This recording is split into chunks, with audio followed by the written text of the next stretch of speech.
video. Alright. Hello, welcome. This is the Red Pill here at the Red Pill News Dispensary. We got a bunch of things to talk about. I don't know why it doesn't show my video in the corner here, but I will improvise. Okay, so, alright. Okay.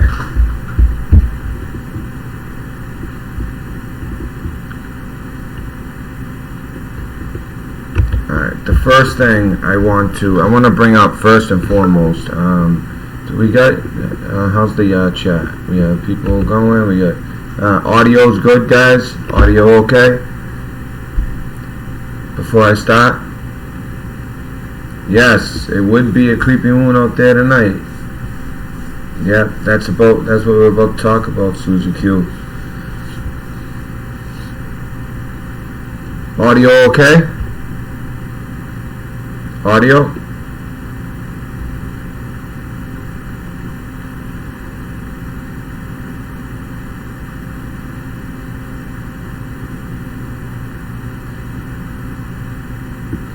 Alright. A little echo. Okay, yeah, I was actually wondering about that. I can take care of that. Okay, good. That should be better. If it's not, just put it in chat. I'll see it. All right, great. Loud? Well, okay. I was trying to be loud on purpose because otherwise people are saying it's not loud enough or too much background noise. So everything shut off. All right, guys. All right. So first things first. I want to jump into the most the real-time situation right now going on.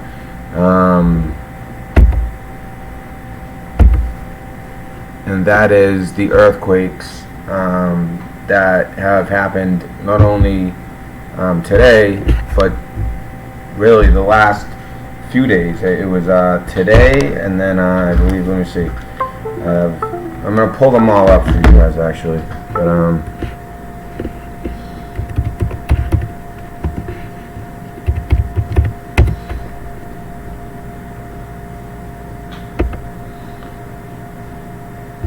alright, so this is what we got.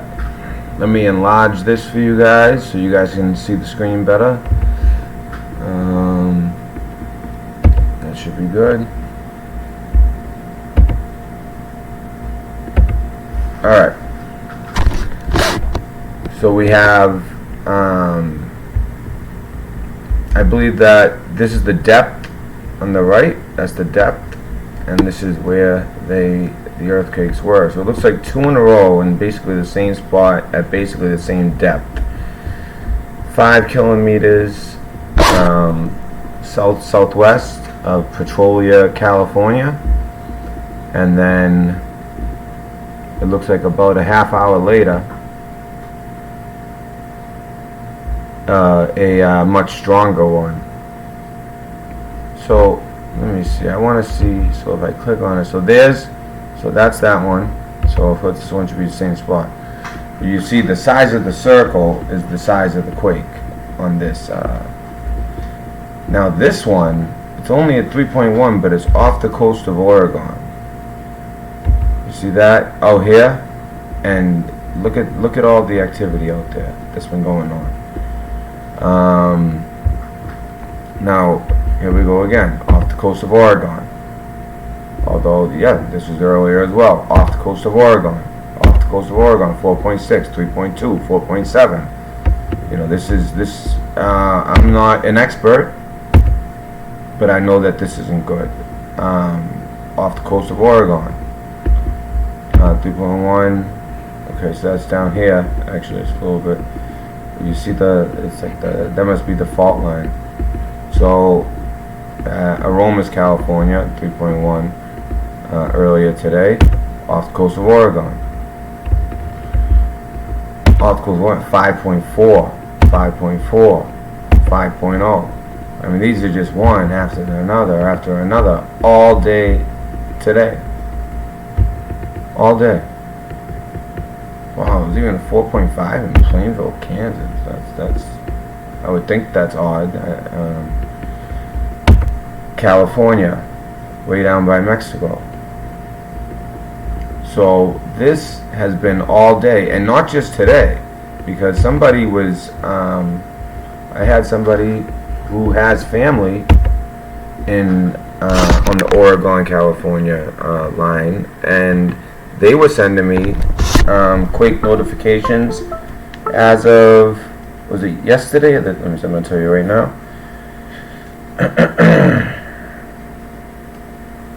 So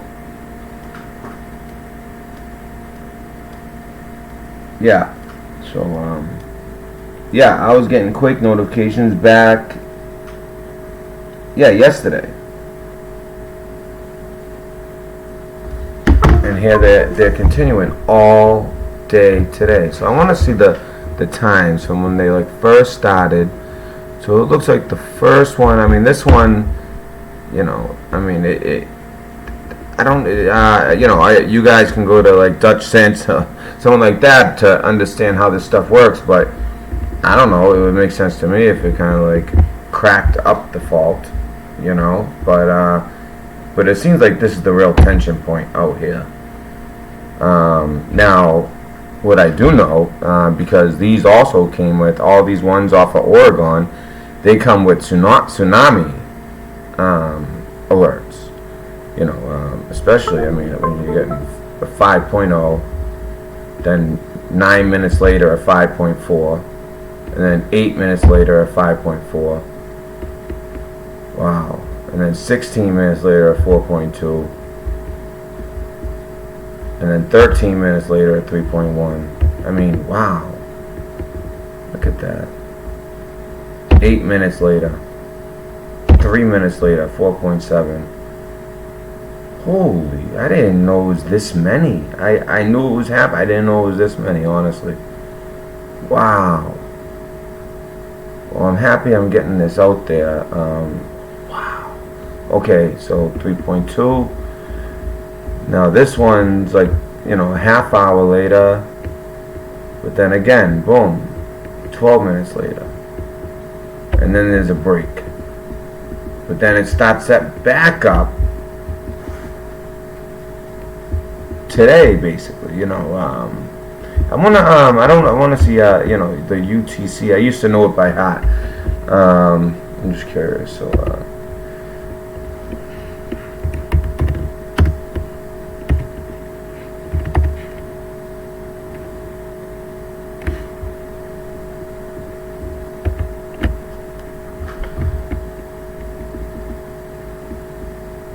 So UTC -5.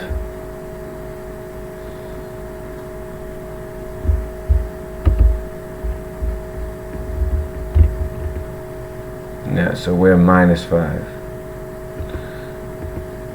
So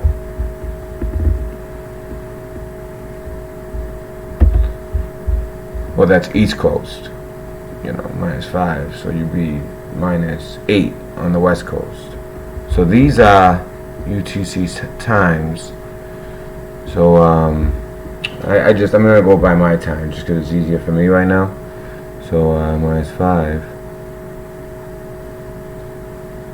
If I'm doing it in the right direction, which I think I am, that means just a couple hours ago.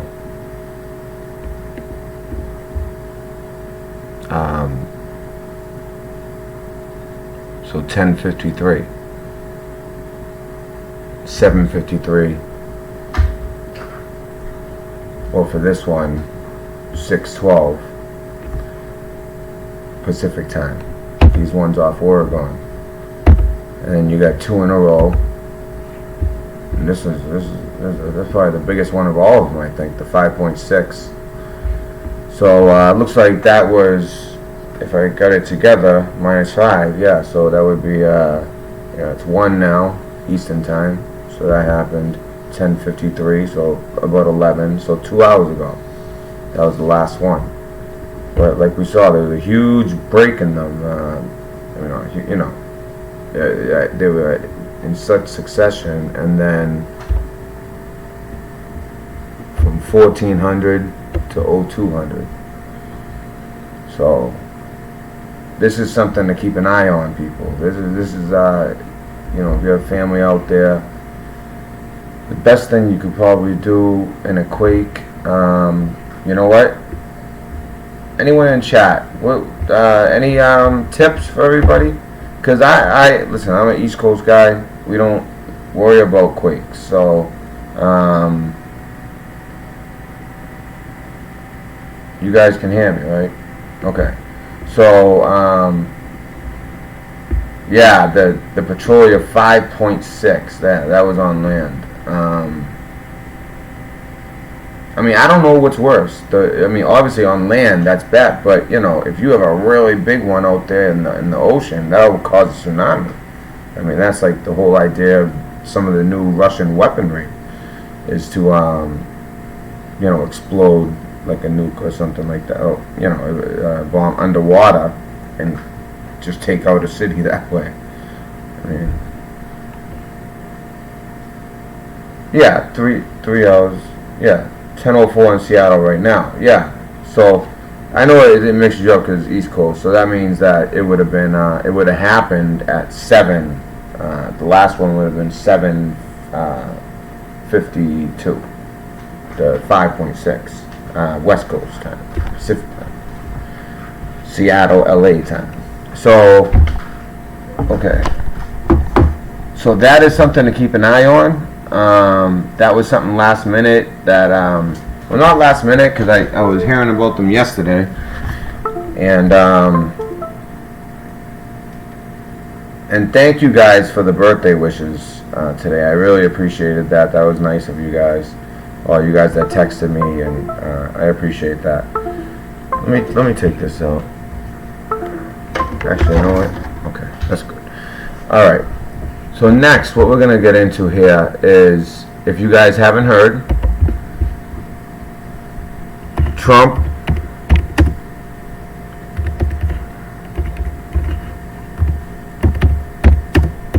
went to Camp David. Okay? Now, this is significant. Presidents have used Camp David a lot more. Every president has used it a lot more than Trump has. You know, we all know he'll go to Mar-a-Lago, all that, and they've changed everything in Mar-a-Lago so that you know, he could have his communications and all, you know, everything he would need as if he was in the White House. Also related to Mar-a-Lago, just something to report that I had seen today, it just came to mind. There was a Chinese woman who had went onto the premises at Mar-a-Lago, if you guys remember this story. I believe she was sentenced today or found guilty today. As far they believe she was spying for the Chinese government. She had all kinds of electronic devices on her, and so she was found at Mar-a-Lago. This was some time ago, and you know, I think they found her guilty of espionage. I don't know what they found her guilty of, but I know there was some development in that. That just came to my mind. I thought I'd throw it in there. But anyways, this is significant. The only other time, at least from my memory, I was looking it up earlier, that Trump has used Camp David was right before the midterms. It was kind of like a get-together with getting all the Republicans kind of on the same page before the midterms.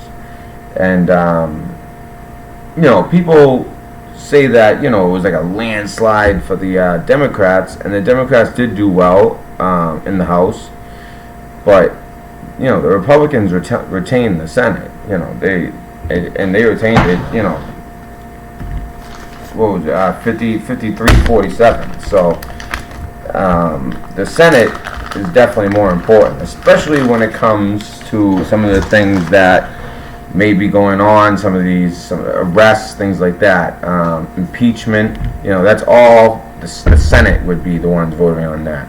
So that's why they would never even, I don't think they'd ever even try to impeach him, because there's no way it's going to go through with all the Republicans having a majority like that. Okay, so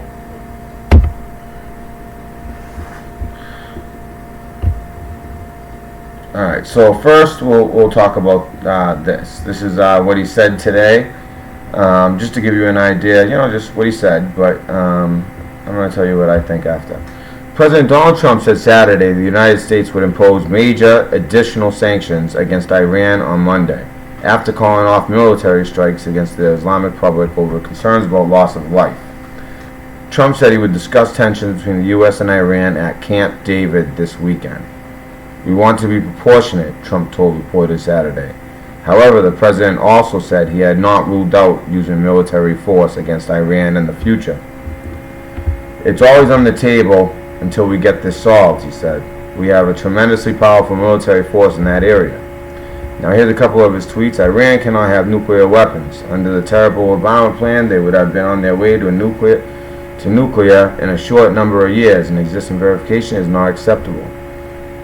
We are putting major additional sanctions on Iran on Monday. I look forward to the day. TV went off. 1 second, guys.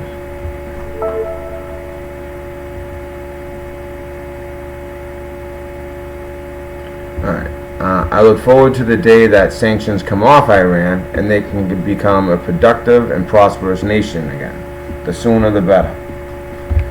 Long-standing tensions between the U.S. and Iran have reached a boiling point in recent weeks with the two countries nearly coming to blows.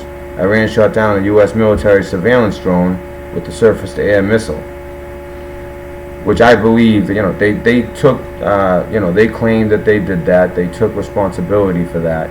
I don't know if it was really exactly them or a certain ally of theirs, but, I believe that happened. But also, another thing that's happened, I know it's mid-story, but while they're at Camp David, one of the things they're going to be discussing, now this was said in there was a piece I found, is what exactly happened to those oil tankers. It seems like they're still not even convinced of their own official story. And I told you guys right away, it just didn't make sense. It was too sloppy, that whole thing. So they're still actually looking into that with the oil tankers, trying to figure it out. It sounds like they just felt like they had to have an answer for people, but it looks like they don't even believe their own story. Just so you guys know on that one. Okay, so oil surged this week. Of course, like we talked about. Remember, if it goes too low, below 60 a gallon, you're going to see stuff like this happen. Maybe not at this scale, but they expected 5 to 10%. Wow, and it looks like they ended up getting it. At first, it was only 2.4, but I guess for the whole week, it ended up really jumping the rest of the week as well.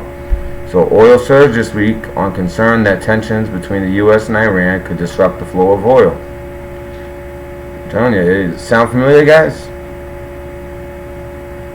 I mean, I know I was like talking in circles, but I was trying to connect it all, and I'm telling you, that's exactly what's going on here. U.S. crude jumped by more than 9%, like I said, between 5 and 10%, and the global benchmark, Brent, jumped by 5%. So Brent represents the global, if you guys ever want to look at crude oil, Brent is the global, and then there's the U.S. crude. Okay, so Trump called off planned military strikes against Iran this week. Now, you guys know how I feel about that. If you were listening yesterday, I think that was a planned story, and it seems like a lot of people are feeling that way. It just sounds, it's like too theatrical. It's not realistic for such a huge military operation. It's just not realistic. At the last minute, take the finger off the, general, call it off. I just, no. It's too theatrical, but it sends a message. Trump called off planned military strikes against Iran this week, saying he was concerned about the loss of life and did not believe that such a response was proportionate to Iran downing an unmanned U.S. drone. Tehran said the surveillance drone had violated its airspace, while the U.S. claimed the unmanned aircraft was operating in international airspace. Washington has also blamed Iran for the attacks on the 2 oil tankers, a charge Tehran strongly denies. But this is not about the straits. Oh yeah, Trump said, referring to the Strait of Hormuz and oil shipments through it. This is about Iran cannot have a nuclear weapon. It's very simple. Well, maybe that is what it's really about, but they definitely, you don't waste a potential conflict, you know? If you can boost oil 9%, why not, right? That's how they think. So Trump also discussed divisions within his administration over how to respond to the downing of the drone. The president called his national security advisor, John Bolton, a hawk. I mean, we know about this guy, who takes a tough posture, criticizing his support of the 2003 Iraq War. John Bolton is doing a very good job, but he takes generally a tough posture, Trump said. But I have other people who don't have that posture. But the only one that matters is me. Ooh, wow, said that? Having people on both sides, to me, is very important. Well, I agree with that. You want someone that is that way you know, if you want to go hard, you have a good plan from somebody that that's their type of game. If you want to kind of go the other route, which it seems like they may be going, but then again, he's been very clear, and he's proven it in the past. He said he will not telegraph his moves, especially when it comes to war. Any type of military action will not be telegraphed. You know, in fact, he'll try to lull him to sleep. He'll do his best to make it as unexpected as possible. Trump last year pulled out of an international agreement negotiated by the Obama administration that limited Iran's nuclear program. His administration has slapped expansive sanctions back on Iran in an attempt to force the Islamic Republic to make greater concessions. The president indicated he was open to negotiating with Iran. We could have a deal with them very quickly. If they want to do it, it's up to them, Trump said. But if Iran wants to become a wealthy nation again, become a prosperous nation again, we'll call it, let's make Iran great again. I didn't exactly like that. You know, it's just a kind of, it's tone deaf to me. You know, although Iran was once you look at pictures of Iran in the 70s, it's nothing like it was today. It's not like this like Islamic, very strict as far as like the dress and the you know the woman how they have to be. It was nothing like that. They were in tank tops, shorts. It looked like America. So you know, it's unbelievable. Yeah, buffering. Oh, maybe just because oh, is it really buffering? Oh, wow, huh?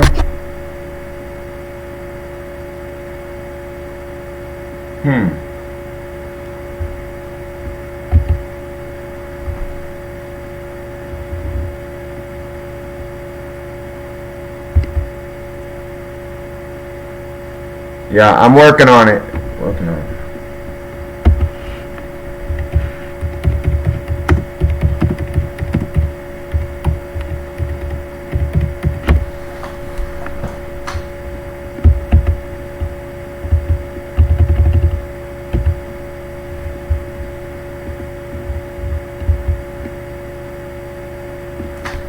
Alright. Damn, man, is that happening again? Let me just try something.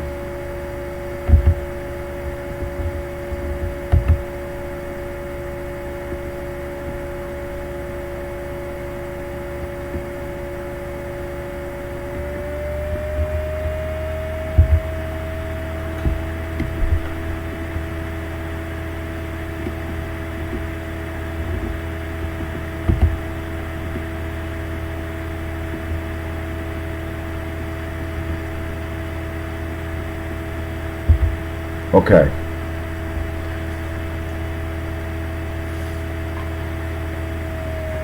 And so now the biggest thing in that story to me was that he's going to Camp David. I mean, that is huge. The only other time he went, like I said, was the kind of like getting on the same page with everybody before the midterms. So But there's something about Camp David that there's a couple things about Camp David that make it interesting, and also about this whole situation. For one, you know what? Let me put that in first. So let me just see. Is this?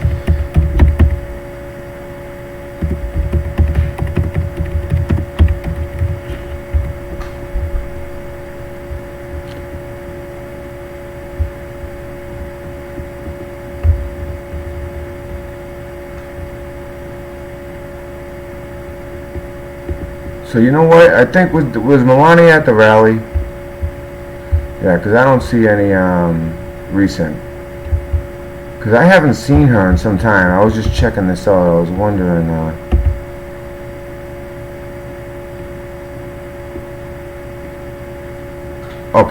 So I think she was at the rally. All right, so forget that.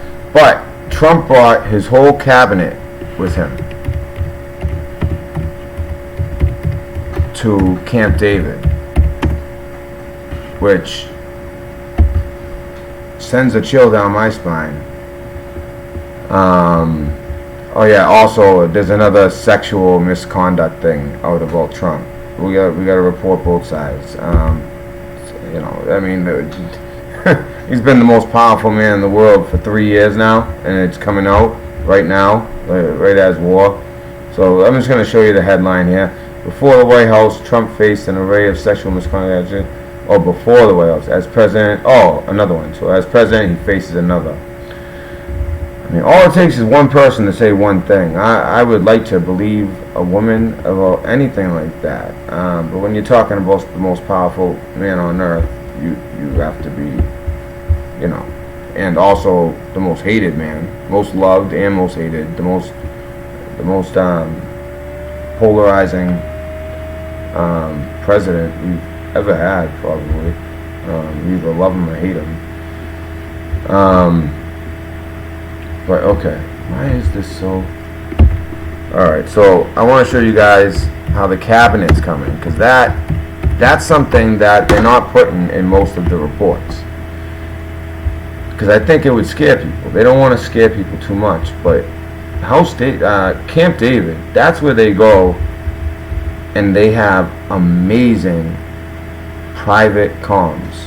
And actually, I wish I could play it, but when they interviewed him before he went, he even mentioned it. He said they have a tremendous phone system, you know. He said it in very simple terms, but the White House. All right, first let's stick to one thing first. So where's so the cabinet.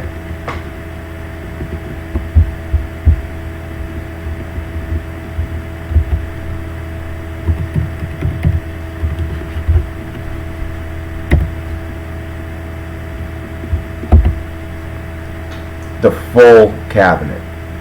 I mean, usually they don't like to have everybody in one spot. I mean, obviously, especially like something like this. And, you know, they'll probably be down in a bunker. Who knows? I know that the main thing at Camp David is their comms. They have the most cutting-edge, significant communications, where the president can speak freely and not worry about cryptos from the other teams or from the deep state intercepting their comms. So that's one of the main things about Camp David. And he'll have, by the way, Camp David, you know, I'd actually like to, I'm just going to show you the Wikipedia for Camp David. Just you know, I assume people are familiar, but I realize people might not be as familiar. So,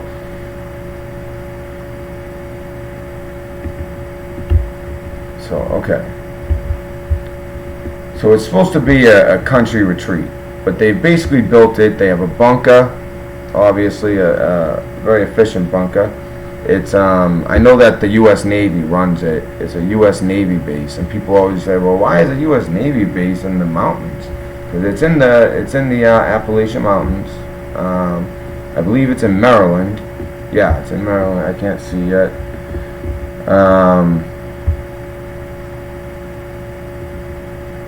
I mean, a lot of history has happened there.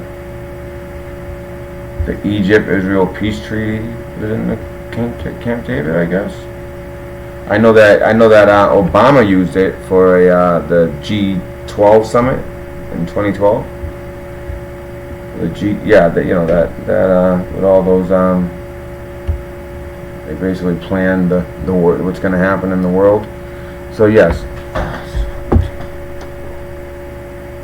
So Camp David, you have all military bases there, and at the president's side at all time, he'll have one person from each. It'll be an officer, actually, though, a pretty high-ranking officer from each of the branches with the president at all times.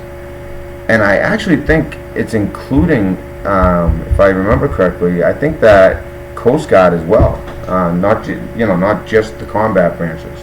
So he'll have an officer with him everywhere he goes. There's an extensive communication. They're going to have all types of cryptologists, all types of... actually, the White House is probably going to bring their own little team. But let me just show you. So it's controlled by the U.S. Navy.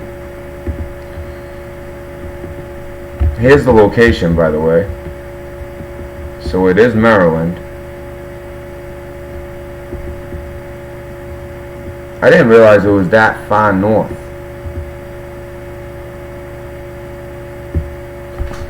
Huh. Yeah, that's beautiful, huh?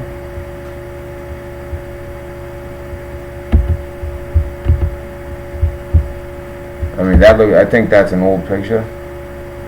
But there's a bunker there, and they have extensive communications. And the White House is going to bring their own communications. I actually put there, along with the U.S. Navy cryptologists, which is what I did in the Navy. They have the White House Communications Agency, and they will definitely be there as well. They're the guys who would be,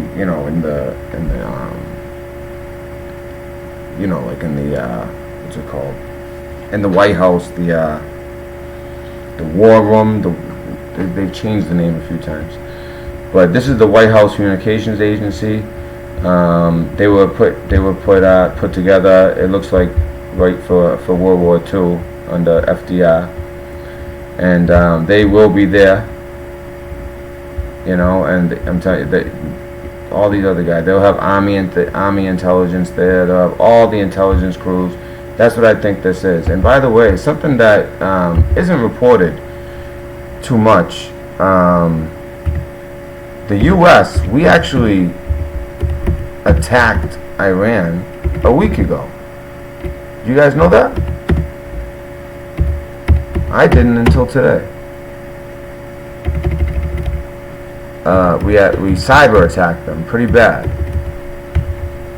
And there wasn't too much chatter on that one, and it's just coming out now. That's why I guess they kept it quiet. So this might have been, cause and effect type thing. Was this maybe the provocation that made them look like the provocateurs? Possibly. So we'll look at this real quick. So U.S. launched cyber attack on Iran. This is just 1 hour ago. Not that it happened, but that they reported it. If I'm correct, it was a week ago. The U.S. launched a cyber attack on Iranian weapons systems. You're not going to hear this anywhere else. Nobody else is talking about this. The U.S. launched a cyber attack on Iranian weapons systems on Thursday, as President Trump pulled out of airstrikes on the country, U.S. reports say. Well, alright, I saw last week, so I guess that could count as last week. So I guess, okay, so on Thursday. So it was actually us reacting. I bet you there was more than one, though. I bet you there was I'm going to look into a second story. I think that we hit them earlier than that as well. But anyways, as far as this one, so this is interesting. I didn't hear a day before. So it was actually on Thursday for this particular cyber attack. The cyber attack disabled computer systems controlling rocket and missile launches, the Washington Post said. It was in retaliation for the shooting down of a U.S. drone, as well as attacks on oil tankers that the U.S. has blamed Iran for, the New York Times said. The U.S. has also imposed sanctions President Trump described as major.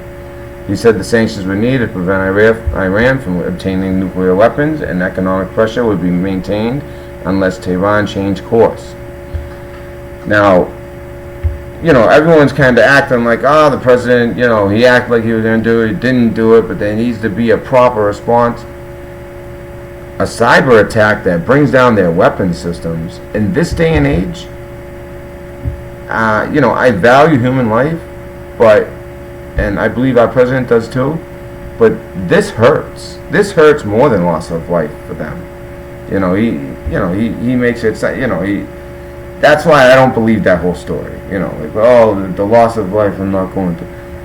They hit them. And it looks like they hit them hard. They brought down their weapon systems. That's amazing. And they did it the day of. If that was on Thursday, that was literally the day that the drone went down, if I remember correctly. Was it Wednesday night? It's a pretty quick response.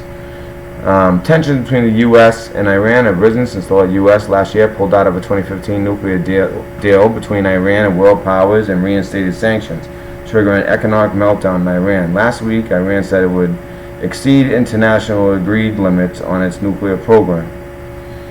Mr. Trump has said he does not want war with Iran, but warned it would face obliteration if conflict broke out. I haven't actually heard him say that word, but interesting. The attack had been planned for several weeks. See, that's why it's confusing to me. It wasn't exactly I don't know, maybe they did it right at that moment because of the drone. But for all we know, we did this first, because the initial report that I read made it sound like, like 7 days ago, like a full week ago. They would have said Thursday, so I don't know if there was two. And this one being the more serious of the two, or when it comes to national security, they can kind of twist the truth, especially after the Smith-Munn Act. I mean, they're actually encouraged to after they lifted the ban of propaganda in 2013, which I know I say it a lot, but I think it's very important. It's a huge red pill when people hear that. The attack had been planned for several weeks, the sources told several U.S. media outlets, and was suggested as a way of responding to the mine attacks on tankers in the Gulf of Oman. It was aimed at weapon systems used by Iran's Islamic Revolutionary Guard, which shot down the U.S. drone last Thursday, and which the U.S. says also attacked the tankers. You see how it's never like, and also attacked the, these things they know. They know because they work for very powerful people. They're in the media. Even radio stations, there's always that guy who does nothing, but he can take the broadcast right down. It's he's just there. He'll just pop up in the behind the glass with the producers, and he'll hand paperwork and whoever, whatever it is, whether it's advertisements, whether it's news, he kind of controls it, and then you don't see him again for like 2 weeks. It's unbelievable. I know behind the scenes at a radio station. I can only imagine, at a, like a internet, like a Washington Post, or, of course, cable television news. Both the Washington Post and the AP news agency said the cyber attack had disabled the systems. The New York Times said it was intended to take the systems offline for a period of time, which makes sense.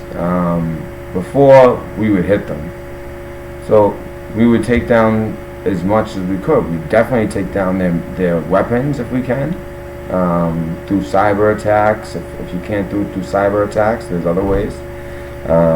We would, if we could, take down their power, which is why when they took down Venezuela's power, they denied it. think they still did it. Maybe they were thinking about a potential strike, or at least kind of like scaring them or something like that. It's kind of funny how that story went away so quickly. There wasn't any. I think they just kind of backed off. I think that they realized, they got this that the country didn't want the American-born president. Although supposedly they voted him in, but a lot of stories on both sides. I'm not even getting into that. I just want to make the point.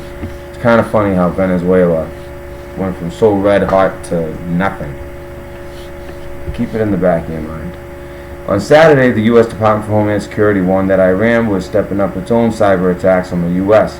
Christopher Krebs, the director of the Cybersecurity and Infrastructure Security Agency, said malicious cyber activity was being directed at U.S. industries and government agencies by Iranian regime actors and their proxies.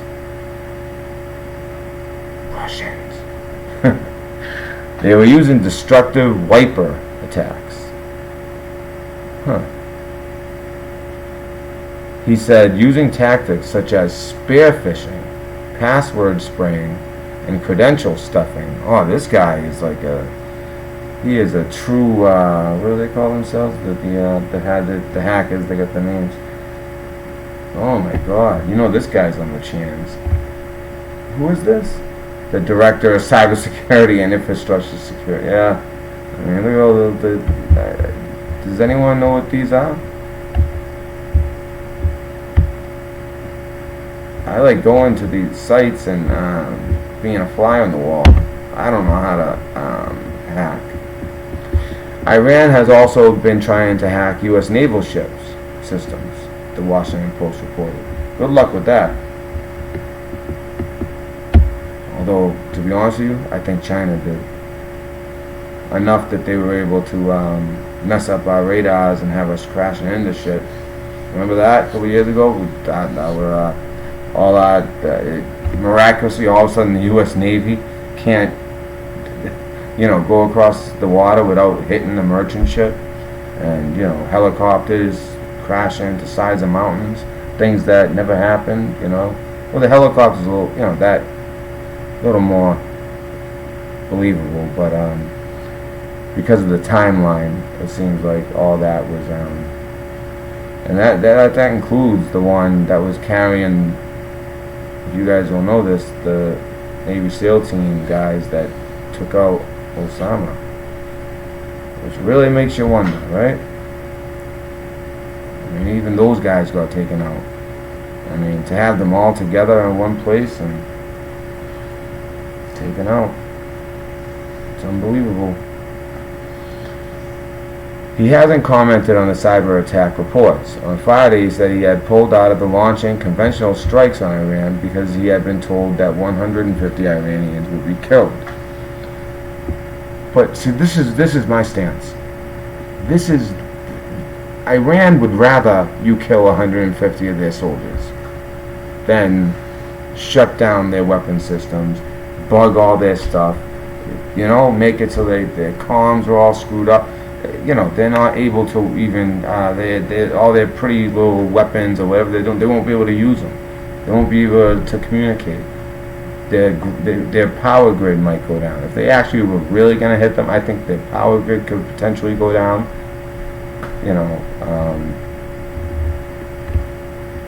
That's just the way things go nowadays. In World War II, you shell them. You intercept comms and learn things. You can maybe disrupt the comms a little bit, but nowadays you want them in the dark.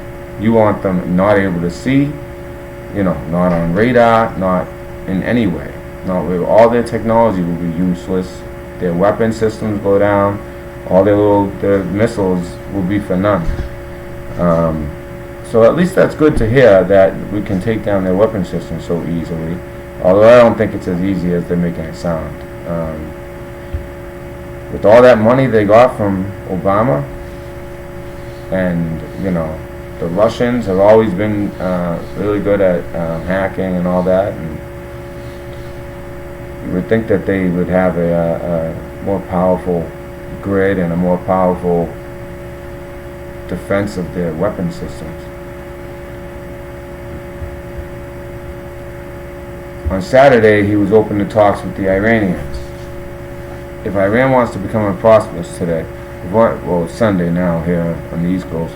If Iran wants to become a prosperous nation, it's okay with me, Mr. Trump said, but they're never going to do it if they think in 5 or 6 years they're going to have nuclear weapons. Let's make Iran great again, he added, echoing his campaign slogan from the 2016 presidential election. The reinstatement of U.S. sanctions last year. So how have the U.S. sanctions hit Iran? 304. I'm going to get right to you, alright? I just got this story, and then you'll be first. The reinstatement of U.S. sanctions last year, particularly those... Let me just make sure that they're not calling to let me know that like I'm down or something. So make sure I'm not down.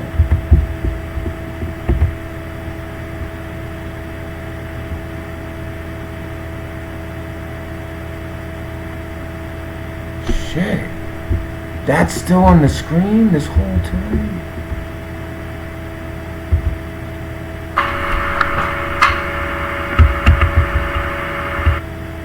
Damn it.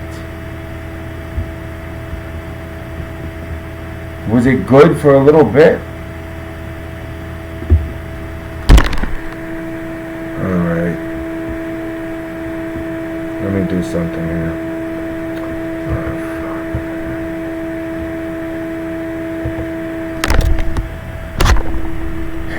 I saw my American flag. It's not under bathing suit.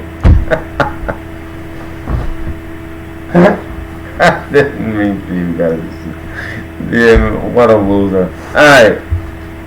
Hopefully it's buffering when my American flag bathing suit.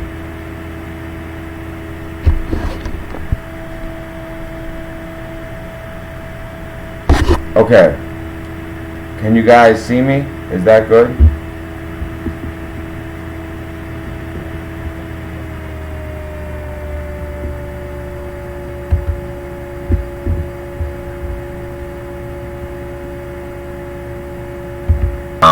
Before the midterms. So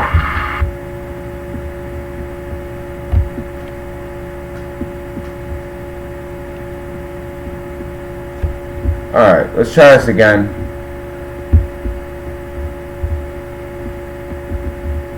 Looks like I'm streaming again. So alright, you know what? Okay, so I think we get the idea with that story, right? You guys need to hear the particulars on the sanctions? I don't think so, right? So basically, we hit them with a cyber attack on Thursday, weaken their defenses to potentially go in. Makes the story a little bit more believable, but as far as like the theatrics and 10 minutes before, that's all BS. Please, just that's for political reasons, sending warnings, things like that. There's other reasons for that. You know, when the president speaks, stocks move, all that.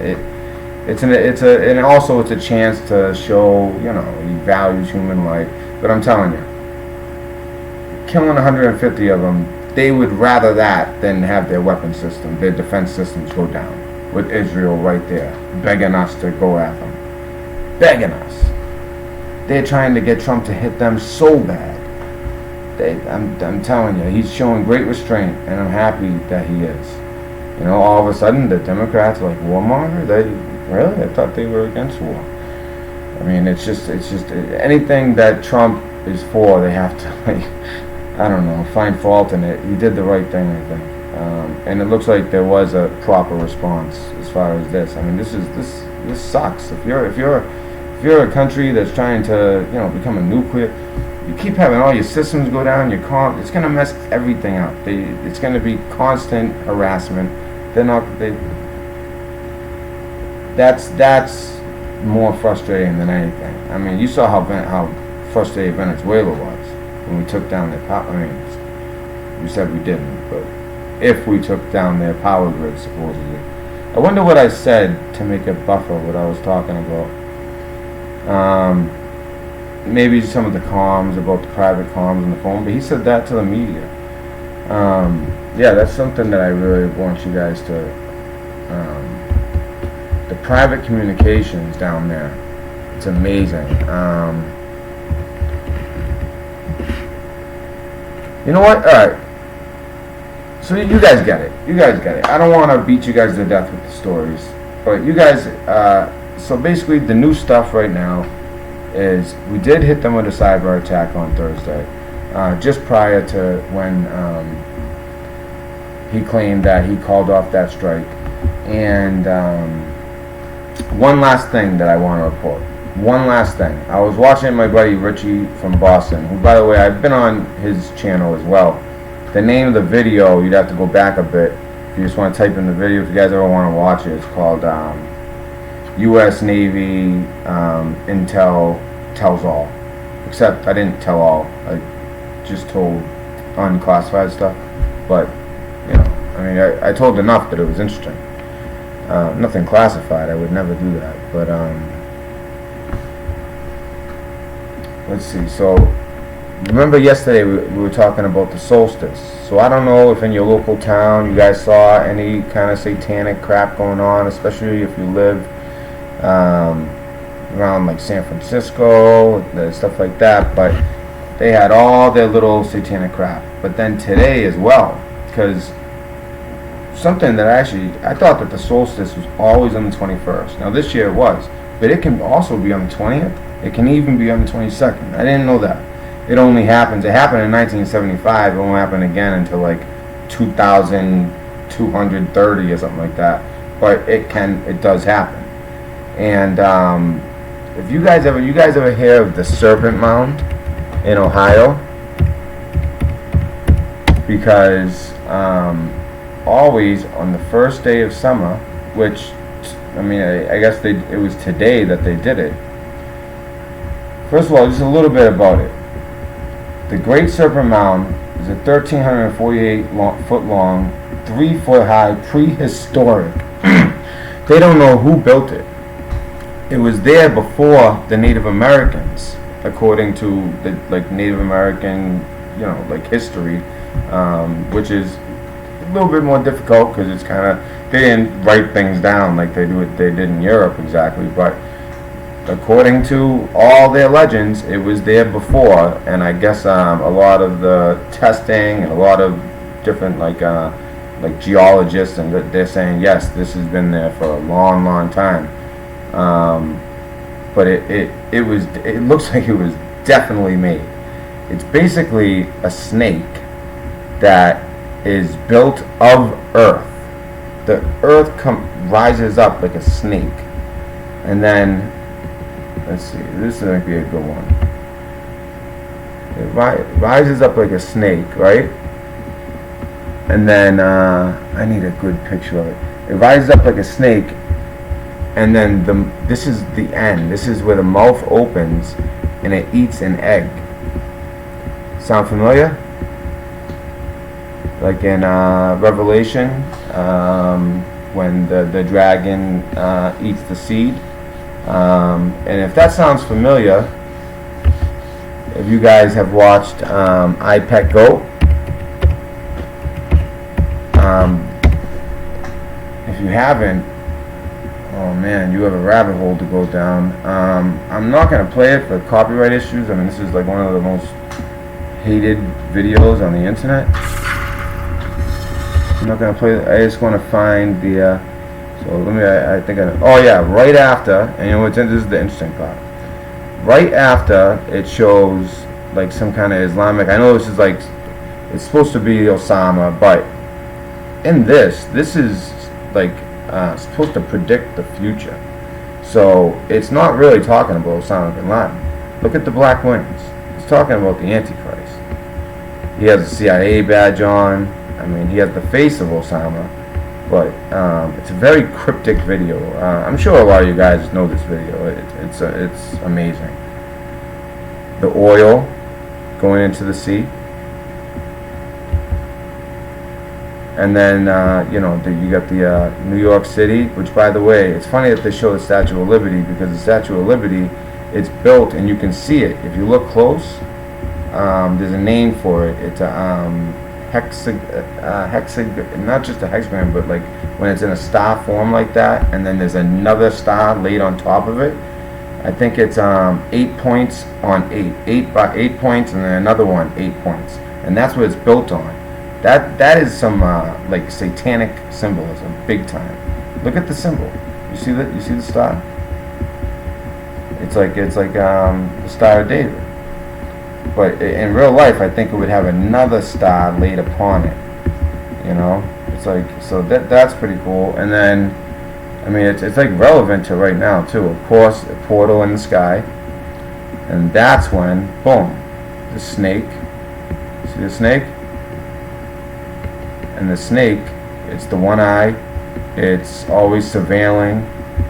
The snake gets the egg, goes for the egg. See that? And by the way, the egg ends up becoming like a little boy. Just so you know. It's just nuts, this video. Here's what the egg is. It's us. I mean, that's some powerful stuff right there.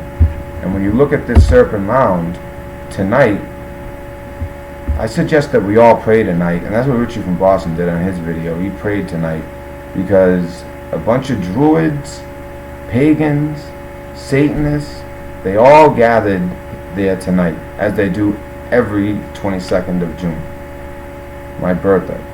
Every year they get together. The 21st is like a satanic holiday, and the 22nd. The 21st, anytime there's solstice, there's some kind of significance with Satanism. And they go there on that exact day. The head and the egg light up. The sun hits it just right, where the serpent lights up, and in particular the mouth and the egg light up. Now, by the way, the tail end of it, I see if we can get a good picture. The tail end of it, it looks like it's like almost like a portal. It's like a, like a swirl that just, and you see those. I don't know which end is which. It's hard to tell at that angle. But this is just, I've always found this amazing. See, there's the mouth and the egg, and then down here under the trees, that's a swirl, and it's almost like out of a portal or a dimension comes the dragon or snake, or however you want it, the serpent, and eats the egg, just like it says in Revelations. And it was there before the Native Americans. It almost makes you wonder. So wow, I mean, what is it about the United States? I mean, this is Ohio, by the way, if I didn't make that clear. This is Ohio where this is located. Alright, this isn't like this is mid-America, Ohio. If you guys are from there, it's Adams County. They got a phone number? What the hell? They got a phone number. So tonight was, I'll show you guys that. Serpent Mound, summer solstice. I'm telling you, this is all satanic, disgusting crap. And the darker forces are getting stronger and darker, and the forces of good also awakening. And I think a lot of us can feel that. So what is the Serpent Mound? On Saturday, June 22nd, people will gather. So that's today. No, that was tonight. People will gather in a rural area 80 miles east of Cincinnati, by the way. So if you're from Kentucky or something, you can get there. Indiana. And wait, is Indiana on the east or west of Ohio? Oh, I think Indiana's west of Ohio. Whatever. Sunset, when the sun will align perfectly with the head of a massive ancient earthwork known as Serpent Mound. So the sun perfectly aligns with the head. They leave out the egg, but the head and the egg, which is the important part, is an effigy mound built out of land in the shape of a twisting snake, and much of its origin is shrouded in mystery. Exactly when it was made is even up for debate among researchers. It was built during the Fort Ancient culture around 1100 AD If you ask Brad Lepper, the archaeology manager for the Ohio History Connection, for other researchers will tell you it was built during the Adena culture from 800 BC to 1 AD. So they got it from, around Christ years, or even 800 years after Christ, to 1100 years before Christ. I mean, that's, wow, I'm surprised there's such a gap. Because it's just made out of earth, with some repairs over the years, precise dating is tricky. But a few facts about the Serpent Mound are known. It was built by American Indians. Is that a fact? They don't even know when it was built. How's that a fact? They don't know that that's true. And the placing of the head of the snake, the placing of the head of the snake is around a promontory over a creek, in part created by a meteorite that hit somewhere around 3 million years ago, according to Jen Altman, the World Heritage Director of Ohio History Connection, which owns the site and an archaeologist. Some of these people, sometimes it's okay to say, you know what, I don't know, but they want their name in the in the news. And it was built by Native Americans. It could have been built 800 BC or 1100 AD. Yeah. So, we know who it was built by, but we have a 2,000 year gap that we can't figure out when it was built. It makes no sense. And it makes no sense for them building it like that. I mean, from a sky view, from a bird's eye view. But it's funny, a lot of the things that are built from a bird's eye view like that. And you know that they have something very similar. This is in Ohio, but there's something extremely similar down in, I believe it's Chile. If you guys ever seen that. They have the spirals, they have the all kinds of symbolism down there that they don't know where it's from. However, figuring out exactly what this serpent means is more difficult and large because tribes were removed from Ohio during the 19th century. Currently, there are no federally recognized tribes in the state, despite their history there. Altman told ABC News it created sort of a vacuum in Ohio of meaning. They don't want to say they know what the meaning is. Although the exact purpose may not be known, Altman said, whoever built it certainly knew that this place was unique. Based on the geology, even if they didn't know the meteorite was a meteorite. So I guess they really, so they do know that the meteorite hit. I buy that. With the vacuum of meaning, people have been filling in their own theories. And not everyone as scientific as Ohio History Connection because of the meteorite in alignment with the summer solstice. Yeah, it's all by accident, guys. Yep. It's just a big coincidence. It's friggin' snake coming out of a portal eating an egg on the summer solstice. One of the biggest satanic days there is. Conspiracy theories, I hate that word, have popped up about extraterrestrial involvement. Well, I don't know. Maybe there is some. See, they try to make it you sound crazy if you talk about this stuff. Now it's extraterrestrials. It sounds like the Bible to me, but that's one more Altman can confirm. There is absolutely no evidence aliens have been involved in the Serpent Mound. It was built by American Indians. This is what bothers me. They know for a fact that there's all these people that go down there ritualistic style, built like for a ritual, and watch this thing light up on the solstice at sunset, which today was 8:07 their time. If they have Central Time, it was 8:07. It just pisses me off, like reading this crap. Oh, I'm done with the story. It's just crap. Oh, the aliens. So I'm done with this story. Okay, but you guys get the picture. I just thought that was interesting. We talked about a lot of the solstice stuff yesterday, and just to kind of see, that. Oh shit! It was on me that whole time. You guys weren't reading along. I'm sorry. I didn't know I had it on me. Sorry about that. But it's all right. We'll leave it on me. Actually, wait. So okay. DACA. All right. So I'm gonna start taking calls. Let me get the phone set up.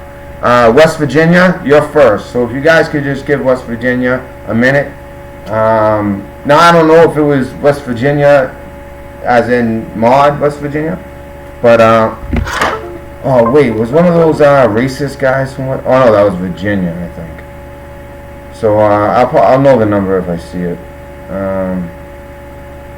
Because I don't want to call back, because that's East Coast. It's 2 in the morning here. I don't want to like. Yeah, so it's yeah. So yeah, West Virginia. Just call back. I'm just gonna grab the wire here.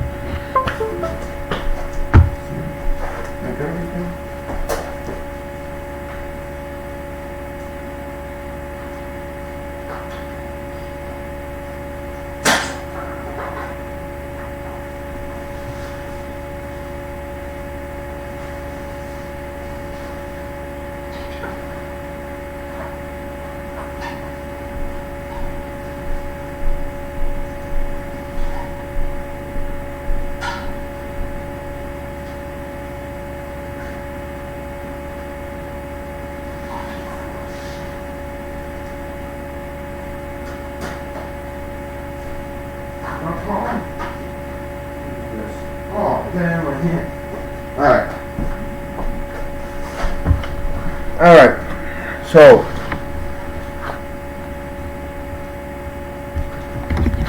I just heard some. Alright, so I mean, I see you in chat.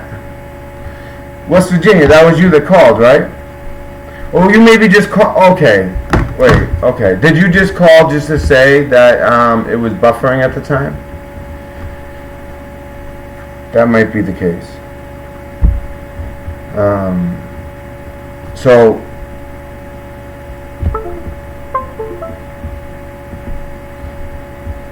you know, because I know I've seen you. I've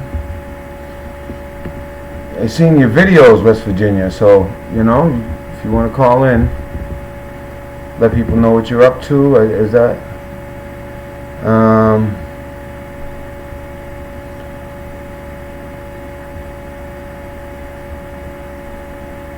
I'm giving you guys all this great intel. You just talking about my accent. Did you guys see earlier when I angled the camera down and I had my U.S. like my freaking you went on a round kick when wearing these, huh?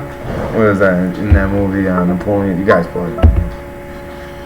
All right, so if West Virginia doesn't want to call in. Anybody can call in. Am I like, is there a huge delay? What's going on here? Okay, alright, that's good. Okay. So the whole time I read that story, it wasn't actually up? You guys couldn't see? Here, so, wait, so you guys couldn't see the pictures then? Okay. You know what? Let me just real quick show you guys that. Let me show you guys this. Okay.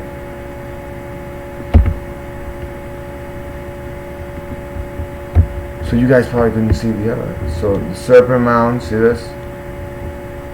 See, this is what it looks like. That's not an actual picture, that's a drawing. And you see it's the mouth eating the egg. And it's like, I mean, some people could consider this the coil of the tail, but you know, a lot of people look at it more like it's coming out of a portal. You know, in order, if it's gonna match the Bible, it'd be coming out of like another dimension almost, and then coming out and going for the egg, the seed, from the woman in labor, the whole Revelation, Revelation 12. So we were talking about that last night. So, what am I doing in this video? I got my hands up.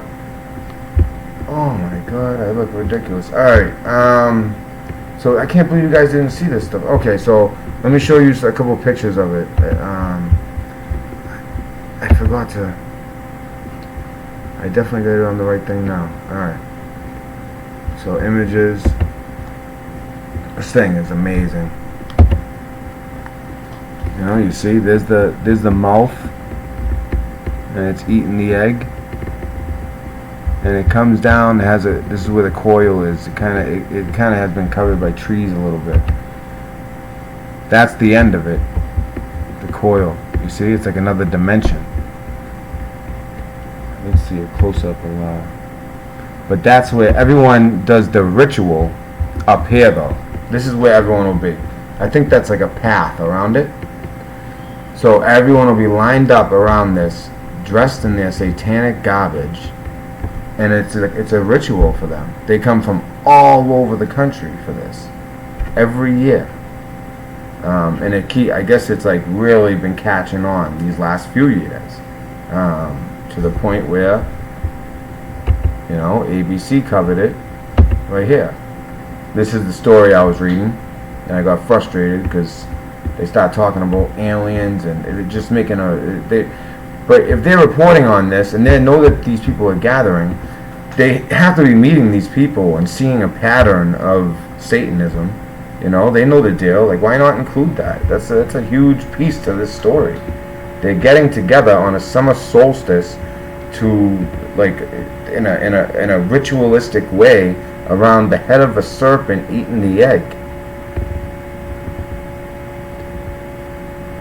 It's just, you know, I wish I included this in the video. We talked about Stonehenge, we talked about the Mayan pyramid, we talked about the Great Pyramids, how if you stand at the Sphinx, you look in between the two pyramids and the sun will set right there.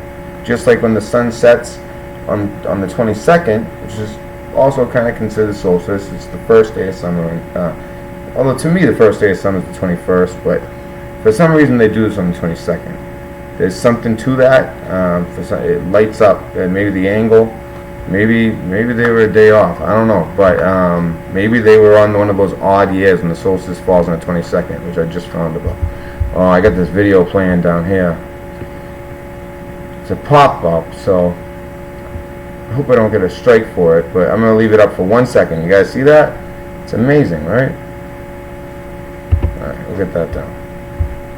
We'll just get out of here. Alright guys, so phone lines are open. Alright? I didn't want to kill you guys with the news tonight.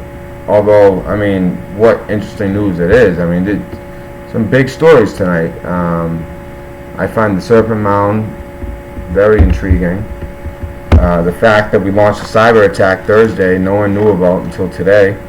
I think that was kind of like shut people up. Like, listen, it's not like we didn't do anything. We didn't just call it off and do nothing about it. We messed up all their systems, which is something that they would do anyways. Though, if they were going to do some type of bombing run, you're going to take down their defenses, and if you can, you're going to shut down their grid. Really. So that was a huge story, and the fact that they went to Camp David in the bunker with all the Navy cryptologists and all of the the White House Communications Agency, they have like top of the line private comms at Camp David. I'll tell you that for a fact. Red Pill dispensary, although I think I know who it is. I don't know, I'm blindfolded. Who is it? How you doing? I'm okay, how are you? Pretty good. I didn't see the last video, but I got the notification for it that you made. Well, how dare you? You're supposed to watch them all, comment, share, like, subscribe. It was my birthday, so I'm gonna use that all day. Anything I do, I have that excuse today. So. Well, if you look at my videos, you can tell I'm a little out of sorts the last couple of days. So I didn't know tonight that it was your birthday. So happy birthday! Thank you. I meant to keep it a secret in the interest of not doxing myself, but. Oh hell! Listen, yeah, you know. I'm just glad to be alive. I have nothing to hide. You know what I worry about getting doxed? It's like when someone gets your address, and it's not so much someone showing up here. It's people calling like. I don't want to give anyone ideas, but people do some crazy shit. They'll call things and call especially with a kid. And you gotta be careful with that. You don't ever want it to. Those are the reasons that I think of. It's not so much someone showing up or somebody, my background. You know, I've been pretty I have open a- about my background. They, I I'm not have a worried about son that with- stuff. I have a son with brain trauma, and he was awake when I did the Yeah, I know. Nevada train derailment video. Yeah, And yeah. he called his brother the next day. His What the hell was wrong with Mom? Hound? He's talking about Hound? He called your Marine son? Yes, Yeah. yes, he called Libo Hound. I still owe Liver Hound a gift. He said to Libo Hound, he said, what the hell's wrong with Mom? She's going to have the government knocking at the front door. She can't be making these kinds of videos. You know, at first, it really does make you kind of like, you're going to notice little things, like with your phone, and I'm telling you, little things, for me, I've always been electronically harassed at night, but I don't know if you experience anything like that, but that's something I don't talk about too much. I only have 109 subscribers, so in that Nevada one, I said all of the bad words, because I knew I was little, nobody's paying any attention to me. Now, eventually, hopefully, I won't be able to say all those bad words, but it just drove him absolutely insane. He just, it just scared him to death. But, he's got, like I said, from a wreck, traumatic brain injury, so, and his brother assured him it was fine, that I was tough, and if anybody really harassed me, he's the Marine, he'll take care of it and calm his brother down. But I was in a live chat tonight, and the reason I wanted to call somebody in chat tonight asked about Oregon. So, anyway, I was on a live chat, and the person doing the chat does a lot of border stuff, and somebody in chat asked about Oregon. She said, I have no idea. So I posted, check out my channel. I did a vid on Oregon today, and this person was all sweetie pie, I'm gonna, go over and check it out, and then I'm muting this, and I'm gonna check that out. I checked it out. I left your comment. Oh my gosh, it was F this, F that. Oh yeah, you're gonna have to get used to that. And I laughed. I thought I was gonna bust out, but I just commented back with love. You just kill them with kindness. So that kind of stuff doesn't bother me. It's entertainment to me. I think it's funny. But anyway, it gets a little annoying after a while. But I try not to censor people unless they say something like really disgusting, and it's just something that I just don't want in a chat or on a comment. It's when they really get disgusting. Kind of like, I ain't gonna bring it up, but yeah. Just the disgusting I told you stuff. I wasn't interested in doing news. Well, I'm a woman. I can change my mind. I'm not gonna do daily news, but I'm gonna call bullshit when I see bullshit. And clickbait drives me through the roof. Yeah. And I started watching the Oregon story Thursday and wasn't able to do a vid. And then yesterday, definitely it was out that I could do a vid. I cried all day yesterday. Talking about the So I senators? wasn't looking like I could, be doing a vid yesterday. So I was glad. There's a lot going on in Oregon. What are you talking about in Oregon? Because today, somebody that everybody watches, that everybody loves, that everybody worries about, I'll mention their names and I'm never going to knock anybody down, did a clickbait video on Oregon. And I thought, thank goodness I had not done my video so I could address the BS. Okay, here's what's going on in Oregon. Okay. They have a minority of Democrats I know about Senate. that. This is crazy. Okay. Yeah, this is crazy. Yeah. Well, they have one Republican senator sitting on the floor. 11 of them left because they are not allowed to vote without a quorum. And in order to have a quorum, they need 2 Republicans on that floor. Yeah. So 11 have left. They purposefully left. They are in hiding to run it out to June the 30th, okay? Yeah. The House session. Yep. To avoid the vote. And then if it hits June 30th, it's over. It's done. Right? It doesn't expire or something like that? It's not going to be done. Oh, I It's thought it a vote expired. on the cap and trade bill. They're upset because with the Democrats having the majority vote, everything, so the Republican senators are saying, everything they have voted and passed so far has caused some level of a tax increase for Oregon. And they are 100% against this cap and trade bill because they said it mimics California's, which is the most stringent in the United States. Yeah. So they said that's going to throw businesses out, and it's going to raise taxes even more for people. So they're trying to force it to go to a public vote, get it out of Congress, and let the people of Oregon vote for it.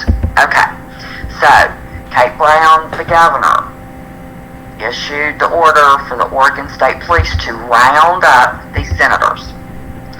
One senator, and the baby carried off my notes I had today, but it's on my video if you want to watch it. This is when this is when the governor said he's going to come and get them, right?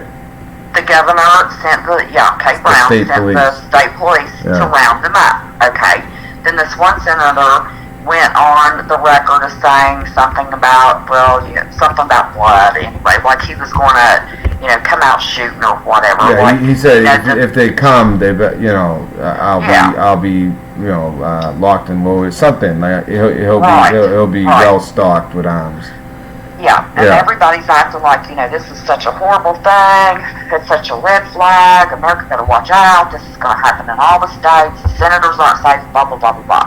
Well, that is BS, it's clickbait. In the Oregon State Constitution, it says that if there is not a quorum to have a legislative vote, the governor can issue an order to the state police to go round up the legislators and make them come to do their job without force, without ill intent. They're not going to be shot at, handcuffed, thrown in a police cruiser, and mistreated. That's also discussed in the Oregon State Constitution, how those senators have to be rounded up. Okay, so the senator that went on the record and made that statement today, that was just BS, and then it was used for clickbait. Yeah, you know what he said? He said he's a pretty cold mode. I like it. He said, "Send bachelors and come heavily armed." Yeah, come heavily armed. And send bachelors. They're not allowed to shoot at them. They're not allowed to bring them in at gunpoint. Yeah, like they're gonna go in there shooting a senator. They only escort them to the Capitol and make them cast their vote. Well, their vote's not counting right now because they don't have anybody across the aisle that's going to vote for them. All the Democrats are sticking together. So this has happened. It happened in March. The Republicans walked out for a week.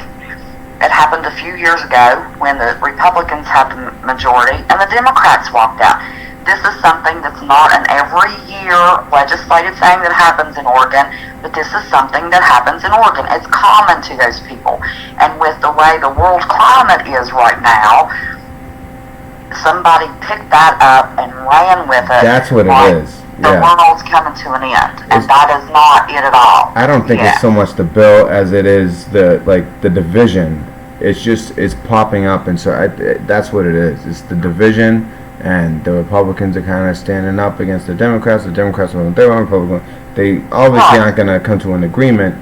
Now, what happens on June 30th? So it doesn't expire? June 30th, the legislative session ends. However, the governor, Kate Brown, has said she will call a special session. Oh. Now, the people do not want this cap and trade bill voted on. And I had the chick's name, I didn't even put it in my video, but this one woman started one of those GoFundMes because it's also in the Constitution, their state Constitution, that if they do not come and perform their duties and cast their votes, they can be fined up to $500 a day. And she has implemented that. So starting on Friday, yesterday, every day that they are out, they will be fined $500. Now, I don't know how she's going to handle today. It got shut down. There was already a planned protest in the Capitol building today by concerned citizens over the cap and trade bill, okay?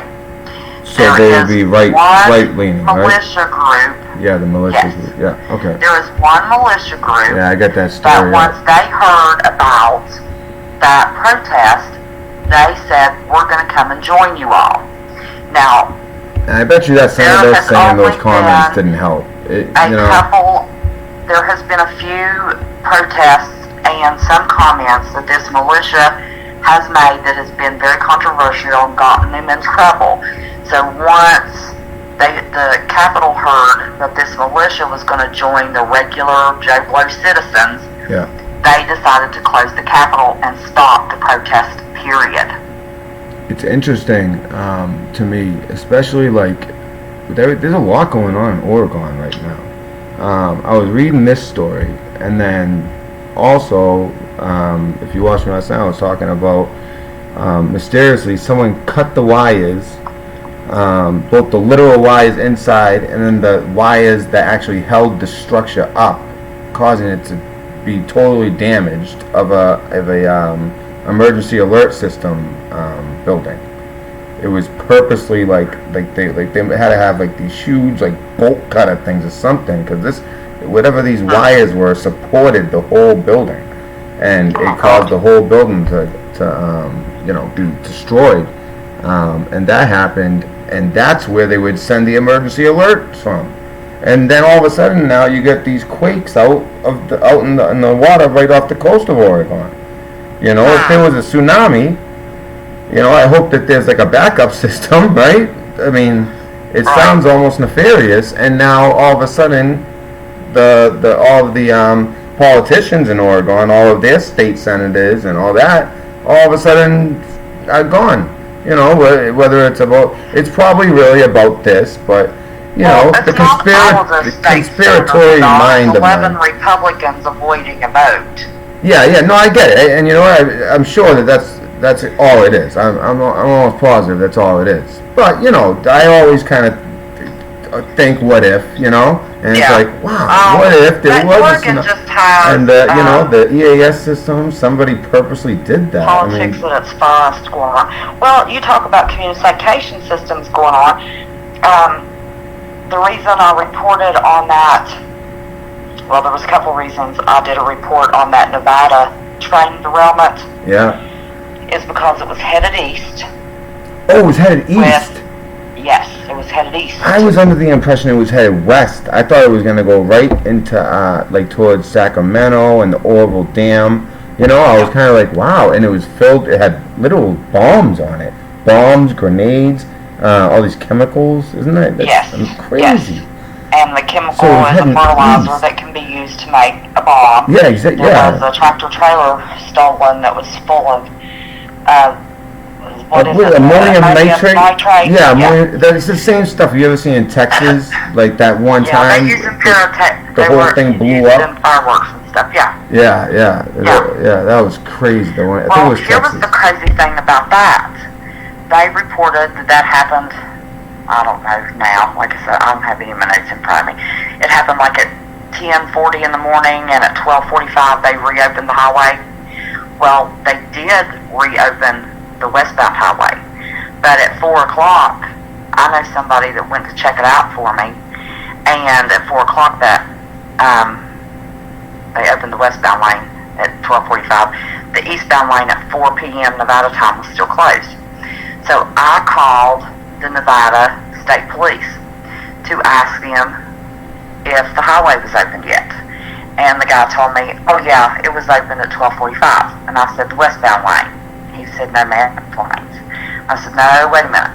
I had somebody there with their eyeballs on the situation, and there were first responders all over the place, helicopters in the air at 4 p.m., and the eastbound lane was still closed at 4 p.m. Why lie? What can you tell me about that? Yeah, why lie? I said, and the ham radio is off. All communications on the ham radio are off. Everything has gone to emergency status. And the state trooper said, well, do you think maybe it was the DOT that was out there doing something and had it shut down at 4 o'clock?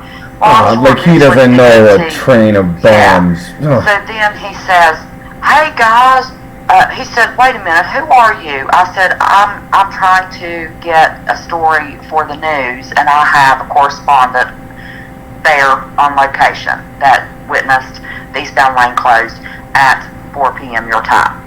He said, hey guys, I've got a woman on the phone here, and she says that the eastbound lane on I-80 was closed at 4 o'clock today. Do y'all know anything about that? I thought we opened that highway both directions. And there was like 3 guys in the background, state troopers, and they chuckled and giggled, and they said, oh, yeah, we opened that at 12:45 today. That's all we know. If there's a problem, you know, it has to be somebody else out there. We don't know anything about it. Yeah, and if you were in person, they'd give you a card and pass the buck, you know? Oh, you're going to have to call DOT or, you know. Yeah. Yeah. Wow. Yeah, so that's the only time you're going to see me doing news is when Good for you. BS going on. Good for you. And I like for steel production, West Virginia has the hottest burning coal and is the best coal for steel production. That's what when I think of West Virginia, I think of coal.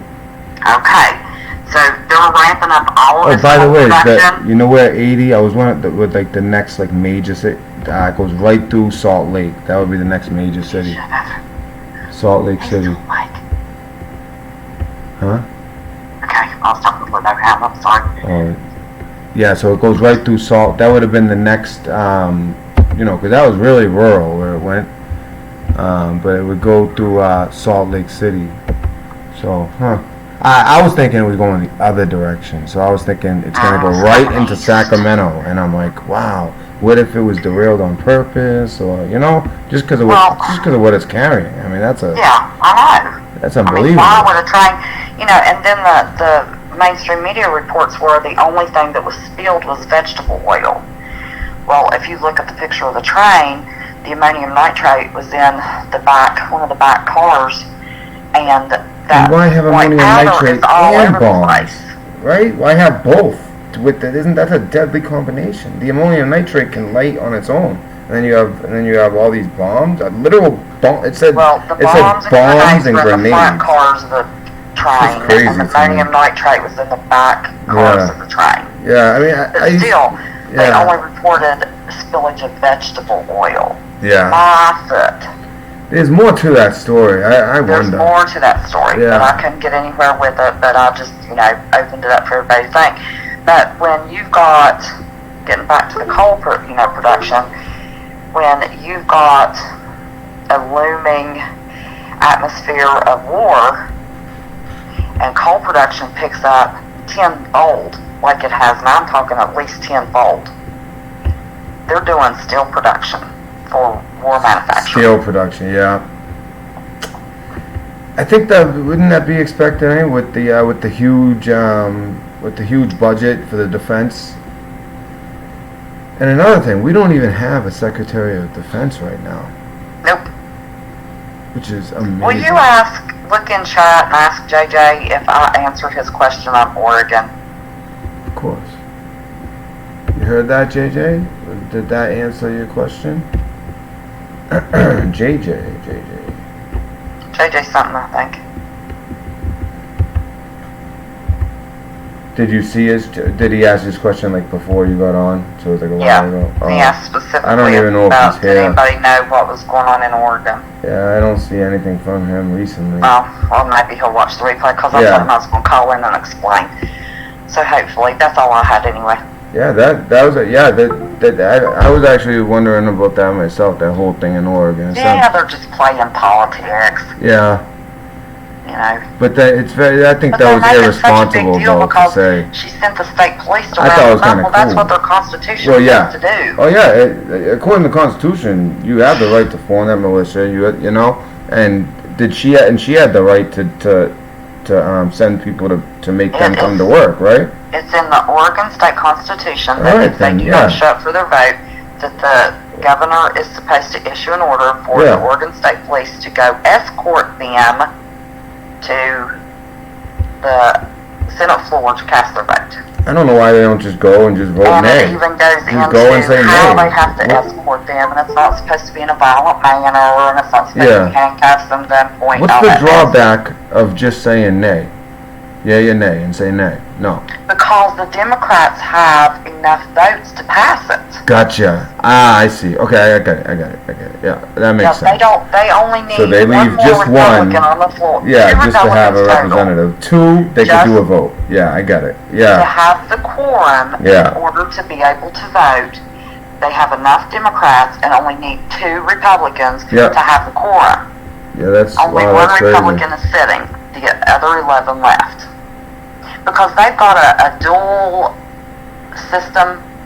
There's like 2 sets of the Senate that votes. I don't know. I didn't get into all of that part of their politics, but that's why they can have such a small quorum, because there's actually a dual level of their senatorial legislation somehow. But I didn't get into all that. I didn't care that much about that. Yeah. Yeah, I gotta commend you on your journalism efforts. That was great. You know, Well, thank you. and even getting that non-answer from the state police, to me, speaks volumes. Well, I said, that's You didn't handle that I very good, remember you know? I made a comment that very often what's not said is more powerful than what's Exactly, said. yeah, and to kind of mock it like that. Anybody know? Or, like making a joke of it, and they know damn well. I mean, you have bombs and ammonium nitrate, and the train derailed, and it's, it wasn't reported wide and far, but it was reported enough that I caught it. I just thought it was heading west in my mind. I just thought it was because it's such a rural area. I'll tell you how. I wonder where it was coming from. Huh? Maybe Sacramento or something. I don't know. But yeah, I was real excited. I had all the information. I thought, yay, I'm going to be the first YouTuber to put anything on YouTube about Oregon, and then I didn't get to do it. And then I saw that it was on there today, and I thought, daggone it, well, let me watch this video. Yeah, Oregon's a and see what hotspot they right now. have to say, Yeah. and then once I watched it, I thought, are you kidding me? Oh, What by the way, clickbait? JJ Space, he is here. He said, yes, you did. Thank you very much. Okay, good. Yes. I'm glad I did. But yeah, I was glad then I had waited, because when I watched that YouTube video today, I thought, seriously, I guess that's why he has 200-some thousand subscribers, clickbait. But I'm all about telling the truth. I'm going to tell the truth. And every time I see that crap, I'm going to check in it, I'm going to make calls, and I'm going to do a video.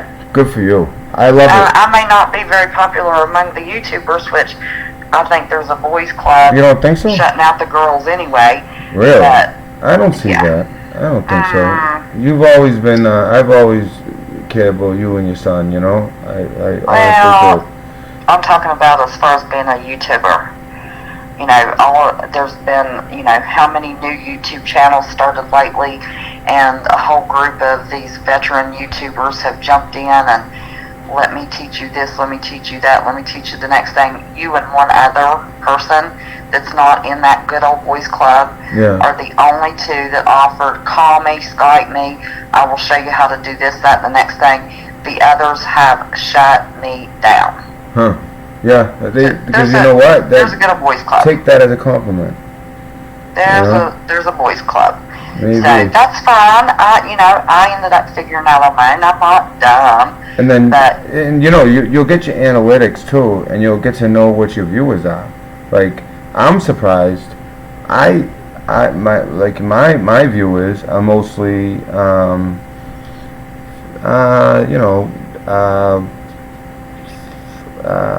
50 plus and female. Huh. Yeah, like a majority. You know what I mean? So you get to know. Well, I'm 58, so I fall into that category. You get to know your audience. It's so funny, I did the channel because everybody wanted canning, and this and that next thing, and I finally did, what you need to get together for pressure canning, and then I did that Nevada thing. Yeah. And it's a rush, right? Right now I'm sitting only like at 109 subscribers. Good for but you. Last time I checked, that video had 140 views. That's very good. And everything else. To have more views than subscribers? I had more views than subscribers. Yeah. And I saw you on that video, and I ended up staying away from it. I was like, oh, West Virginia got that one. It's a good story. And I saw that. Well, that one got 2 and 3 times more than any of my other videos. So I thought, holy cow. Yeah. So I thought, I'm not going to do daily news. You know how you were talking about the clickbait crap? Yeah. That's, people love a car wreck. They love to see a disaster. Well, if you're going to do it and put the clickbait out to get the viewers, at least tell the daggone truth and don't leave the clickbait in your reporting, And that's what was done on that video today. Yeah. They didn't mention anything about it being in the Constitution that the governor could, round these people up, in a nice fashion.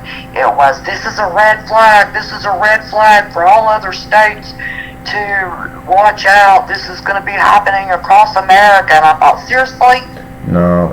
Maybe, but I could see it maybe happening in states that are very... that saw that today. Yeah. I mean, Oregon's extremely left-leaning.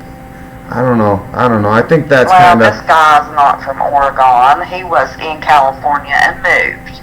Does that give you a hint? Yeah, it does actually. Yeah, it does. Disappeared, come back, disappeared, come back. Had demons in his front yard. And yeah, I know who you're talking about.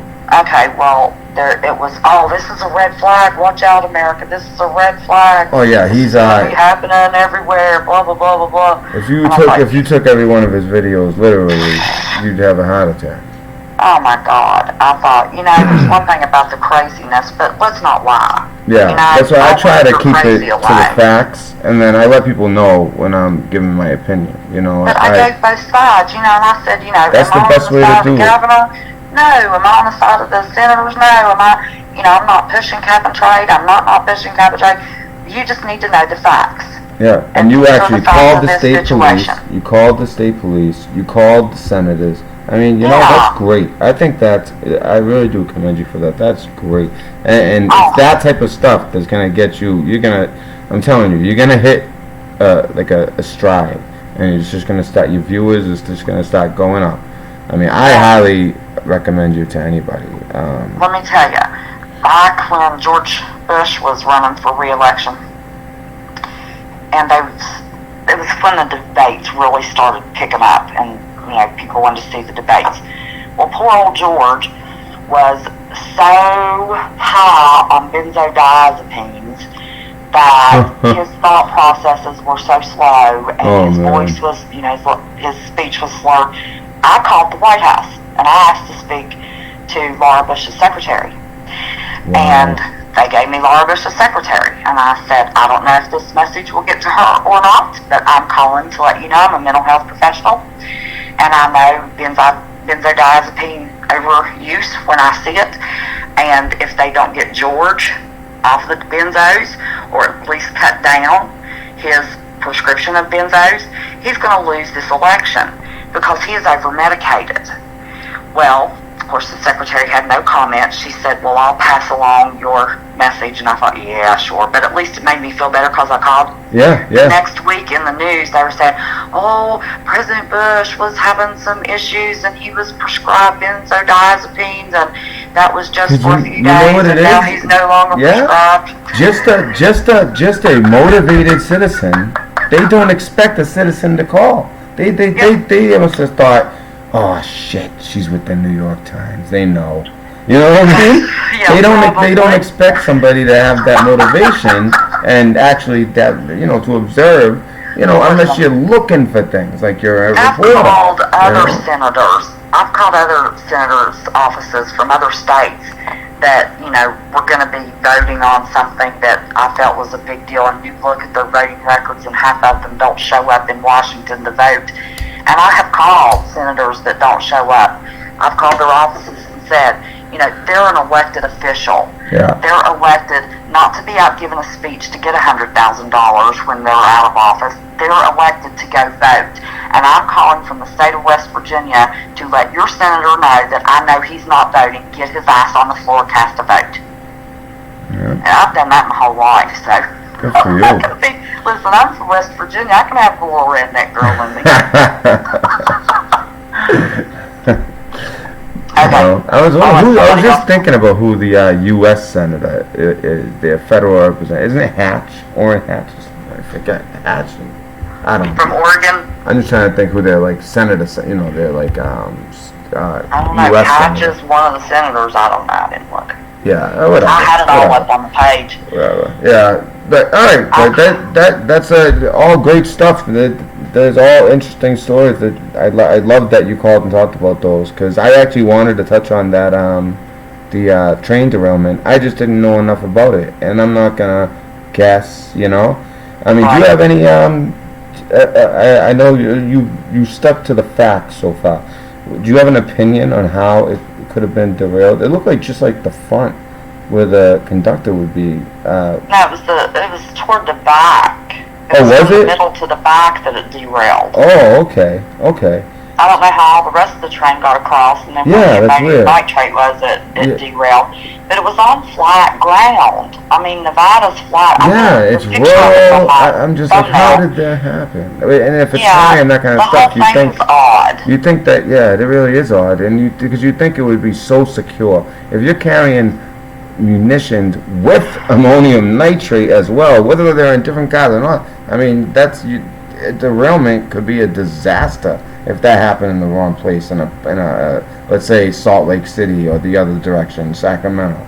You know, well, even Drop, commented on the video, you can even mix, ammonium nitrate with water and cause an explosion. Yeah, ammonium nitrate's so explosive. That's like, if you guys ever seen the videos in Texas, people see like a little fire, and it's like a plant with ammonium nitrate, and there'll be a secondary explosion. Pyrotechnics are made out of too. Yeah, that's like, I don't want to give anyone ideas, but yeah. But when I was in North Carolina and I had my trucking company, all of my trucks were stopped forever. I think I told you that story because there was a whole tractor trailer of fertilizer that was stolen, and they looked for about a month, and then all of a sudden they stopping the trucks. So we just assumed, that they had found the stolen tractor trailer.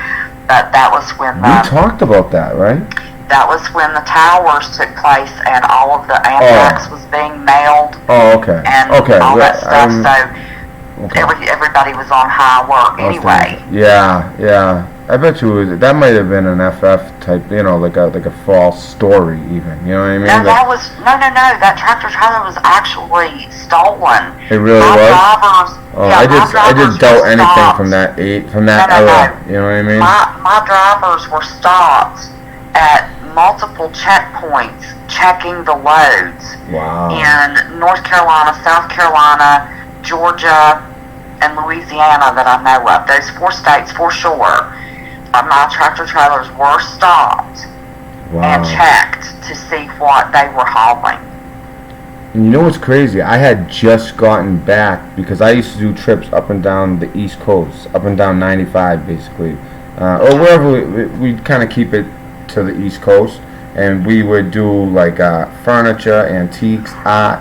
We'd have like 5 trips on the way down, and then the 5 trips on the way back. And you set the loads, like your first stop is the last thing on the truck, and then you grab stuff, and people are actually moving to Boston. You grab their art. Usually a lot of them were like art or antiques or pianos.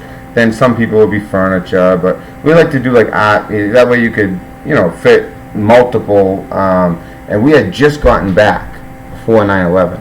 Because we were thinking, wow, we were just there. We drove by the towers and everything. I mean, we were there. It was right before school started because I was still a senior in high school, and I went with my father on the trip, and we were just there. It was amazing. We had just seen them. It's like, wow. Holy cow. Yeah. So Scott Rogers still in chat? Yeah, he's right here.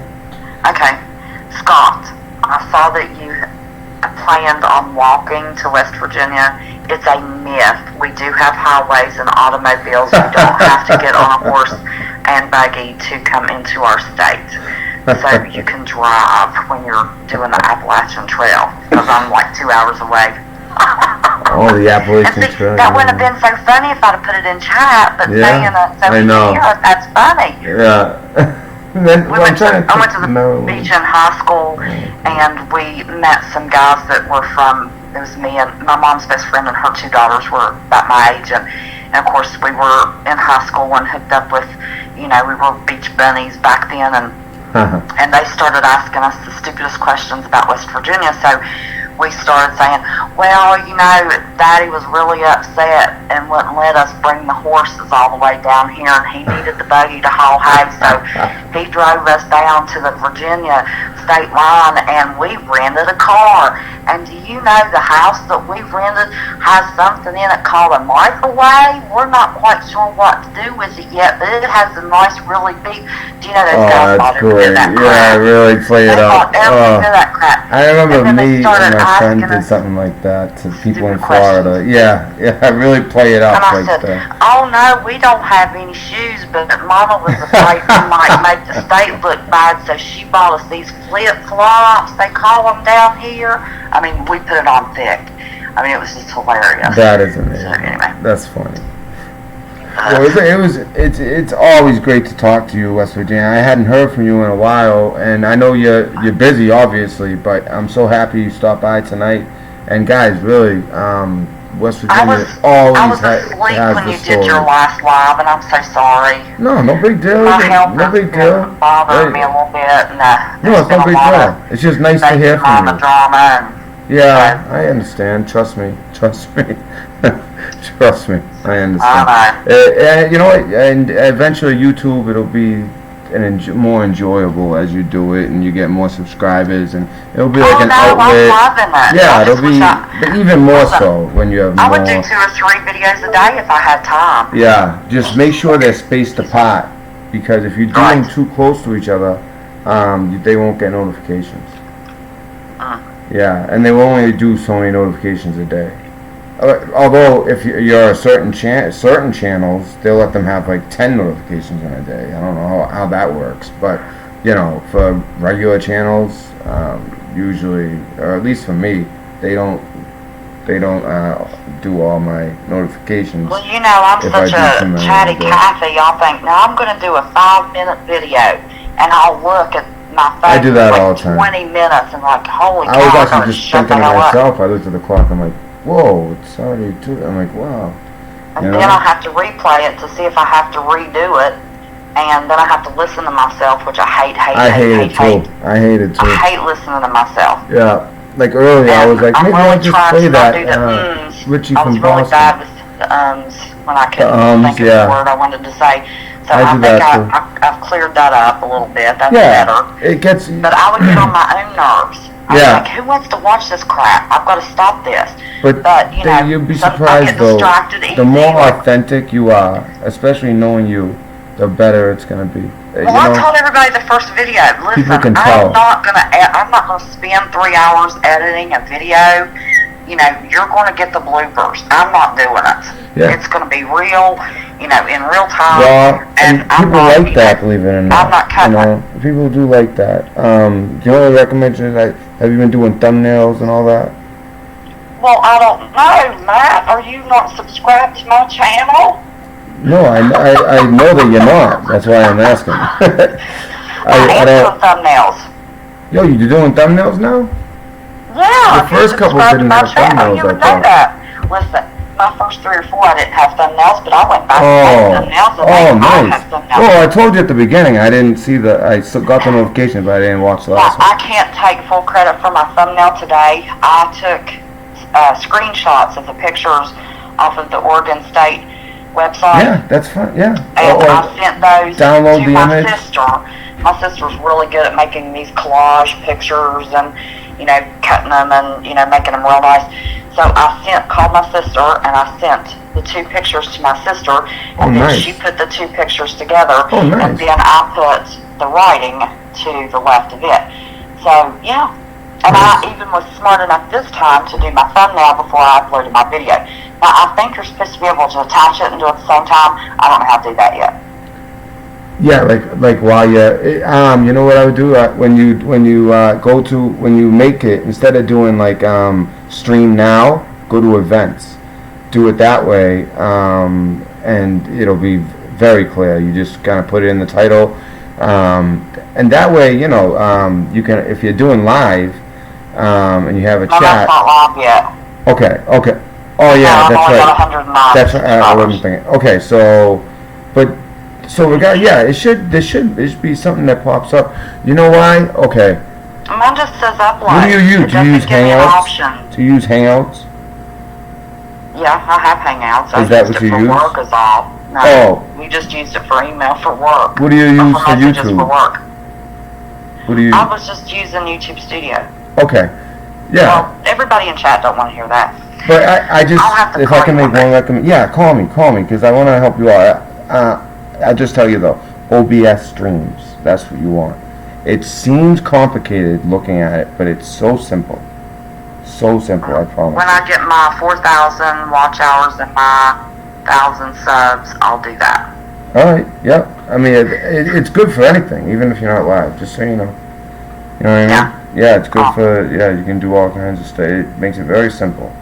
But, okay. Yeah, it's the OBS Streamlabs. It's the best. Okay. Yep. I'll check it out. Yeah, feel free to text me, call me anytime. If you have a question, I don't have all the answers. Well, I'm new. I'm still life has new. been crazy, so. Yeah, me too. But if you ever have a question, I'm gonna try to drive. I hate to hear that people have been like that. You know, if you ever have a question. Yeah, nice. That's interesting. I want to see that. But yeah, great job, and it's great hearing from you. And like I said, any questions, please never hesitate. I love everybody. They're so good to me, and they would be such sweet comments and chat. And I appreciate great group all here. Your viewers. It's a great group here. Yeah, it is. It really is. Intelligent as well. Yep. And thank you. God bless. God bless you and everybody in chat. Love y'all. All right, take care. Okay, bye bye. Yeah, she's great. So guys, if like I don't just recommend any channel, but I've known West Virginia for basically my whole. She was there my first live stream, which was so much fun for anyone who was there. We were laughing. It was a good time. I didn't know what I was doing. My chair broke. It was like all kinds of crazy stuff. But she was there for my first. So she would be my oldest mod, not in age, but as far back, she's been my mod the longest. All right, guys. So the phone lines are open, and I know there's a little bit of a delay, but yeah, the phone lines are open. I'm really happy that she brought up those stories, because those stories that I've been looking into. And I showed you guys the story about the emergency alert system in Oregon the other day. But if you didn't see it while we're waiting on a caller,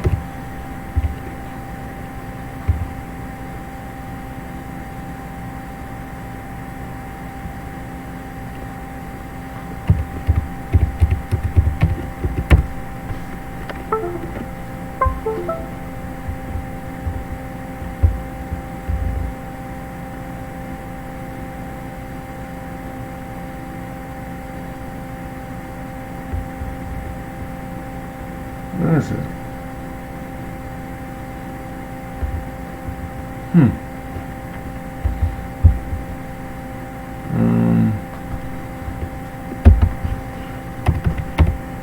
So anybody, feel free.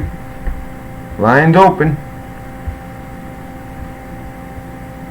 Let me see. What do I have? I got the screen up? Yeah. Okay. All right. I think I know who this is. Hi, it's the Red Pill Dispensary. How you doing? Oh, hold on. Hello. So, how you doing, bud? Hey, how you doing? This is Brian, right? Yeah. All right. Yeah, I thought so. I didn't save you. And I don't save the numbers, but I remember them. Like I knew it was West Virginia before. How you doing, brother? Good. You want to pick up where we left off last night? Let's go for it. I loved the. By the way, I was talking to someone else. I loved the way that like we went real long, right? But the way we wrapped it up at the end, the way you kind of wrapped it up, that was great. You know what I mean? The way like after going over all that, it came down to basically how you explained how that countdown. Yeah. I have a video with that countdown and the dates.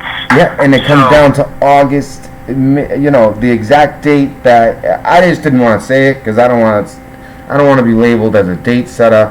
And I don't truly believe it based on, I was reading like Jewish, it's Jewish stuff, like the 3 weeks of mourning, all that.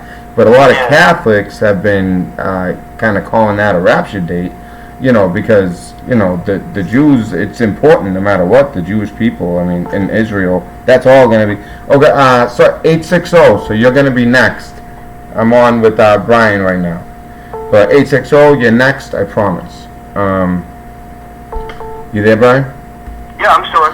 So yeah, so basically just the way that for those who aren't listening, you could probably explain it better if you want to talk about that. But I was just saying how. Well, let me just tell you my part first. So I was reading something where I was talking about the 3 weeks of mourning that the Jewish people saw, and at the end it's called Tisha B'Av, and all of their tragedies throughout history. The first temple going down, second temple going down, having to leave their land. Moses and whatever with him, I don't really know that story too well. But what happened with Moses and when he gets angry at the people, I think, and something like that. All of these things happened on those, either the Tisha B'Av, which is this year, it's August 10th evening into August 11th day, and the whole day August 11th, or the other one, I can't think of it right now, but that's on July 21st, and those are the 3 weeks of mourning for, just all of that the Jews have gone through.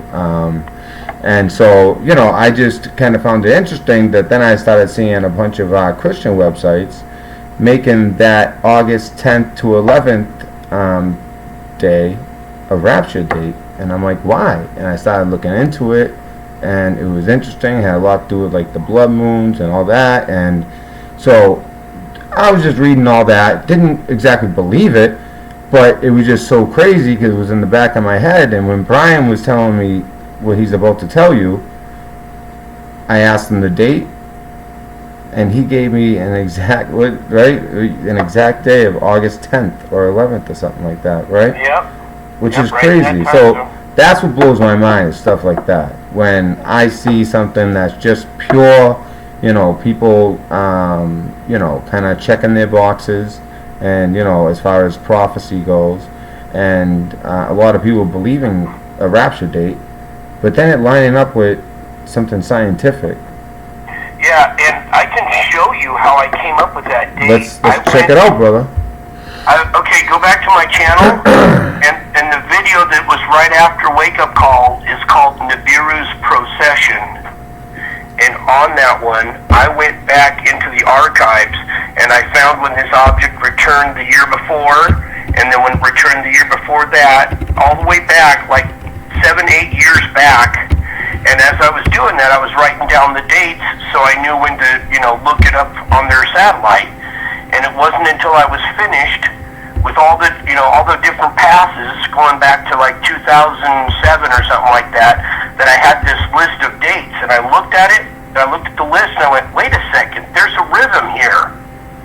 And as I, calculated the days, I'm like, well, wait a second, this is 10 days shy of a year, then 11 days shy, then 12, then 13 days shy of a year. Oh my God, there's a rhythm here. Yeah. And then I found what day to go look at it in 2018, and sure enough, it showed up in 2018. And that was the time that those observatories got shut down. Oh, really? Oh, yeah. Oh, because they saw it. Wait, what is the name again? I think I passed it. Okay, scroll down. It's called Nibiru's Procession, and it's the procession. Oh, I got it. Yeah, year by year. We've watched it before, but yeah. Howdy, folks. And at the end of it, the whole video is, starting in 2010, then the past in 2011, then the past in 2012, as it gets closer and closer and closer to the sun, until it finally goes around the sun. Do you think I should have the audio on? Or do you want to talk over it? Oh, you can't really see it because there's a delay. Okay, so let me just set the audio. Oh, in the video, I describe everything to you. Yep. All right. And there's dates and everything. The only thing I hate is my computer doesn't have the best audio, but I'm gonna get as loud as It's I okay, can. or you can just play it and put it on mute and I'll narrate it. Alright, the only thing I'll go over, there'd be like a delay. Well, let's see. I'm gonna try right now. Let's see how your voice is. And then you could also, you talk as well, but you can, Yeah, however you want to do it, then.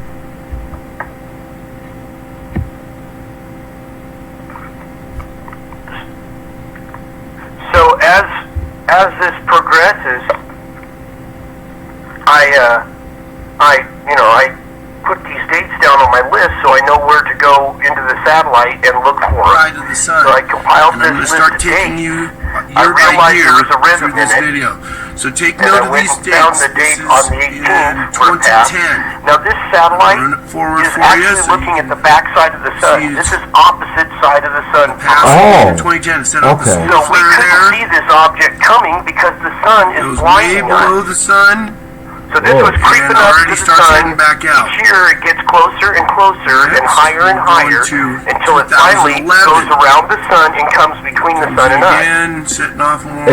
it's that orb, Solar flares. circle, right? Yeah, that little white orb right there. And it's much bigger. It's just a glowing spot on a much bigger sphere. Yeah, That yeah. sphere is That's like the size of center the sun, or really. something. Yeah, yeah. Okay, and here We you are can at see it causes the 2012. and then it pulls Comes back in out. again, setting off more Wow. solar flares. Yeah, huh? And then each year it keeps getting Deeper closer, in this creeping time, closer and and closer then to the starts sun heading back out. until it finally goes around the sun. I mean, how We could are at anyone explain this away? 2013. I They don't can't. know. You know? And Back in again. NASA's either hiding it or they don't even know what they're Solar looking flare at. activity. You know, I think this had A something little to do with deeper. they This blacked time out a little Google closer Sky to the and occulter. the So each year that it stellarium. comes in, it's getting deeper in and closer to the occulter, moving up like this. Huh. Here we are at 2014. Solar flares. And each path has a date at It's the getting bottom. closer. So they're all It's getting time higher up stamped and deeper dated. into the Yeah. picture here. Yeah, guys. So pay attention to the dates. So that was Yeah, that's Here what we it's are all at about. Pay attention to those 2015. dates. October 18th. Now that looks like September 29th. What do you think? Way in there. Just Oh, so under when the it occulter, touches, this I black get it, occulter okay. right here. Yeah, And and then at the heads very end of the back out. video, I put my list up and I show you the And notice list the of difference dates. between Oh, nice. 2015 and How I came now to the So it looks like it always 2013. comes in September and then through August. This time. I mean, then through Yeah. October. Well, it started in October. Behind. Then it's Oh, moving to September. behind the Oh, it's going occulter. for- It's shy of a Then year. pops It's out not actually a and year heads back plus. out. Yeah, It's Time. 300 because it's getting closer. Yeah. Wow. 45 days. Yeah. Wow, that's so See that? crazy. See, this time it goes in a lot deeper behind the occulter and then heads back out. Now to Now this is the Revelation 12 sign. 2017, Yes. down here. This is the object. This is the dragon. So this is the Revelation 12 sign. I know they blacked out something in the sky Behind the between sun. Virgo's legs. And pops back out right here.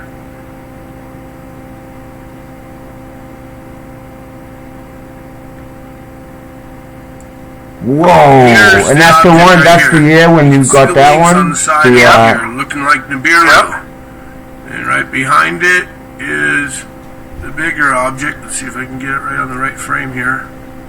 And that's Nibiru. Yeah. And Yeah. Nemesis. Here, this Now, guys, bigger imagine object is imagine really throwing setting like a off. blanket over a ghost that you can't see.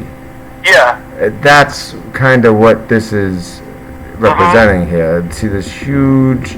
It's actually probably bigger than that. It's just it's what would you say? It's actually bigger than that because when you look at that, it's at a 45-degree angle still behind Yeah. the sun. And it's not about 10 perpendicular times next to the the sun. What would, yeah, I would say 10. 10 times to- sun? Yeah. And I've seen other objects along with these that are even bigger. There's one that's about 20 times the size of the sun. Now, do you think that Nibiru it's part of like another Well, these solar are all system? stellar cores. There's more than just these ones. And the Nibiru one, those wings are actually debris tails that are being ripped off of that front object. They're being ripped off to the bigger Solar object flares. behind it. These two It's pulling debris off of that front object, and those are debris tails that are streaking back. Wow. Now, there are other stellar cores out there that have debris tails on them, too.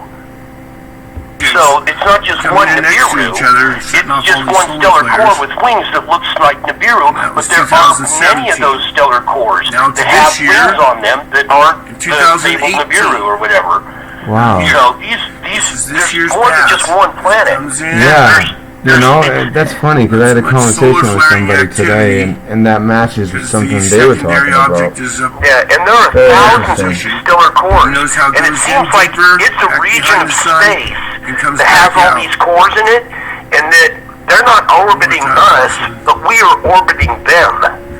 And the period keeps getting shorter and shorter and shorter So this was because this we're year's getting pass. closer and closer and closer. Back, Our way orbit, back our deeper. elliptical orbit is getting tighter and It's tighter behind and the sun tighter. there. Yeah. It's like going down a toilet. Pretty soon we're That's spinning exactly faster how I and closer described to the it to middle. someone today. I was talking to Back someone out. today about it, and I was like, Okay. imagine like a There's toilet. something else I want to And show it you just, here. that's exactly what I said. That's crazy. That's so funny you said that. Yep. And now Yeah, we're at- we're going here's the down the date. street, bud. The date. We're going down the Yeah, street. right? Entering the frame Well, over it here is. on the right. That's what God's showing you. So, He's telling you, man. take a look at This these is going down the dates, toilet. 11, Now, 10, don't 11, go all the way to 13 the of end of the 11, video because 11, then I 12, pulled the list up. And as we go down, Yeah, that's what you're we doing notice now. there's a little Yeah, rhythm freeze frame here right there. where this Pause thing it is on that showing list up. so you all can look at that list. Yeah, check this out. So you had it at the 15th, but then you said that it looks like it's actually might be a couple days earlier than that. Yeah, Which is because why you were it, saying the 10th or 11th. because that period. Now this is an estimate. Yeah, I remember you When I saying figured that out- in the video. It's an estimate. Yeah, Yeah. 10 days shy. Yeah. But then when I looked closer, it actually it keeps increasing. It starts at 10 days shy, then 11 days, then 12. And this is just, when the object first appears in the screen, not when it goes behind the sun. So these are Oh, rough yeah. estimate dates, which Yeah. means it's coming in August. This Wow. next pass will be in August of 2019, somewhere between 10 days beginning shy and of the a year. 15th. That's What's in between the crazy. very beginning and the 15th? Well, shit, the 10th and the 11th are right in there, aren't Yeah, yeah. they? Yeah. And that's Yeah. a huge like date setter. People are marking that date for the rapture. I mean, And on 2018, it wasn't so intense because the object was at a different angle. But this year, you see how intense the weather and the earthquakes are getting? Yeah. Just like in 2017, I have a feeling this year we're going to have a really close pass, and this thing is going to do a lot more damage than it did in 2017. yeah. And Yeah, you know, we're it, already seeing tidal do you- surges and earthquakes already, and it's not even here yet, and we're starting to see the signs. do you look at it as a what's it called? Like a black hole almost, except it's Yeah, I do, because the definition of a black hole has changed a little bit. Yeah. See, these guys always try to make it out that it was a hole in the fabric of space-time, when actually it's a core. It's a super dense core that it's so dense that it absorbs and bends light. Yeah. That's what a black hole really is. And when these things, you can't see them. They're kind of invisible until they absorb the energy. They fit the definition of a black hole Yeah. to a T. Yeah. And then now they're I- saying that they think they instead of just like ceasing to be altogether, they're starting to. I think it's really because of some of the advances with CERN as well as the D-Wave machine. It was. Yep. I think that they're starting to realize that it's most likely going to another dimension. And It could be because when this stuff started appearing, I started having angels and demons and Mary and all sorts of stuff showing up at my house. And I showed you amazing. that video with Mary and angels, right? Yep. We were I have watching that last another- night. It's amazing. I have another one of a dragon spitting stuff on my feet while I'm sleeping in bed. Wow. A dragon. And speaking of the dragon, Spitting fire and bolts of energy on my feet. It actually lifted up my bed. I felt my bed lift up, and it felt like somebody was stabbing me in the foot with a knife. And I'm like, what the heck's going on? So I jumped up, grabbed my camera, started squeezing off some pictures, and I caught a dragon, 7-headed dragon, spitting bolts of energy on me. that's the biblical version, right? 7-headed. Yeah. And this is all crazy. It's crazy because this is all happening to me, and it's true. And you know what sucks? Any of this It's stuff like, up. yeah, that's what I'm saying. It sucks because especially in this day and age, no one's gonna believe half the stuff. You know? I know. I mean, maybe if they sit down and listen to the whole story and listen to how one person reached a date one way from studying something and watches this, actually sees this object, and you know, I hope that kind of, you know, makes it a lot more realistic, you know, because this isn't just some fake thing, right? This is legit. I mean, this is legit. And that's what's so frustrating for me is I'm the one who took these pictures, so I'm the only one who knows for sure that they are true. Everybody else can have a little bit of reasonable doubt because of all the technology to change shit, right? But me, I know for sure that this stuff is true because I'm the one who discovered it and took the pictures and stuff myself. And I'm freaking out trying to tell people, oh my God, it's all real. You guys need to wake up. This is important because heaven and hell are real. And most of these people aren't going to be making it to heaven. And it's time that they wake up and start to see that we are on a final countdown here, that these angels and demons are real. They're here. The other realm is real. The veil is falling. And I agree. It's time to, you know, get ready because this has been a test. This whole time, your existence on this planet has been like a test of character. Are you going to help out your brother, or are you going to, you know, steal from him and get over on him?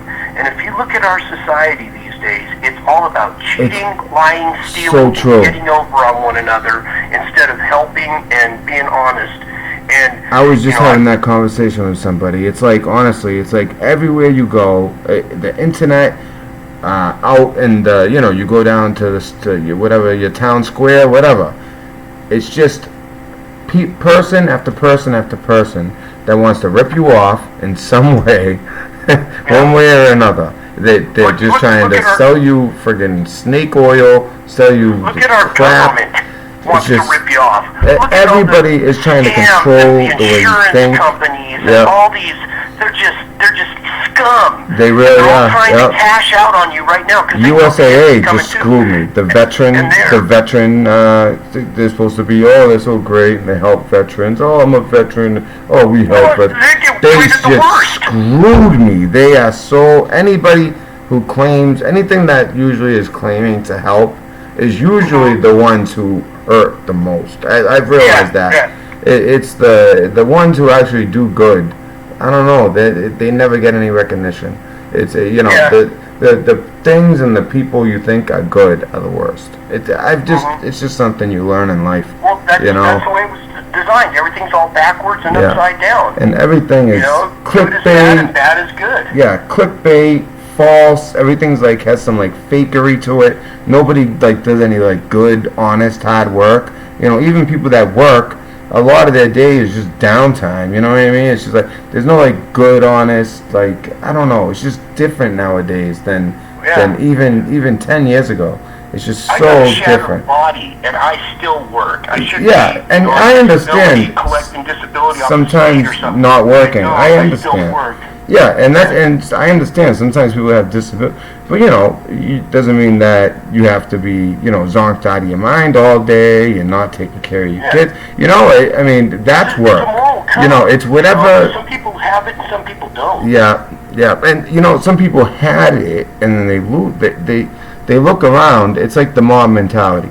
You look around and you see the world's gone basically nuts, and you know, it's like a mob mentality. You just jump right in and you become just as nuts. I mean, you look at like something like Twitter, and it's just such like a sign of the times, the disgustingness. Trolling each other. Yeah, it's just it's all about just trying to one up the next guy and. Yep, that's right. And you it's know, a bunch of one-upmanship, you know. Yeah. And I'll clown him.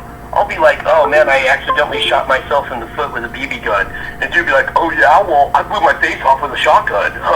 You know, and you just they make there's nothing real anymore. It's everything has like this layer of fakeness to it.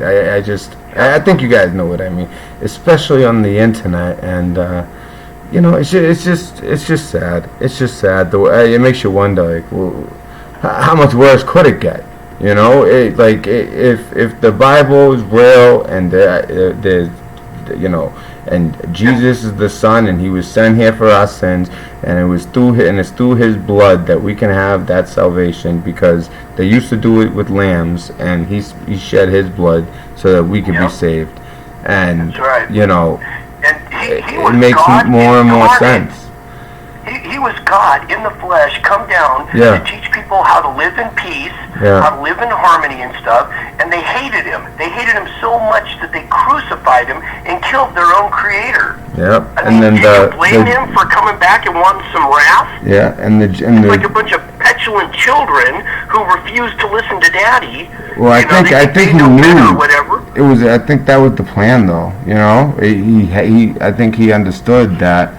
There's some point that he had that understanding that I have to die. It's called tough love. To set. Well, you know, as far as like the ritual part of it, like what they used to do, short, like they'd have to please God, they'd have to like kill a lamb, you know, and there were certain ways you do it and all that. You know, the whole thing with Jesus is He's the lamb because He was sacrificed for our sins, so that we don't have to do that type of crap, you know? And he made that sacrifice, and He doesn't ask much. He just wants to be recognized that, hey, I gave my life. I was tortured and gave my life for you. Please care just a little bit and recognize what I did for you. I mean, imagine how would you feel if you were tortured and killed to save a buddy, and he didn't even give a crap? Yeah. I know. You know, you'd be a little mad, being like, hey, you know, look what I did for you, and you don't care? Trust me, the person I do the most for on this earth, besides my daughter, forgot my birthday today. So it's like, not that exactly, it's a parallel to Jesus' story. It just, you made me think of it by saying that. Like, you know, people not appreciate it. Yeah, I know. I'm totally with you, brother. You know, it really is. It really is kind of crazy. And you know, he looked at them. They knew because he at one point when they questioned him, they go, "What you're speaking of is you know, like what did they say? What's the word for like claiming your God or something like that? When proclaiming, heresy or something. No, they use a different word. Oh yeah, heresy. Yeah. I think they use a different word. But anyways, so something like that.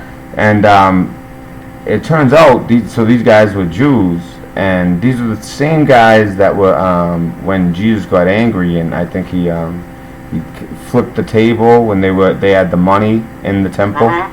And I think it was the same guys. It was around that same something. I wish I knew this story better because I'm butchering it.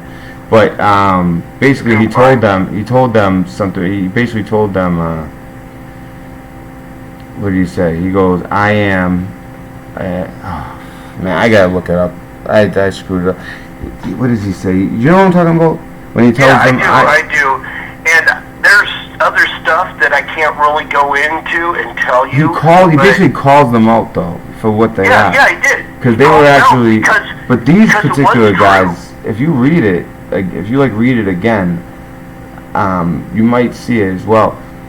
What I think he's doing is, I think that they're like some kind of, they're not exactly human. There's something else.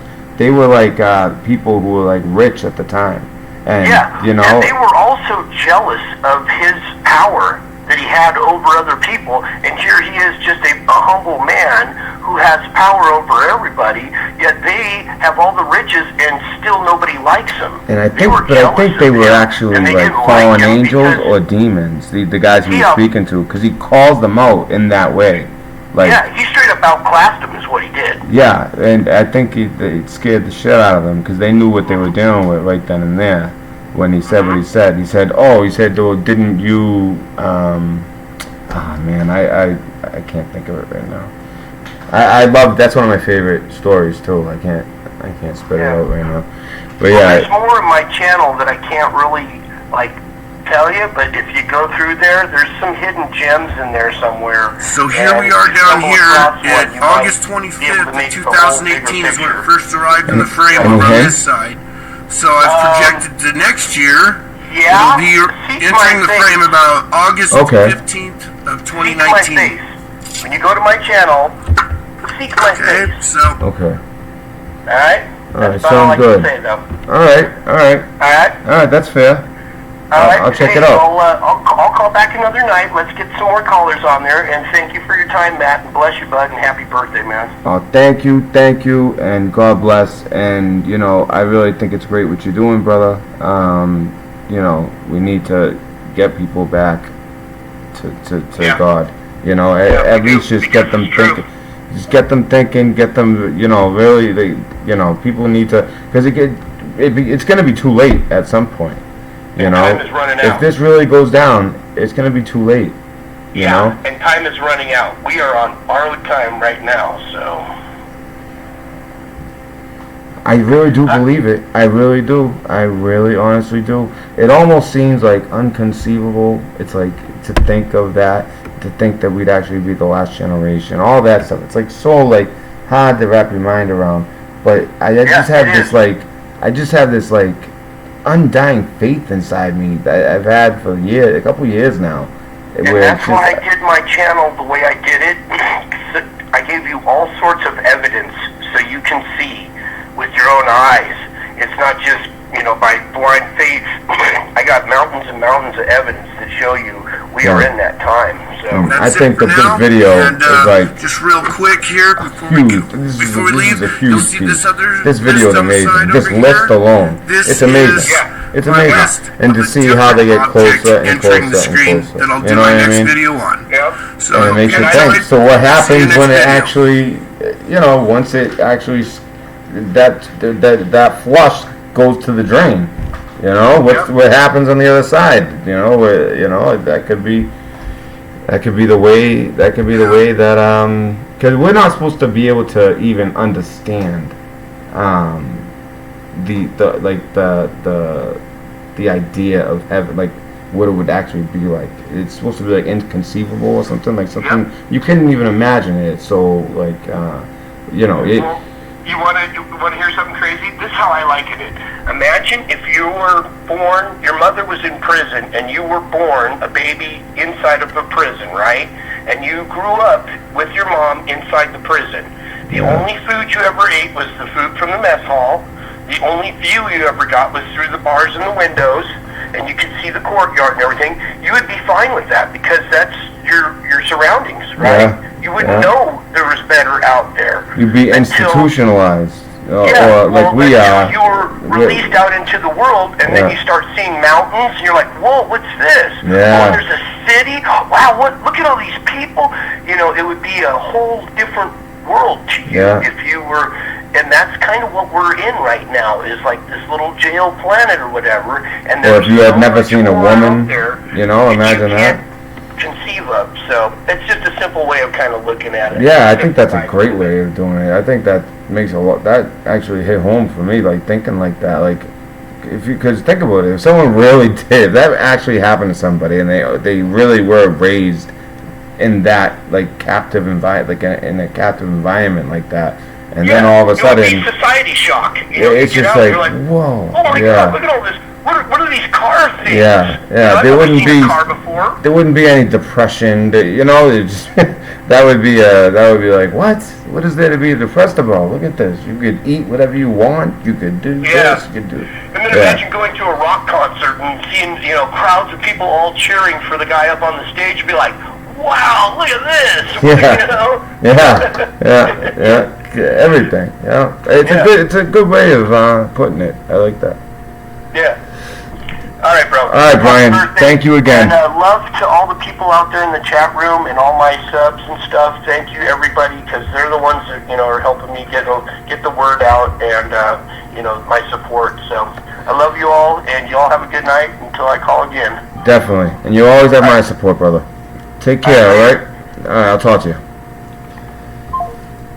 All right. Another great call. Okay, so 2 great calls. Also, so I know right now 860. You have the you're up. So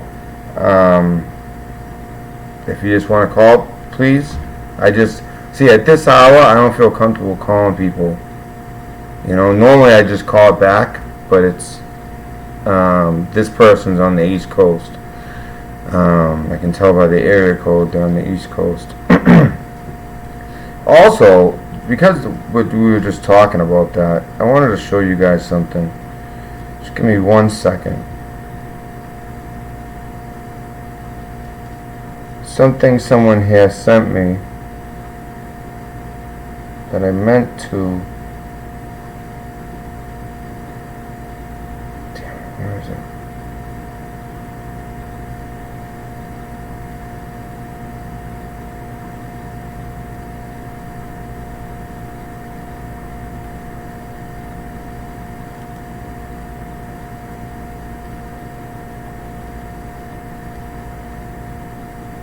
Oh, was that it? Yeah. I want to see what this looks like up on the screen.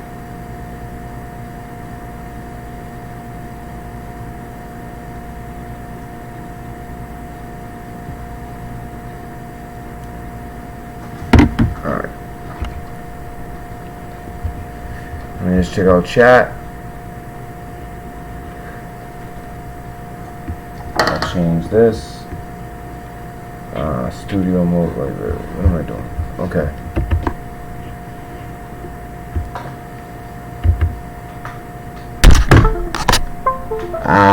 So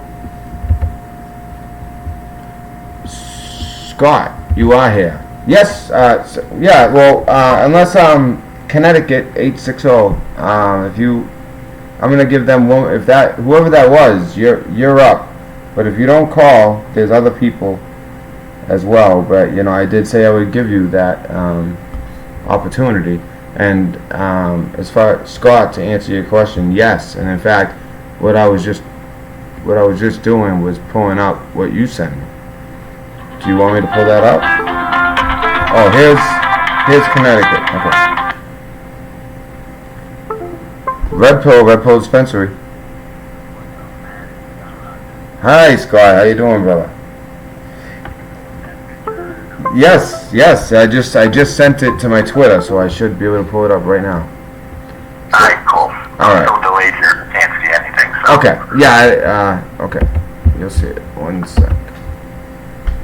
Oh, and you know what? Hold on. I got a screen. I got the wrong screen share. Okay. Also, I think you maybe had told me you were East Coast. I thought for some reason you always came off as like a West Coast guy, and plus like you hang in there late with me, So I always thought you were maybe West Coast. But I think I actually knew that from the past, talking to you, maybe that you were not. But yeah, that's okay. So I have it right here. All right, here it is. All right, cool. Why is it not blue? Why is it blue? What's going on? Alright, hold on.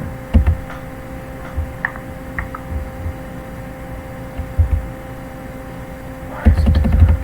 See, when I click on it, it goes blue. The whole thing went blue. I wouldn't doubt it. Yeah, no, but when I just leave it in here, maybe I can enlarge this.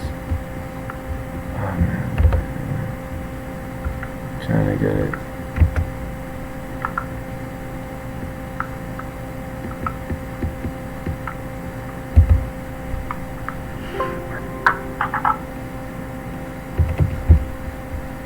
Maybe if I save it and bring it up, I can get it Way quicker. up on the TV right now.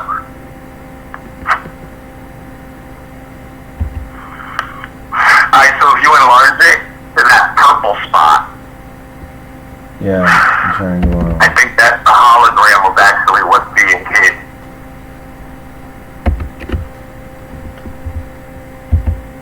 Oh, good, it did now. I think it just needed to load or something. Alright, but I still can't get it any bigger than that. I mean, you can look at the lasers coming off of the sun. Does anyone think that's So cool? guys, check this out, right? So you see, so you're talking about first the wings, right? So see, now look at this. See this purple? Keep blowing it up, man. I know. I gotta. You know what I gotta do? It's not big enough. I gotta get it from here.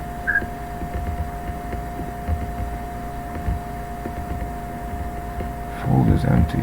Alright, I'm gonna save it again. I can explain it to you right from now while you're trying to blow it up. Let me work on this.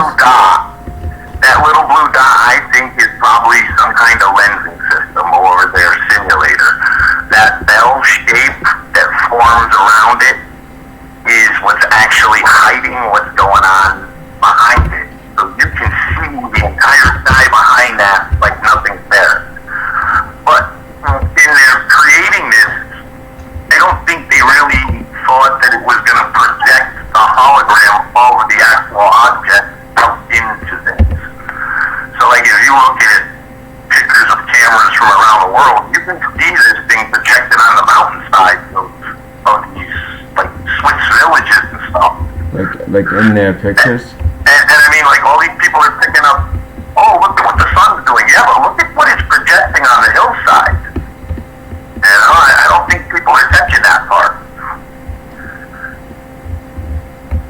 So here it is, a little bit bigger. Let me see if I can even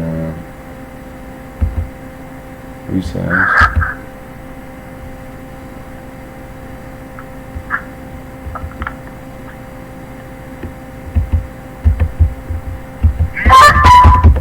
Oh, okay. Let me do that. Oh my god, what a pain. That's pretty big though. Oh, I don't know how big it would be. It depends on what you're watching You really on. gotta blow it right out to you really gotta bring the purple spot out and lose the rest of the picture. Because I know everyone's going, oh, that's just a simple lens flare, I but know what you mean. lens flares don't have texture on them as far as what I've been taught. And you can clearly see texture in that purple spot.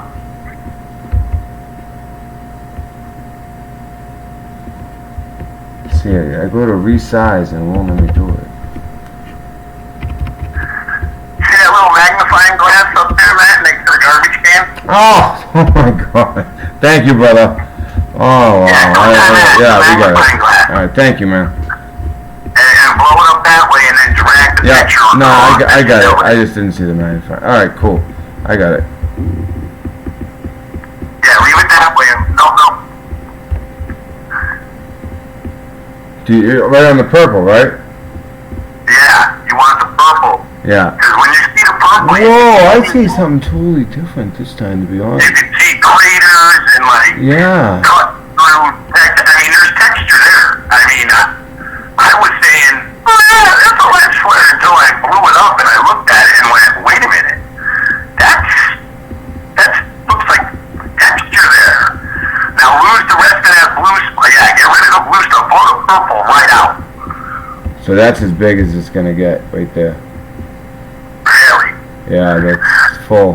Yeah, I'm gonna have to figure out how to blow it up much better than that, because really on your phone, if you blow it, you can see how it looks like a dragon head. Yeah, the going way over you the front can- of it, too. That's what you were talking about. That's what I saw was I saw like a dragon Yeah, head. actually, yeah, I think that's all part of it, but I saw a dragon really head. can see, yeah, that's not giving But it now much.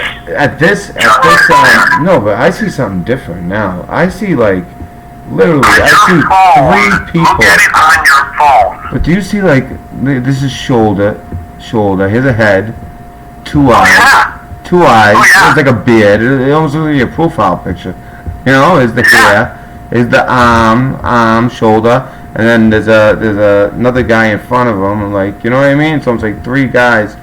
The third guy I could see nothing anymore really, but there was another one I could kind of. Well, yeah, look where your arrow is now. It's Right. like 2 eyes, a nose. Yeah. Right? I mean, I see faces and stuff in the cloud all day long. It's crazy walking around. That's right now. nuts. I didn't see that for the first time. It So wasn't look this at the zoomed spot in. in between the 2 clouds. clouds.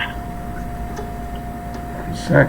My screen just. Move your arrow up to the right at 1 o'clock, Matt. No, I know, but I'm just turning the screen right back on. If I don't every like 20 minutes. Alright, I'm back. Alright. So where? Go right between the two clouds at 1 o'clock. This right here? No, up. Because that looks like a face too. Yeah. Go up to the little frowny face in between the two clouds with the halo over its head. Yeah, that's where I am. I think, huh? It might be a delay in between these two clouds. Yeah, and this is the halo. More than likely is, I'm sure. The halo and the face. Yeah, I mean, but Is it? so that's what I was trying to say. When you start seeing those bell shapes still up in pictures when you're taking pictures, Yeah. keep moving the camera, you'll find it, you'll see it. Wow. And then you're gonna start going, wow, I guess it's, Dude, I guess it's really true. because I only went so far, and I saw the head of a dragon if it had like one eye. It was like kind of like a little bit further than this. It was like one eye, like teeth. I don't see it as much right now because it's on the phone. It was different. Now I can't get. It looks like three like a caveman type guy, like with his eyes and his beard. He's kind of hunched a little bit. His one arm is the other arm. And then like another guy in front of him, maybe another one behind. And then what's this, huh? Yeah, you see that? She's like this weird, Look like. at the sun itself. Look at the sun itself, dude. Yeah. Look at the spiral and light coming off. I know, it is crazy. But this So that picture like is weird at texture, is that 10 normal? a.m. on October 2018, and that's facing, I would say anything facing, looking northeastern. Well, from what we just heard from Brian, that's around the time that you said October 10th. That's around the time that Nibiru comes around. Yeah, that's what I'm saying. That's why when I looked at Brian Knight's work, I was like, holy gee, that fits my pictures perfectly.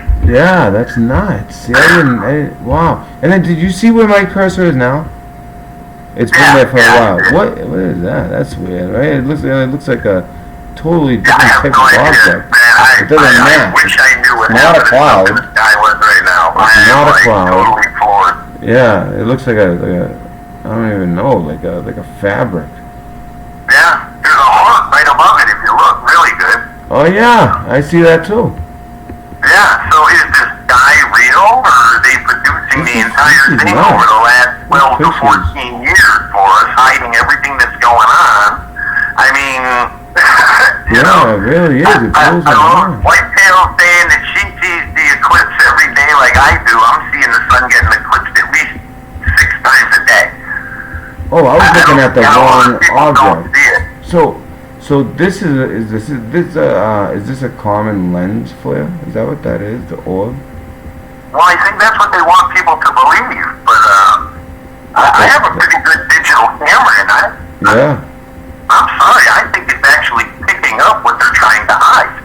Yeah, see, I don't know enough about photography, if that's normal or not, but see, now I see the dragon head again when I'm over it. I can't So yeah, if you were able to blow up the picture, like when you blow up that picture on your phone, Matt, I want you to look into the purple, not the blue area. So into right here. No, the purple spot. See the purple spot just I think it's beyond it? it's the delay, right? Oh, just beyond the blue, like this, the Yeah, that bell shape. oh, That bell shape is what I think that's the obfuscating lens system. That purple spot is actually what they're hiding. I think what it's doing is projecting it outward. that And I don't think that like Project I don't Blue think they Beam. thought of that when they created their little system. Yeah, it really there's so many anomalies. Like, see that could be just like something with, but there's something that's not just there's something there with that textile looking like the fabric-y thing, and then inside this real bright purple. Oh, now I see the dragon again. Yeah, I see. I was looking too far up. Look at this. Oh, now I see it again. I wasn't looking at the right. Wow. So there's a dragon. It's like people above it. This is good. I didn't see all this the first. So all right. I don't know if people see what I see. This is like 2 eyes, a beard, a nose. Here's the head. Right. That's the head. And I know it's a little bit of a delay. So whatever I'm saying will come like 5-10 seconds later. You know, one arm, second arm, you know, that's his body. And then here's the second guy, his head, you can't really see, but here's his chest, like even pecs. And then and then like a third guy, maybe something like that. But the middle one, that one's, I mean, it's like a person, eyes, nose, mouth, even like a beard.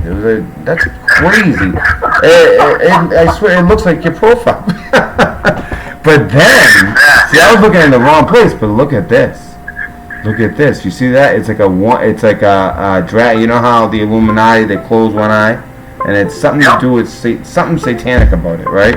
The tongue out and the eye. I get it. This guy, I always get one eye darker and one eye looks like it's wide open. That's, so, I mean, yeah, and that's what I see. This is a dragon head to me. Said it. We all know where that comes from. It's a street mock to God.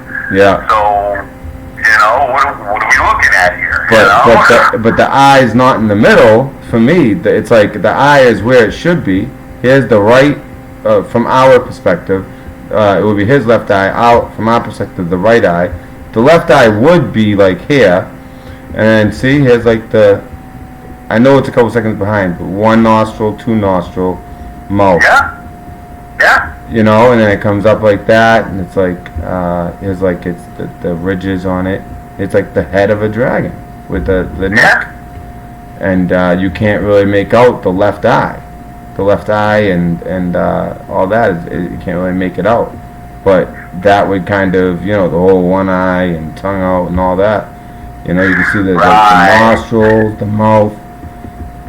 And right above it, now I'm seeing these people all lined up. It's almost like they're in captivity.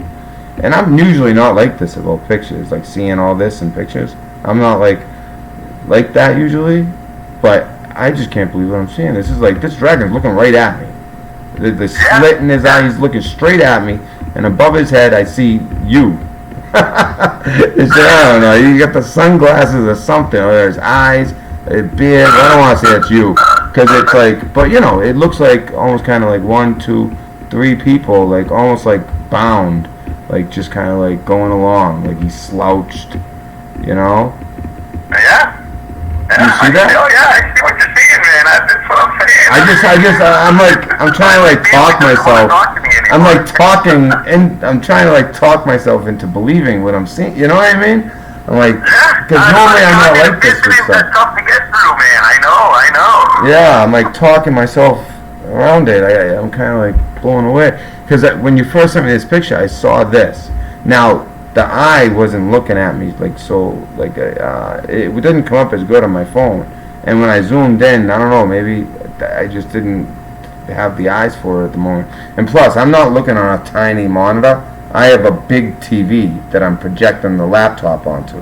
So for me, it's huge. That's what I'm looking at right now. And that's why in my head, I feel like you guys might think I'm crazy, but if you guys have it like on a TV or something, you should be able to see exactly what, it's clear as day. I mean, like beard, you can see the slit for the mouth, nose, eyes, or sunglasses or whatever is the head, like here. Arms, you know, kind of like a muscular arm, you know. Another one here, another person here, and the dragon with one eye, and the nostrils, and the mouth, and the shape of the head, and the neck. Unbelievable. And that's right at the time when Nibiru would be supposedly coming through. So now look at the other cloud. Does that not look like another dragon? Look at the cloud all the way over to the right behind the tree a little. Yeah. I'm going over there. So, I know it's kind of tough with the delay, but is the head looking at the other dragon almost? Correct. Yeah, I see it. Yeah. Like it's almost flying with its wings spread out trying me see. Yeah, you got it. That's it. You're on it now. So the Yeah, delay no, just it's goes gonna away. go away for a second. Every few minutes it goes back. You know what I mean? I have to blow it up again. Yeah. Yeah. Oh yeah. And it's like this would be his mouth and teeth. This would be the eye. Yeah. That's the nose. Wing, There's wing. a lot going on here. So, This people. is a crazy. I can't get over this though. Cause Maybe what's up we with the should stop with purple? the vision. What's up with the purple? You know what I mean? What's it like? And then, like you said, like, looks like an alien head right there. Like the big eyes and like it comes to a point at the chin, but like Oh, almost. okay, yeah, yeah. And now I'm getting crazy. Looks like a face with a halo, like you said. I don't know what that is. Yeah, that one's really, I see the eyeball really clear on that one. Yeah. This is nuts. And then this weird little like fabric. It almost looks like a microchip. You know? Yeah. It's wild, man. I mean, this shouldn't be in the sky. I've never seen anything like this. I've been here 50 years. Yeah, it is wild. It's nuts. You know, people look at me and go, oh, no, they're just clouds. You don't know what they're talking about. But it's Yeah, well, not. it was- It's lit up we learned about purple. 4 types of clouds, not 30. It's not even like the clouds. It's like a projection. It's not even. I'm not even looking at shapes of clouds. I don't think. It's like a projection onto the Right. cloud. And it's. I mean, maybe somebody who's into photography can explain the color, but if you don't see an eye looking right back at you, and like kind of even like the lines of it, like a reptile would be, this because the skin, the lines almost. And like up here, it's just like people almost like bound, like slouched. I don't know, man. That's nuts to me. Little head with a halo over here. Mouth, nose, eye, hair. Yeah, a lot going on here, man. This is unbelievable, really. I'm like looking everywhere now.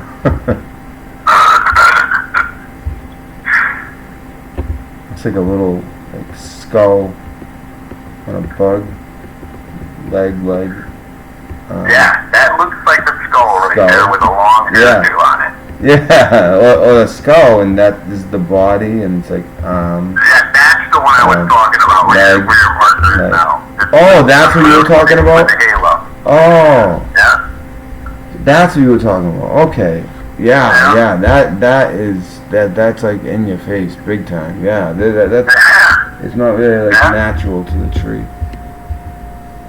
That's the crazy skies we got every day here. See, Well, not every day in Connecticut. Usually it's whited out, so I can't see oh anything. yeah, But, we get killed in New England, but Yeah, you get a ton of different layers here too, so it's pretty interesting when you look at the clouds. It's like, I don't understand, how could the cloud look like a triangle? I know, and like have edges like they do sometimes. Yeah, I or got the thousands of square triangle ones. pictures. It's crazy. Yeah, this is it. See, I never usually like I kind of like think people see what they want to see and all that, but no, I am seeing it and it's undeniable. I can't. Look at that too. It's like lit up and it's a cloud up here. Sorry guys, I'm just like kind of blown away a little bit. Cause I already looked at this I didn't mean picture. to blow up your mind. Not much blows my mind. This does. So yeah, that's crazy, man. I really appreciate you sending this and allowing us all to see it, because it's it looks like nothing. I've been trying to load them all up Far on the away. channel here, so. See, I'm worried that people are on their phone, because far away I see nothing. You know what I mean? At the distance like this, like you were saying earlier, you're not gonna see anything like this. Yeah, you really have to like really zoom it in, and I mean, I understand there's like the power of suggestion, and things can look a certain way, like I get that, and that's usually how I kind of like think about stuff like this. But this is just too clear, and I don't know enough about photography to but the color, what is that? The purple? You know, I can understand this being because the sun and the pit. You know what I mean? This would be the lens flare. This like aqua. You know what I mean? As far as like the little orb, I don't know if that is though. That could be that. I think that might be really there. Now that could either be the moon or Nibiru. It looks like midday, maybe. Not be the moon, dude. You see where the sun is? Yeah, I know. That's what I'm saying. It looks like midday. So it's like, how's that possible, right? Exactly. So, and it lines up with Brian's work as far as like when Nibiru. Totally lines up with what Brian's saying. I mean, totally. I can watch his videos now and go outside and find what he's talking about. Wow. Well, this is like not. So it's like when you said, not only does it line up. I think it was a couple weeks ago. Brian had said, it'll probably be a darker spot in the northeastern sky. He was totally dead on. I bet you Brian's getting. Did you show Brian this? No, I haven't showed. You're the only one I sent it to. You and I just sent one to TJ Blaze today to have her take a look at what. Yeah, I really appreciate it. This is like. She's chasing the blue dot, but I think what happens is when most people are taking pictures, they get the lens flare thing and they get afraid of it. They don't want to get the lens flare in the shot. Yeah. I say keep going after it and find what's there. You know? Yeah. These cameras aren't made to Do they? I got a 50x digital camera, man. Right? Yeah. It doesn't pick up stuff like that. It picks up what's See, I could really see there. this being the lens flare. You know what I mean? This whole aqua. But this, it's very defined. Maybe someone who knows photography might be able to tell me something about that. I don't know. But how do you explain this? How do you explain this? Yeah, let's check that out. Look at the rays coming off the sun. Explain those. Wow. Because those things travel forever in both directions off the sun. So it's either they're blocking it, and I have pictures of the sun where it looks like it's a half a taco, and oh yeah. So there's some crazy stuff going on that they don't want us to know about, and I'm having to guess it's very large objects coming into our system, or we've traveled into another system. But, it's like crazy, like with the weather, like. They definitely don't want people knowing. At this time of year in New England, usually this is like, June weather. It doesn't get any better than that, right? But we have nothing but clouds. No, I'm just saying though. Even like right now, when I go outside, I can't even grow a garden right now. Usually my pepper plants are 2 feet tall. Yeah, and I've actually talked to people. A lot of people's like their gardens, their harvest, everything that should be all coming in at this time isn't. It's still needing more time because it's not getting enough like real sunlight. And then I heard on another show that people felt like the sun was hotter. And in my head, I'm like, well, I think it's like the first chill of winter, if you feel it a little more. Or the first real hot day. But no, when I was out in the sun, I was wearing like a darker colored shirt. But that sun, it was like burning my skin through my shirt, like, and it was only 75 degrees. And it wasn't hot. It's just the sun was like burning me through my shirt. I'm like, this is like, what is going on? Is this like? Yeah, I wear sunscreen all the time when I go out. Like something is. Yeah, so I never felt the sun do that through a shirt. Like, and when it's not even hot out, it's like 75, and it's burning me through my shirt. It's one of the few days you could even see the sun. The thing is like literally. Magnified. Yeah, it almost like someone's holding a magnifying glass in front of it and like burning me through my shirt. Like it really felt like that. You know, it's crazy. Actually, it's an obfuscating lens. They don't want us to see what's going on. See, that's how they're covering up all the eclipsing and everything else. But and that's if you really look at the sky, you can see it go darker. Yeah. And then you can see it get lighter, like an hour later or 15 minutes later. Sometimes it's longer, sometimes it's shorter. Yeah. So it's really crazy what's going on. Because the way I think about it sometimes, that it helps make sense of things for me. When sometimes I'm like, am I going too far? But no, because you got to think. Okay, just as much as let's say we might believe in Jesus as the, you know, Savior and God and all that, right? And afterlife. Well, if there's people who are hip to certain knowledge and they sell their soul to the devil, they do the Satanism stuff, they do all that, they live on this earth as, you know, they have all the things that we think, or, you know, most people think are great, you know, Right. the money, the fame, all that, you know, because Right. they all and I always wondered, like, why is everybody thank God at like Oscars, and they're not thanking the uppercase G God, you know what I mean? Like, there's a reason that every single one of them, it's almost like it's in their contract, like they have to recognize their God, you know. And so let's say they were preparing, they know that there really is a creator, you right? What are they gonna do? They're gonna read the Bible, huh? They're all set. Most of them have already sold out. If you look into spirit cooking, anybody Oh, that's yeah. there has already sold out to the evil side. I agree. Anyone who's like famous, That's the all whole that. idea behind it, you know? Yeah, they, and, they like- eat a cake made of themselves, dude. They're eating their good side away. Yeah. They want nothing to do with good. They're all in for evil. Yeah, and I think we all have that duality. You know, we were talking about that last night, and I can fit, because I know how I used to be and how I am, and I know that like a goodness has come from in me, and it's come along with faith. It's also come along with my daughter and all that. It all goes together, but it's brought me closer. And the 444 thing, I'm telling you, it drives me nuts. But what I was getting at too is just like, think of like the elites too, right? They have all this money, all this technology. Now, think about it. If they're really trying to keep people, and you know, they are commanded to get as many souls to, to be consumed and not be released back to God. You know, what would they do? They know there's going to be signs in the sky and the moon and the stars. They're gonna do everything they can, especially if there's somebody kind of directing it all. You know, they're gonna do all these types of things to try to combat. Because it doesn't say, God doesn't say that, you know, He just comes down and that's it. It's a battle.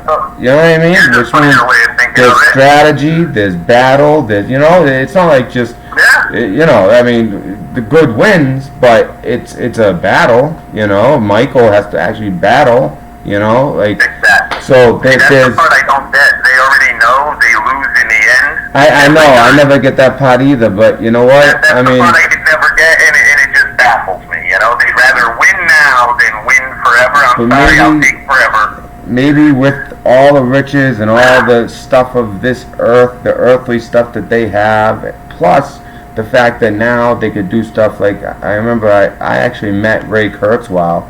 We moved him. He's the guy from Google who's trying to make it so we can live forever.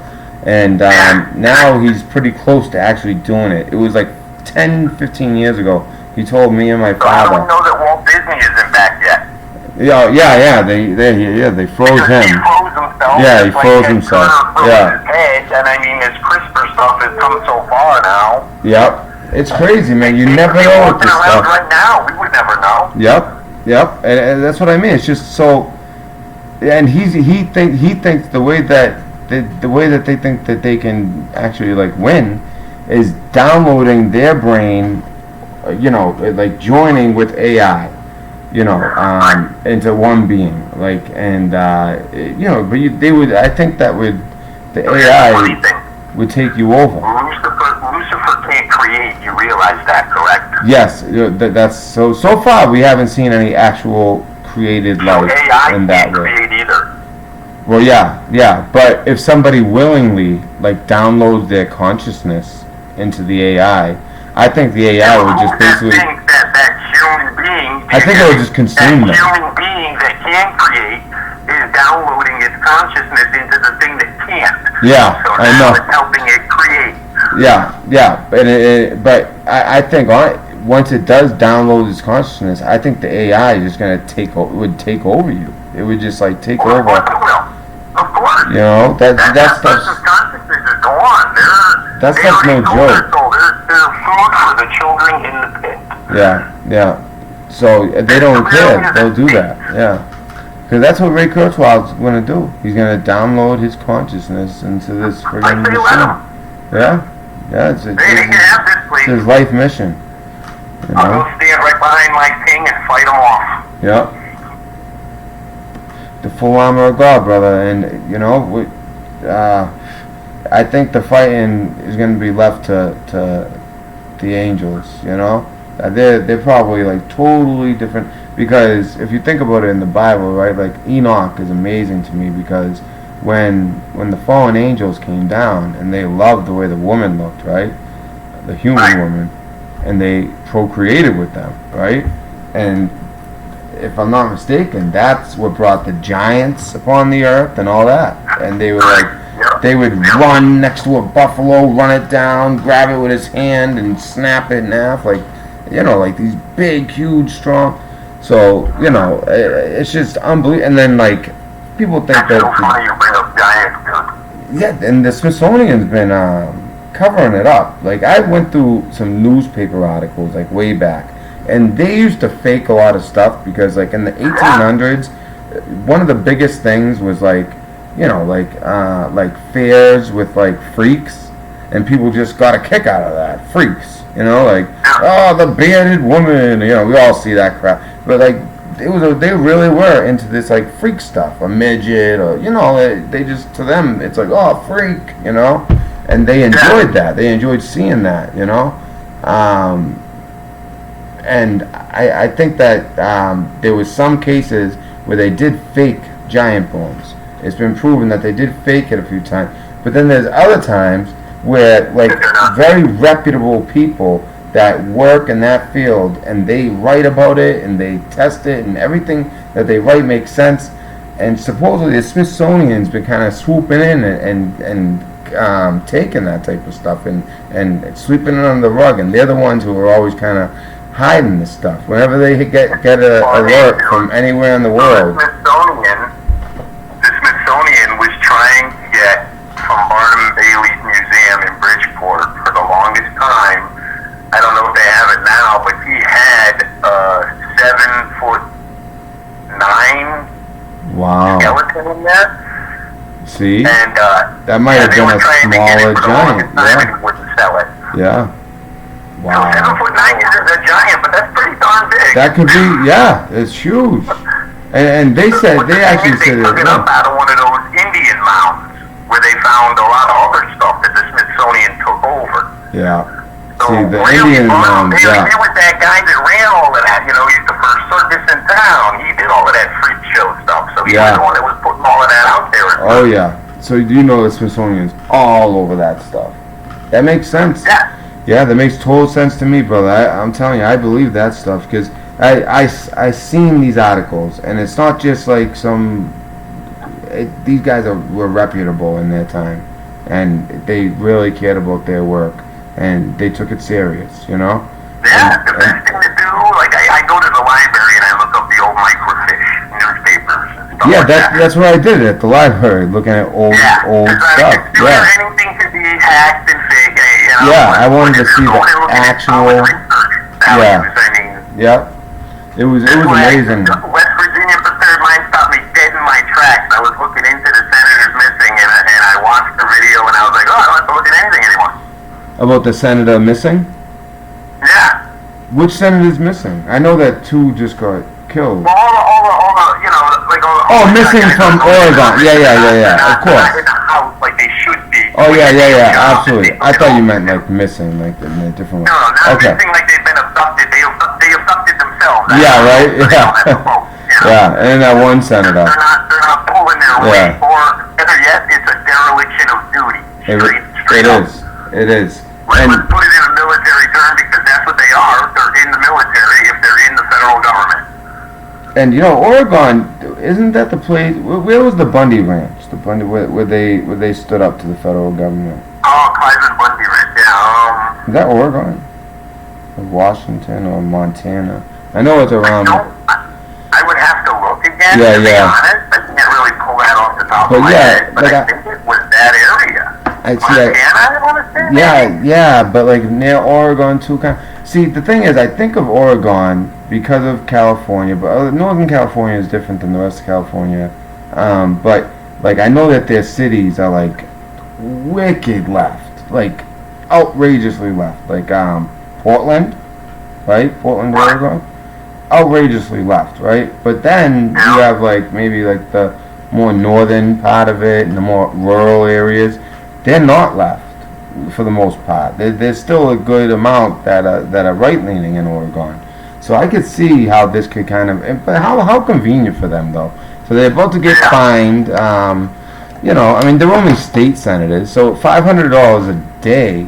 You know, so we're talking if they would, let's say they were just talking business days. So 5 days a week. Although it sounds like they come in for Saturday sessions. So let's just say 6 days a week. That's $3,000 a week. I don't think a state senator making government money, unless they're dirty, can withstand that. You know, I don't think that they can. There's no way. So it makes me wonder how convenient that militia showed up and they shut everything down. You know, I don't know. I think they pinned it on the militia a little bit and overblew it probably and that was the easy way to do it. Gave them a way out, you know, and maybe who knows? Maybe that state senator is smarter than he sounds. When you know, even though like West Virginia said, by law they had the right. The governor has the right to send the state police to get him and escort him in, and for him to say, "Well, send bachelors and." And if the state police don't work, they can send the National Guard. Huh, wow, I didn't know that. Wow, that's interesting. Wow. Who do you think works after the state police? Yeah, it makes sense. If you're dealing with a cop on the street, you know that cop on the street has no authority over you. You're not in commerce. That's actually true. Yeah, it's amazing. The police on the street are for commerce only. You tell them I'm a free human being walking on the way. Yeah, I'm traveling, exactly. Except, you know what? It just doesn't fly. They still force it. That's why you have a camera phone that video records constantly. I press it as soon as a cop walks up to me and asks them what do they need help with. Yeah, I do too. I had the chief of a city, and he just showed how much of a dick he was. I was very polite, and he didn't care. I was with my daughter and my son. That was terrible. Yeah, he didn't care. He handed me a card. It's like, fuck you. You know? Yeah. He gives you the big old how you do, you know? Yeah, it gives me the card. You know, it's that like seriously in their world. That's like screw off. Like, yeah, here's my card. Yeah, talk to my secretary. Yeah. So you know, I don't know, but great photo. And you know, I love talking to you. You seem to be on the same wavelength on a lot of this stuff. Is there anything else that you had kicking around your mind that you wanted to go? You know, we'll just keep digging and trying to find more stuff that they're messing with us on. Yeah, we're gonna stay on them, brother. You know, stay on them. Never let up. You know, I take little breaks here and there, but that's for my own like mental health. Honestly, it's depressing sometimes. Like looking into this stuff, and usually like before, this is nuts. Before I like talk about like certain things, I'll try to say a prayer. I try to encourage the people in chat to do so as well, because I have been in a spot where I was on like the dark web, looking at some crazy shit. Just curious, right? But curiosity can get you in trouble, man. That shit. I was haunted that night. That night, I was literally haunted. Isn't that the thing? Huh? I said curiosity kills the cat. Yeah, exactly. Yep. And after that night, I'm not as curious to go on the real crazy like some of the stuff you can find on the dark web of legit Satanism stuff and some of their rituals and like it. That night there was a Baphomet with boobs, goat head, the whole 9 yards. The one hand up, the one hand down, and it had this like the craziest laugh. And it was a vivid dream. It was one of those like vivid, real, like you wake up and it's like, what was that? And you're still in it, you know. And Oh yeah. I only had one other dream like that, and it was after my dad died. Sweat break out on you from Yeah, dreaming. it's the second time in my life I had a dream like that. One was great. It was after my dad died, and something that's very near and dear to me, and I felt him like kind of put his hand on. It was just one of those vivid dreams. This other one, it was right after looking at all this crazy stuff, and my mind, I went to sleep, and I literally, I think I was only asleep like 2 minutes because the time, like no time had gone by.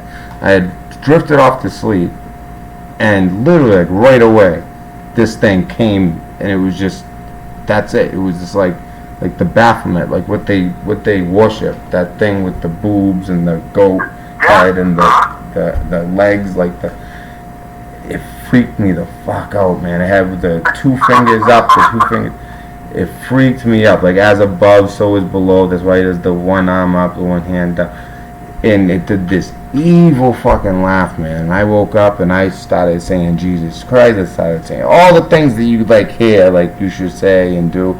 I started praying. It went away, but dude, it shook me up. It shook me up. It really did. I don't doubt it. Yeah, it was too vivid. It was too vivid, and it was like I dozed off to sleep, and boom. And you're supposed to dream once you're in REM, right? I think you dream. You're not supposed to be dreaming right away. Exactly. Yeah, from what I understand. Although in my past, I think there's been other times where I literally fall asleep for 1 second, see something, and but I know it's a dream. It's like a scary dream. It's like, whoa, what the fuck? That was like a scary dream. No, this was like, what was that? Like some like entity, like. Right. Like, and I was asleep out of nowhere, and this entity laughed, and it was just so nuts. And I saw the face and the body, and it had the hand. It was just like the way it is in the statue. I mean, yeah, because in this video I was watching, it kept on like flashing it. I'm telling you, I think they like do some kind of like subliminal, like, and some subliminal message. Yeah, because they were flashing the Baphomet, like, and I was like, that's sick, man. That's sick, and it fucking got me.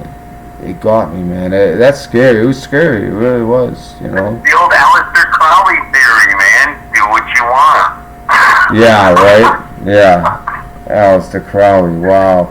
Yep, he was like, I actually read some of his book. Just what is it? The Dogma of, what is it?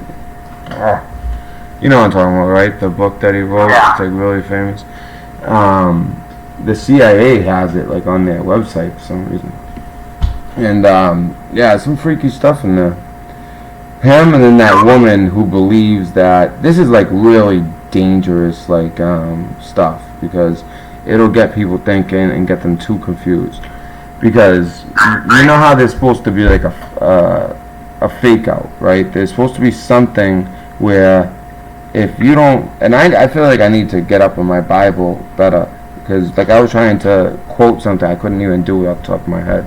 You know, I know a lot of it, but I can't spit it off the top of my head like I should. And I'm trying to get better at that, and just understand, have a better understanding. Just keep reading it, you know, because I get something different every time. Like even reading the same book, but this is kind of like dangerous information. I don't even know if I should. But everybody, just take this with a grain of salt. Say a prayer before you even think about even considering this. But I don't know if I should. Well, there was this woman, and she was Aleister Crowley, basically like either she was his idol, or he was her idol, one or the other, right? And it was a woman, and she was like big time, like in the occult world, she's like, you know, a legend, right? And she came up with this idea that, you know, she using the Bible, she kind of like muddied the water where it was like, you know, basically things were opposite.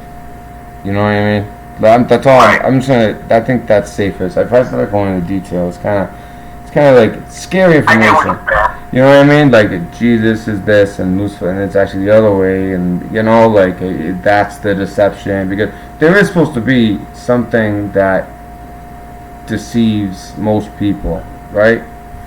And it has to do with the beast and the false prophet, and the beast will bring peace only to then bring destruction and all that.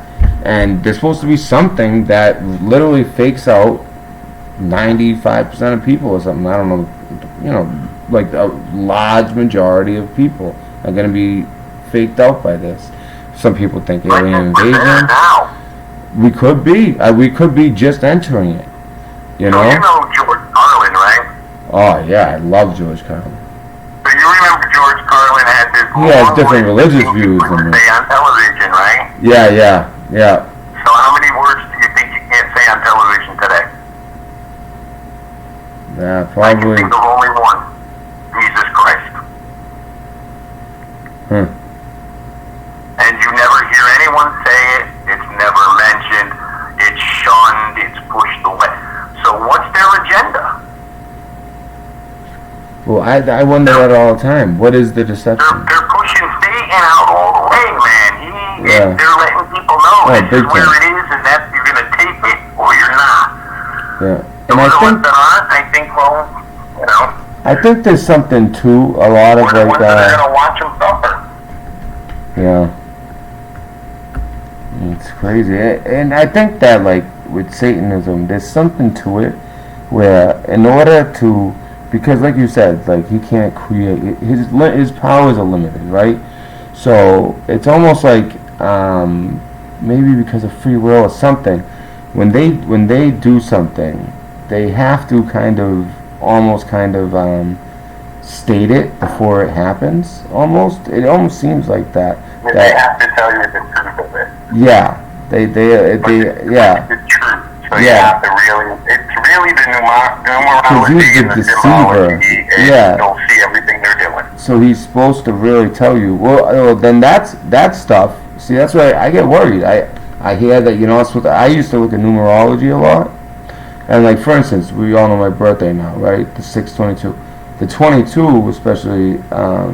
It was like a real powerful thing, like my birthday, because the 22 or 11, like numbers like that, real powerful in numerology. And also, like I've heard that some of that stuff you need to watch out for. Like they say the horoscope, astronomy is of good, astrology is bad. I never read this stuff in the Bible. I'm basically like regurgitating what I hear from other people. So I don't know. Well, here's my question. Yeah. Who told you it was bad? Well, I mean, I don't know, but you've definitely heard it, right? You know what I mean? Not the Bible. I But not the heard Bible is Vatican my say point. that you shouldn't look into your chakra points. And then I learned that the Vatican's probably one of the most evil places on the plane. Yeah. And it's weird. Why have the telescope named Lucifer? Kind of like the Book of Enoch. Yeah. The Vatican won't canonize it. Well, I'm going to read that book. Oh yeah, I read it. Because- It's so interesting, Yeah. man. It's so a lot of stuff we Because don't. they The tell you not giants, to read it, but they're all in it for the other side, man. the Anunnaki, and you know what's crazy? As technology goes, right? You would think they would be able to disprove religion if it was all bullshit, right? Instead, what they're Religion is finding. just a controlled construct, I think. Well, yeah, I think okay. it's more I used the spiritual. wrong word there because I agree with you 100% on that. Yeah. But they to disprove the word of God, let's say, okay, that's more so what I'm getting at. But That's it. It's what exactly they're what they're trying to finding do. out, Yep. they're finding out though, is, I mean, if they're being honest, they're starting to find out that some of these things that like there was kind of like this idea that was going around. It still goes around. That the Bible, it's kind of like a metaphor, stories you should live by. There's stories that are almost like metaphorical. Well, no, they're real stories, and that's what they're starting to find out. They're starting to find the burial places of biblical figures. They're starting to find places where they thought that war didn't happen. Well, they found out, no, lake or something went over, and underneath they're finding all this, like explanations for all this stuff in the Bible, because technology is getting so crazy that they are literally, someone who's really into religion, a lot of them are trying to more so prove the Bible. Did you see in the Red Sea, there's a guy that's a treasure hunter. They think they've found the area where they've crossed the Red Sea. Yep, yeah, I seen something about that too, and also there was like a little chariot wheels and stuff in the actual sea. and there was a scientific explanation too for like the sea being being red, or not the they say like rivers will turn to blood and stuff like that. Right. Something there's a scientific explanation of phenomena where rivers do start. Well, they're trying to explain it away, I think. Maybe, because you know what? Oh, Maybe it's red algae. Don't worry about it. You know. Yeah. You know, so but Where's the red algae come from? I never saw red algae. I've been here 50 years. I know it's so nuts. I've been in the water all my life. I've never seen red algae before. All of a sudden now there's red algae. You ever watch those Jason A videos? Yeah. I think it's him. Yeah, Jason A's pretty good. You know, not Jason Goodman, Jason A. You know he's got like what, millions of subscribers, and yeah, he's I find his stuff really interesting too. Very interesting, yeah. Yeah, you know, he'll go over all these things that happen like each week. He'll go week to week, and it's like all this biblical type stuff, and we're hidden from a lot of it here in America. With like I talk about all the time, the Smith Mundt Act. People don't realize that's my favorite subject, the Smith Mundt Act. Because it's one of the things that affect our lives the most, that we know about the least. You know, it blew my mind when I found out about it. Yeah, I can't believe it. My family won't even look at it. I'm like, look, it's the Smith Mundt Act. They're allowed to use propaganda against us now. Yeah. Like, what are you missing? Do you not remember the little funny mustache guy? I mean, come on, folks. So someone said, I am looking and I can't see Satan. Well, it's not Satan, it's the dragon. And I want to show this one person, because I think they may have just joined. So let me show them. Really? I just looked at chat. I haven't looked at chat this whole time. Alright, so. Well, it was great talking to you. I'll call in again. Oh yeah, definitely, brother. I'm just going to show this picture again, because this is like. You see this now? So for whoever said that, like, this is what I'm seeing.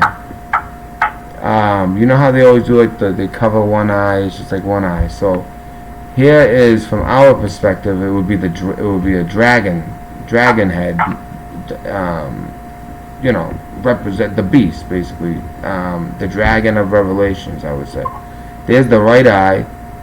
You see the pupil? It's like a line. Okay, here's like its face. It's kind of like, you know, the ridges. Here's the nostrils. And by the way, there's like a delay. So whatever I'm saying, you're gonna see me point to it after, kind of. Here would be like the mouth. It's almost kind of like breathing smoke. Right. And then here's the other side. There's the rest of its head. There's like the ridges down its back. Neck, like the back of the neck, like it has its neck and head sticking from another dimension, with the eye right there. So I don't know. I hope you can see it like that, but that's what I see. Yeah, I'm gonna try and clean that shot up so I can blow that spot up. And then over here, I see like people kind of like walking, like faces in these clouds. There's another face here. Eye, nose, another one here. Eye, nose, mouth. It's like a bunch of people. This one has like a halo. But look at these. It's like a guy with sunglasses almost, or dark eyes. Nose, beard, kind of slouched. He has his back. He's like slouched forward. Other arm, hair. Body. He's like slouched forward with his head. And there's another guy, kind of peck. And I don't know. At one point I saw like a third guy with But yeah, almost like they almost like, the way they're slouched, almost like captive, and then the dragon right there, and then I think that someone that's a photographer can explain this aqua away as lens flare, but I'm not sure if they can explain this orb away. And at the time, if you guys heard the last caller, this is October 10th, so if you guys remember, it would be September into October where it would come by, where we could see it. And who knows, is that it? I mean, at first I was thinking that was like the sun, just like, the sun will look like that sometimes, and I forgot the sun was actually down here, and the sun's freaky looking too. I don't know, I just find a lot in this picture. There was a lot. We kind of really went over this. I did that for the one person just so they could see. But yeah, thank you so much for calling in, bro. It's great talking to you. And thank you. God bless, brother, man. And really, I appreciate you calling. It was nice to hear from you. We'll talk to you guys. Have a good one. All right, bro. Bye. All right, phone lines are open. I can take one more call. If somebody wants to call in, I can take another call. It's pretty late here. Let me see. Let me check out. Sorry guys, I haven't been in chat, but Trump went to Camp David. Yes. Camp David, they have underground bunkers. Along with Trump went his whole cabinet in full. Every single person in his cabinet went along with him. Alice and Faye. So the fact that he's going to Camp David, the only other time he went to Camp David was before the midterm elections. And, they went into the midterm elections like, we need to get a battle plan together, be on the same page, and I think that they realized the important thing was winning the Senate, and they won the Senate at least, but they lost Congress for sure. But usually, after a president's elected, that next midterm usually is like a protest. It happens to every president. It happened to Obama. That's why when Obama was president, especially those first 4 years, he couldn't get anything done. The Republicans made it impossible for him to kind of carry out his agenda, but he kind of was able to more so the second 4 years. And I think he kind of got better at pulling off some of the BS he did. But yeah, so Trump, his whole cabinet are all at Camp David right now. We know that Camp David has bunkers. I know for a fact that Camp David also has an extensive and very secure private communications set up there.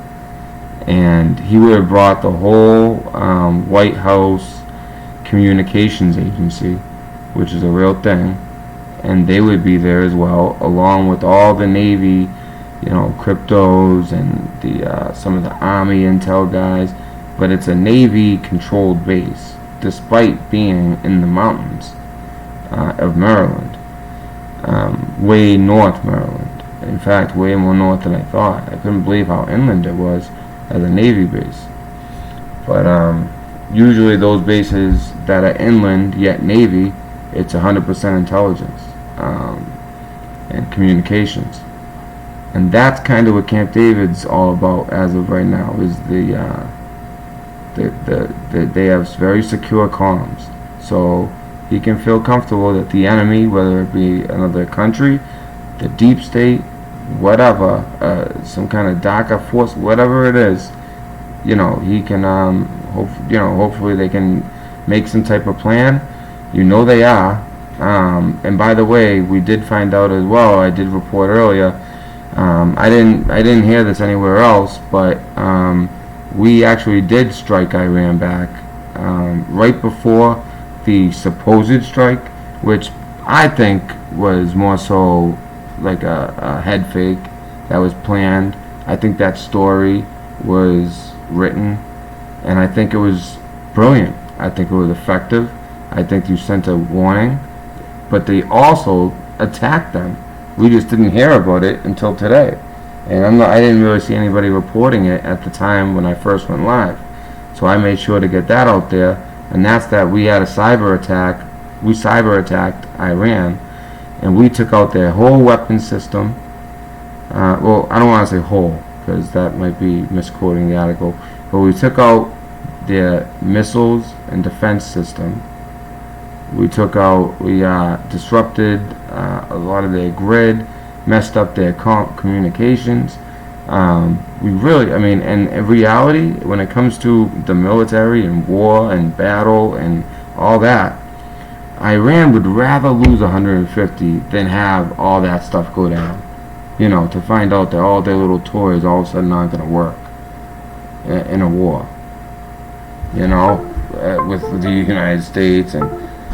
But the thing is, I think that Trump is trying his damn hardest not to go to war. I really do believe that. And I think that a lot of people are trying to get him to.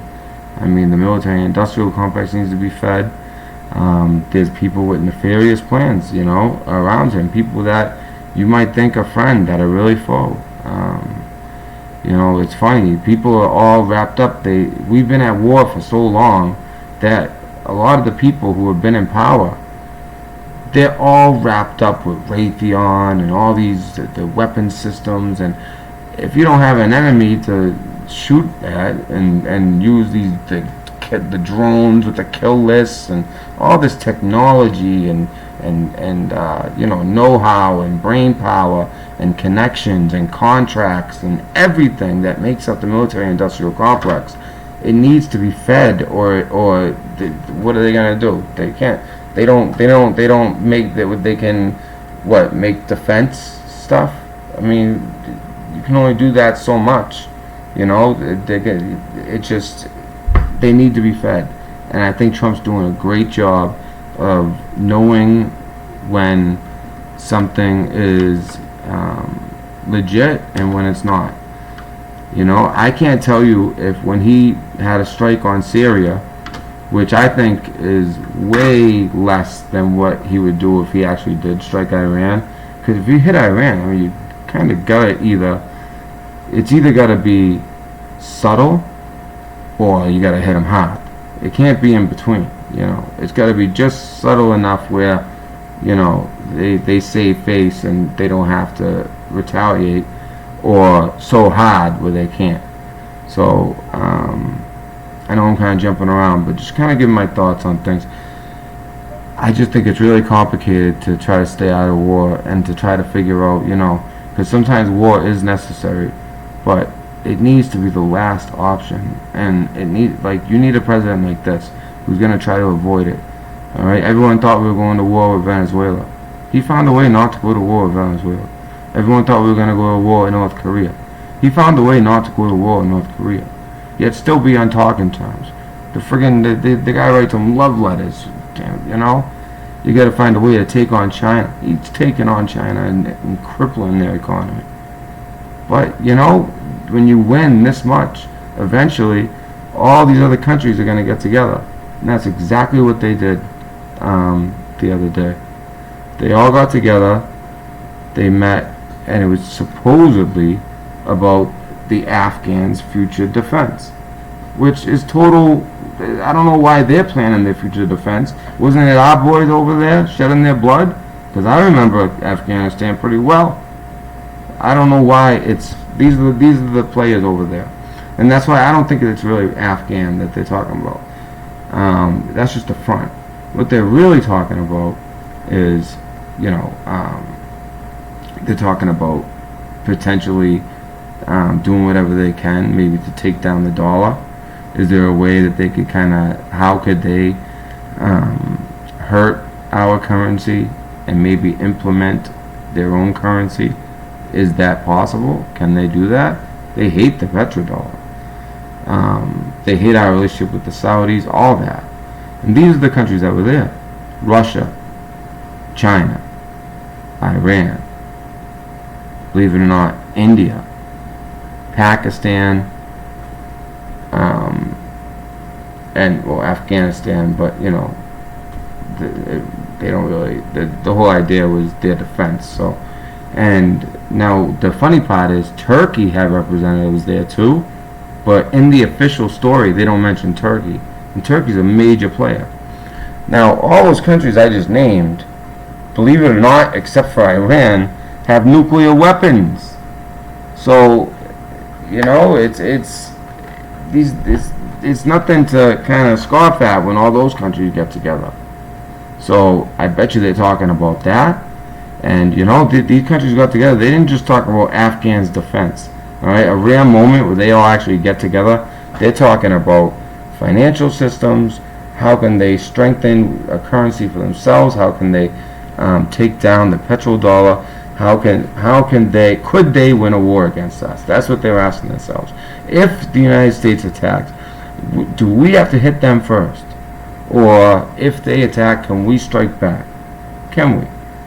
Because we know Britain's going to run over to them. We know, Australia is going to be with them. You can kind of predict. We can kind of see everyone kind of lining up where they should be. I'm just surprised that India was part of that meeting. India was supposed to be kind of with us, and and Pakistan was there as well. And these are the countries that have, nukes, so it's nothing to scoff at. And now that he's at Camp David, from what I understand, this is the second time there. The only other time, like I said, was for the midterms. He brought all the Republicans there. And so what is it that he needs his full cabinet? They probably have Vice President Biden. Oh, man. They probably have Vice President Biden locked in a room somewhere, because you have the whole executive branch in one bunker. If something ever happened, they'd have the president, they'd have every single cabinet member, So, imagine. Oh, scary even to think about. So, I know that, and he even mentioned the communications. He said, I think he said phones. He dumbs it down, but he's a smart man. He dumbs it down though, and I think it makes him relatable to certain people who wouldn't be into politics, but they get what he's saying. He's a very simple speaker, but effective. He just basically said, "Oh, they have great phone systems." There's so much. There's so much more to that, but he's right. To put it really simply, yes, he can communicate. Every time I say that, it buffers. Earlier, remember it was buffing? It was right after I was talking about this. So, I'm going to leave that alone for now. Good one, Brian. The night in the trash. Alright, so like I said, I can take one more call. All UN are friends.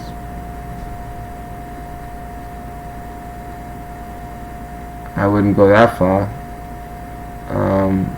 No, not at all. I don't think Germany's a great friend. They're in the UN, right? I don't think Germany's a good friend. India is supposed to be a friend, but I don't know what they're doing meeting with those countries. I guess it's their location, maybe. Obviously, they're right there. And if they're really meeting about Afghanistan, to make it realistic, you would need India. They're a huge player in that region. So yeah, it makes sense that they would be there for that reason. But that, especially like Turkey, Russia, China, Iran, that they had to be talking about what's going on right now. What are their capabilities? What can they do? What can't they do? And I think the hidden thing, the thing that's hidden under all this, is a potential reset of the dollar or something like that. Because I know Trump got his guy at the World Trade Organization in the WTO. He implanted his guy.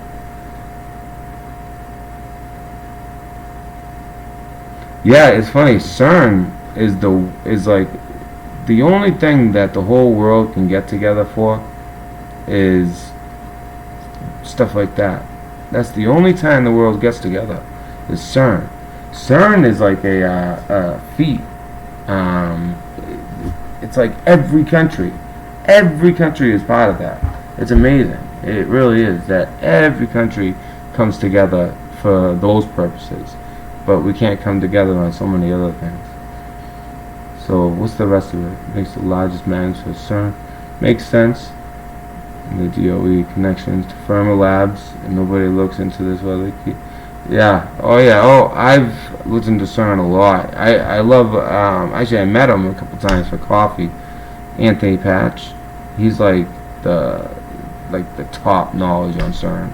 He knows so much, and he speaks their language. You know, he'll read their white papers, and he literally speaks their language with all that. I mean, it's like another language to me, but when he reads it, he understands it all, and he does a good job of kind of dumbing it down for people like me and helping me understand it.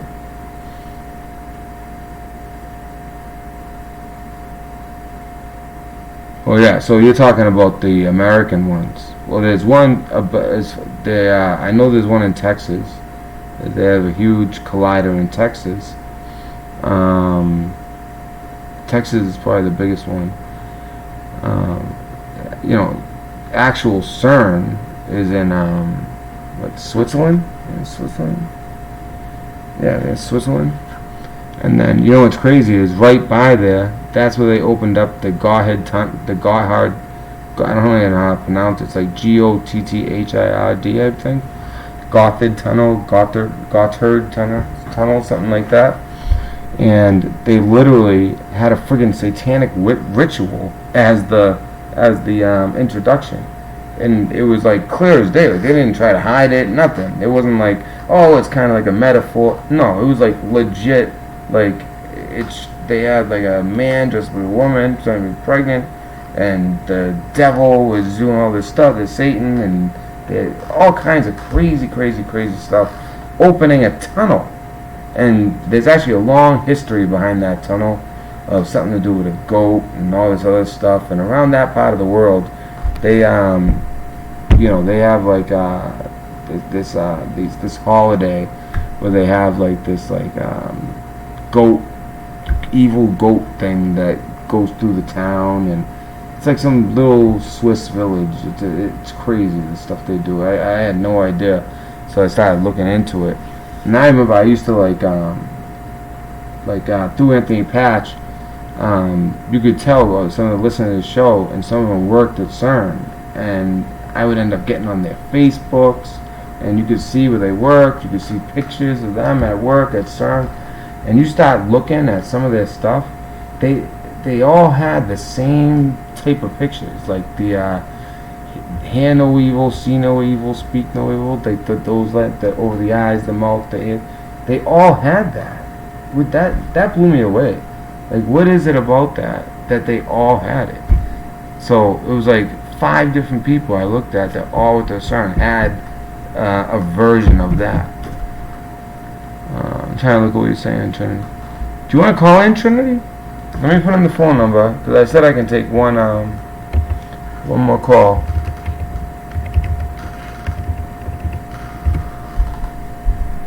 Department of Energy is confirmed. Yeah, D-Wave. Yep, D-Wave. What's his name there? Gordy Rose, and they got that thing. That's the interior of D-Wave is actually like the. Yeah, it is. It's totally nuts.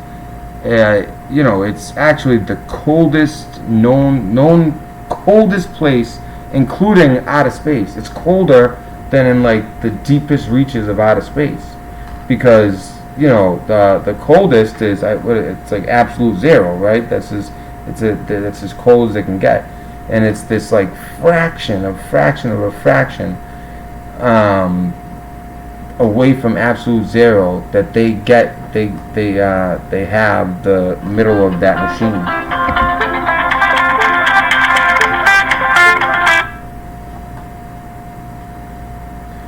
Hey, it's the Red Pill Dispensary. Mr. Red Pill, how are you doing tonight, my man? Hey, how you doing? Who am I speaking to? Snappy's Snaps, buddy. Oh, hey, what's up? Good to hear from you. I've seen you in chat the last few nights. You hit a subject that got me triggered, my man. Which one?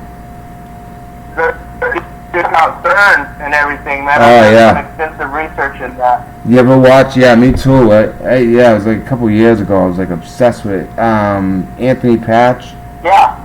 Yeah, I'd met him 3 times. He was living over here with his new wife in Boston, and we met for coffee a couple times. And he knew I think because he knew I worked at a radio station, and he thought maybe I'd be able to do something for him. And I tried, but it's a sports radio station, so I couldn't really do anything for him. But he's a great guy in person. He's a vet. He doesn't really talk about that much, but he's a veteran too. He's a good guy. It's a big subject, man. And I mean, if I may, I'd like to cover some of the points that I've actually kind of looked into. Yeah, let's hear it. I love this stuff. Yeah. Okay, so I thought that a lot of us do have religious thought, and many of us don't. And for those of you who know about the CERN, Stephen Hopkins actually warned us, we're opening up Pandora's box, and if you don't know what it was, as you pointed out, you'd also like the opening ceremony, as we put it, for the opening in Switzerland. Did you see that? That ceremony? Like the outdoor one and the indoor one. They didn't even try to hide it. It was literally the devil. No, it was out in the open. It's like music videos now, or videos nowadays. It's so obvious. I don't know. The seances, the rituals, the programming, it's all visible to our eyes nowadays. But only to a few though.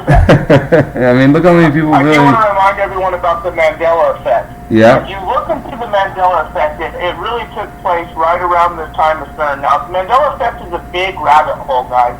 It concerns movies like Star Wars and other things, where thousands of millions of people remember it one way. What's your favorite one? Completely different. But I do want to recommend that there are people making claims about Bible Mandela effects too. That's dangerous. And Daniel 7:25 tells us that time and laws will change if you are religious. It does say that. And then Amos 8:10 and 11 says one day there's going to be a thirst of the word of God, not of food and water. Amos 8:10 and 11. Now, I thought that when I first heard of Mandela effect, I thought the movies and the geographics and everything that these claims were being told were amazing enough, but when people were actually talking about their Bibles supernaturally changing the ink and paper, which remember, ink and paper is not God for those who are religious. John 1:1 says that, and I don't mean to get too religious, but I'm just talking about the Mandela effect in general. It's real, man. It's real, and I believe CERN is tied into it.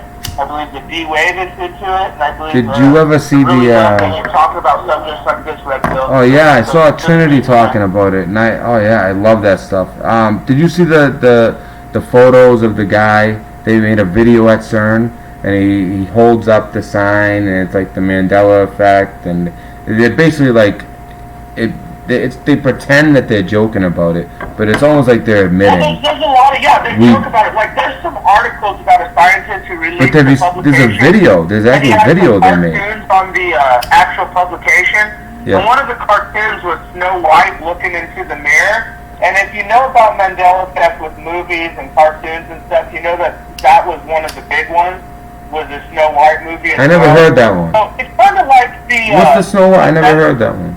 On the $20 bills you see with the towers, if you fold it correctly. Yeah. Or the $100 bills that you see with the lighting to it. The messaging is there with these elites. That's Jonathan Kleck, right? It's there, brother. Now, would you have like a Mandela effect that resonates with you more than others? Yes, the Bible changes. Absolutely. So do you think it actually changed?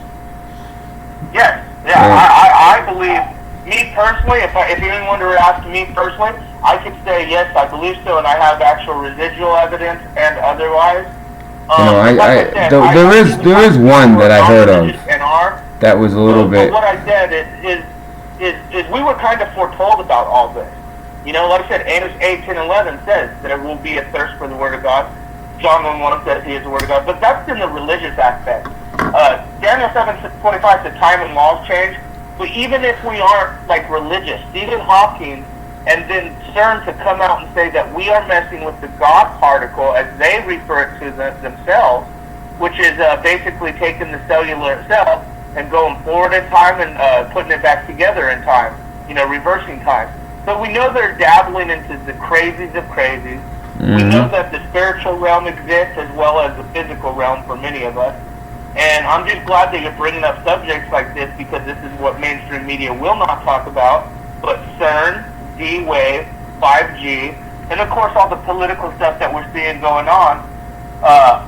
Technology, I believe technology we're going to see a lot more of, even if the world gets worse. It's going to be exponential. The worse it gets, the more technology will be. It's going to be exponential. Because now with the machine learning and the artificial intelligence, like, connected to the internet for a little bit now, you're starting to see it. Like the deep fakes. And then you look at Elon Musk, in the tech talks right before, he warned everyone. He did. Elon Musk came out and warned everyone, and then we have Sophia the robot, who is interlinked to the net. And then now they're interfacing brains, as Adam's talked and many others have reported on.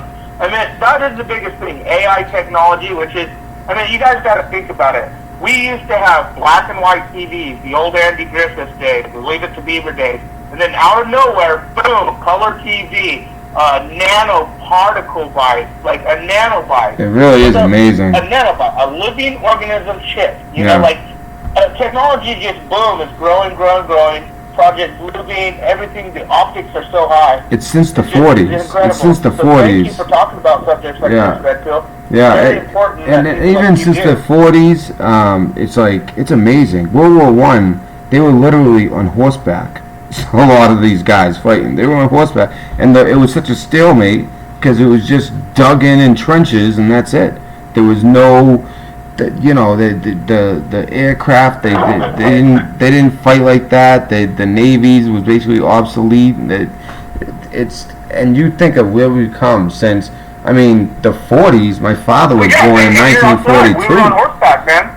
For World War I. We were on horseback, and I tell people that what we're seeing right now with the pullback that we've just seen recently, because every war and generation has had its different ways. Like you said, we used to be on horseback. We used to line up in rows. Yeah. We had the guys with the cannons, and then you just go ahead, and then it turned into guerrilla warfare, guerrilla style. In the Vietnam type stuff, in jungles and stuff, and then it turned to desert, with the Desert Storm and all that. This is a little different because of the proxies and the sleeper cells, and because Russia, China, and as you pointed out, many other countries are involved and have recently met up. Yeah. Like NWO minus Hulk Hogan, as I always say. And I'm just glad that you're talking about this, every one of you guys. And people still think of war, like even, it, and people even think of war still like they did even just Desert Storm.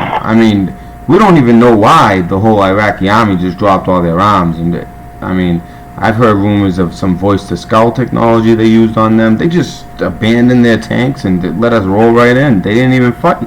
And then with this, now with the wars nowadays, I think that people don't really understand. It's like, when I tell people I'm a veteran, it's like nowadays, it's all about messing with each other's electronics, the cyber warfare, shutting down grids.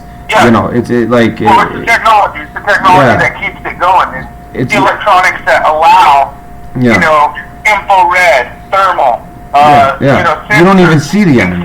Camera. Yeah. So. A dog fight now in the air, they don't even see each other. They're so far away from each other when they let off those missiles, they don't even actually get to see each other. They're going at sonic speeds. Many. It's like so crazy now. It's just, there's not even uniforms are just for status in real life world, so to speak, and like I said, I tell everyone, especially for those who've been in the system, we are in a police station. The technology is for us big time. And against us, and it's just more so against. Yeah. We know, we the people around the world know what our rights are, and we just got to keep that voice going, man. And I just want to appreciate every one of you guys, and thank you, Red. I do catch your shows here and there and see how you're doing here and there. It's all about unity, brother. Every one of us. I agree. If we have issues, every one of us are standing up for what we believe in right now, and that's the power of the optic, because we know what's going on. So I appreciate it, man. You have a good night, Red. You too. It's a pleasure talking to you. All right, my brother. All right. Yeah, you too, brother. All right. Take care. It was a great call. He knew his stuff. And even if I disagree on the Bible thing, I can still actually know what he's taught. I can see why people might think that, because there was one that actually Mafugo put on Twitter that blew my mind. It says, "The blank will lay with the lamb." Now I'll let you guys answer. Well, if you guys already kind of know, don't blow it. But anyone who doesn't, what do you guys remember that being? That if you remember if you know the Bible like that, what is? I think that's what it is. The blank will lay with the lamb. Anyone? Wasn't it always lion? Right? The lion will lay with the lamb. Well, I ended up checking it, and I think I don't want to misquote it and get it wrong, but I think it was actually wolf instead of lion, and it blew my mind. Yeah, lion, right? The lion will lay with the lamb. Let's look it up. I actually think that it's actually not that, which blew my mind, and this is what people are saying about the supposedly the Bible changing. Now, maybe I just didn't know it good enough, but the fact that everybody was that remembered it this way.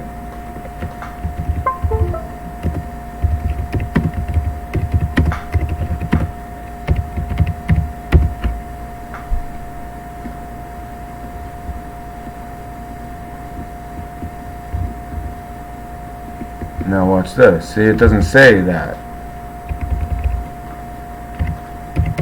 Wolf. Never heard of this. The wolf shall dwell with the lamb, and the leopard shall lie down with the goat, and the calf and the lion and the fattened together, and the small shall lead them. So the wolf, I think this is maybe like a different version. There's another dwell. I think it says lie. So I don't know what version this is, but yeah, the wolf will lie with the lamb. In this version, dwell with the lamb. That blew my mind. That seriously blew my mind when I saw that.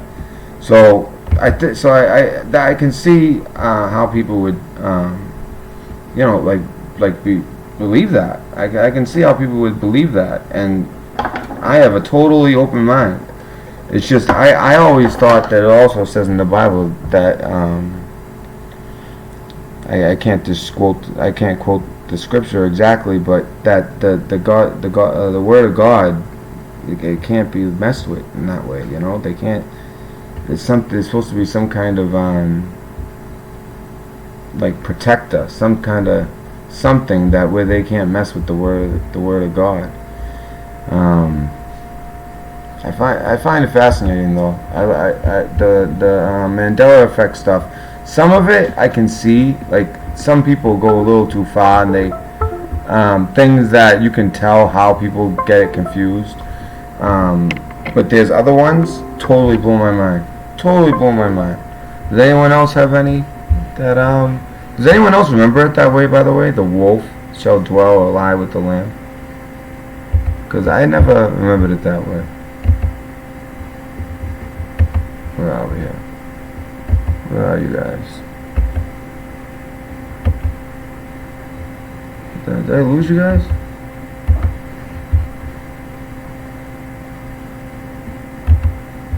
Oh, okay. Yeah, right? Lion. You remember it as lion, right? Well, no, that's just, no, but it's the wolf. It actually says the wolf shall dwell with the lamb. Or in this version, the wolf will live with the lamb.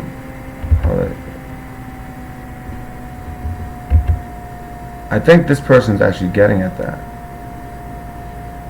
How did the saying, the wolf will live with the lamb, turn to the lion will live with the lamb? Oh, here's somebody trying to make sense of it. This is a popularly misquoted passage from scripture. From filtering... Oh wait, do I have you guys sharing? Hold on. Yeah, it's sharing. You guys can see. Okay. So here's somebody trying to make sense of it. It's not that long ago.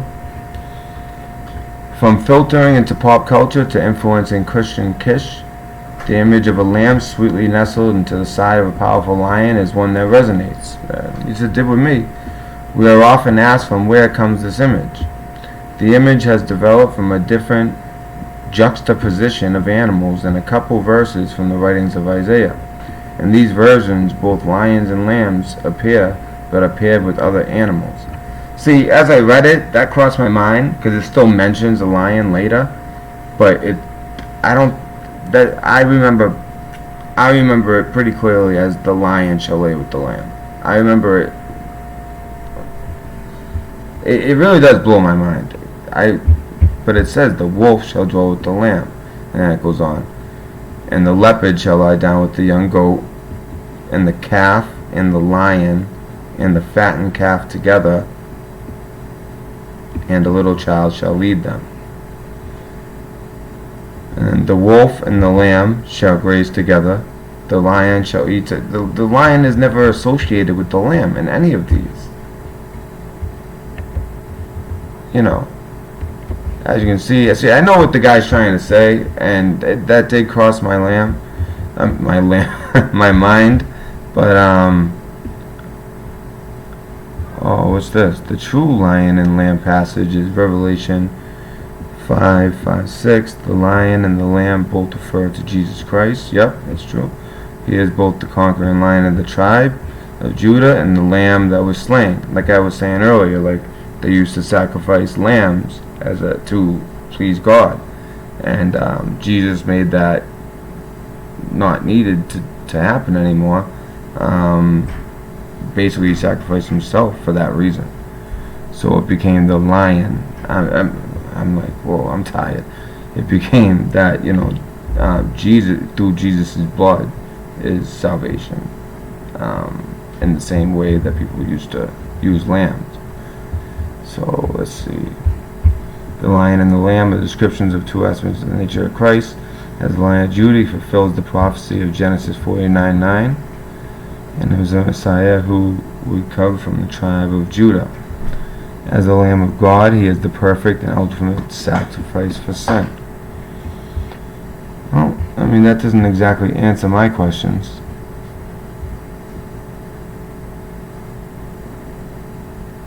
See, look, it's like everybody has this question. This is one that does blow my mind. Oh, enough. I'm not doing that. Alright, so what else you guys got here? And then Snafu also, by the way, if anyone wants to call,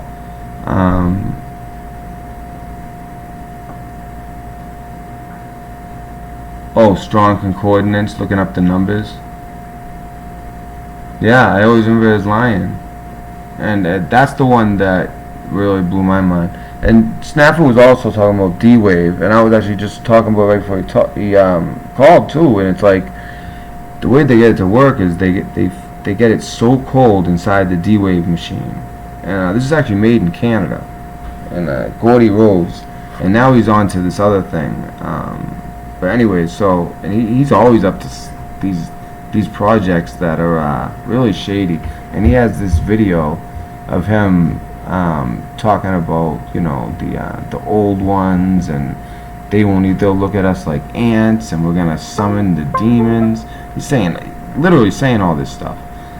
It's unbelievable. But with D-Wave, it gets to almost absolute zero, like a fraction away from it, because you basically can't actually get absolute zero, or something would happen. It would be too much, and that slows down the movement of all these protons,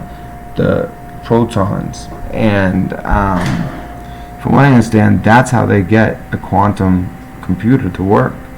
And the D-Wave, it every time there's a new model, it's like an exponent, 3 to the third power, then it's 3 to the fourth power, 3 to the fifth power. That's how quantum physics works as far as the models. So it started out, I know 2048 was one, so half of that. So 1024, something like that. Then I went to 2048, and I think that's publicly where they're at. But word is that they've already gotten up past the 2408, up to the next one, which would be, I'm trying to soul tie, 4816, and then the 9000 model, they call it, or something like that. Supposedly they're that far with the quantum physics, and that stuff is crazy. It's like the way that like binary code works.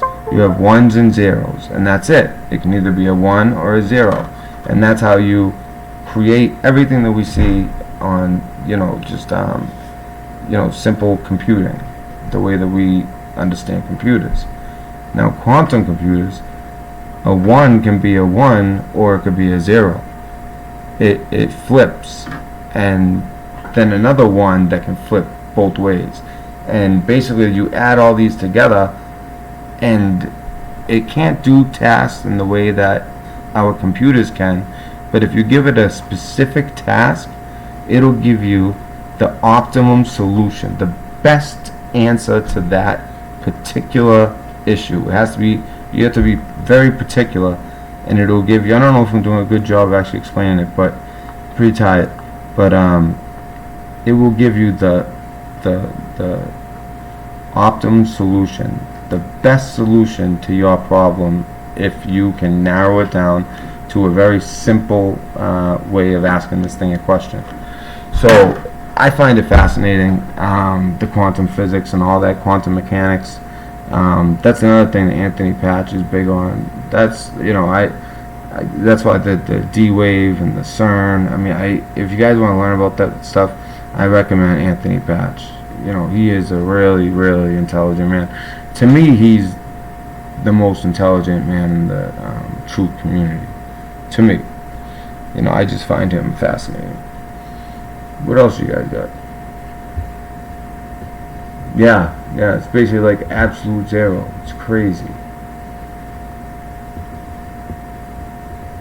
That's the only way they can get it slow enough where they can actually compute the problems that way, I guess. I'm not exactly sure how the, I know that it being so cold slows them down, but then I don't know how that translates into ones and zeros being able to be a 1 or a 0 and a 1 or a 0. It can flip. It's kind of like if you have dice and you roll the dice. Each time you roll the dice, each particular die can be any one of 6 numbers, and it's like you're just continually doing it, and it's just like at such a fast speed, it's ridiculous, and it's able to just figure anything out. If you can get it to a very particular question, it's going to be able to figure out an answer for you. So imagine you use that for nefarious reasons. It's pretty interesting, right? Or you guys talking about some I know, right? I'm gonna be sleeping so late. Well, the good thing is I don't have the baby tonight.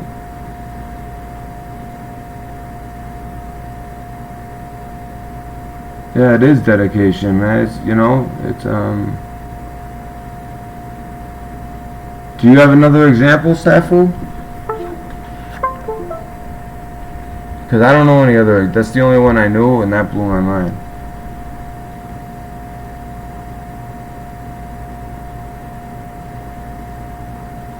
Oh yeah, the Publishers Clearinghouse. Yep.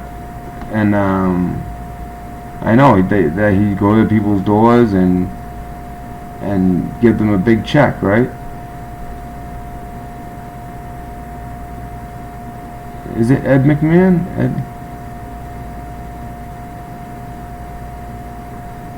Yeah, and he didn't Ed McMahon, he was on with Johnny Carson, right? Am I thinking of the right guy?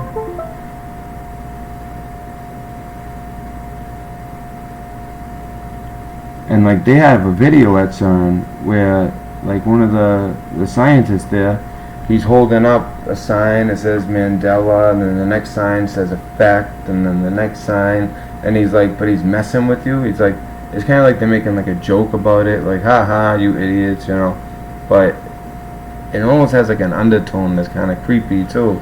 like, these guys actually bring us to a different dimension. I know a lot of people also, people who like have this idea of like that we live in a matrix. That's a very popular theory. I don't necessarily believe it, but I can see why people think it. They think that the world did end in December 21st, 2012, and we're all kind of like I don't know, running in this false reality, which I don't believe it, right? But it's not as crazy as you think. At Purdue University, they actually created something where they have like oh man, I gotta remember the name of it.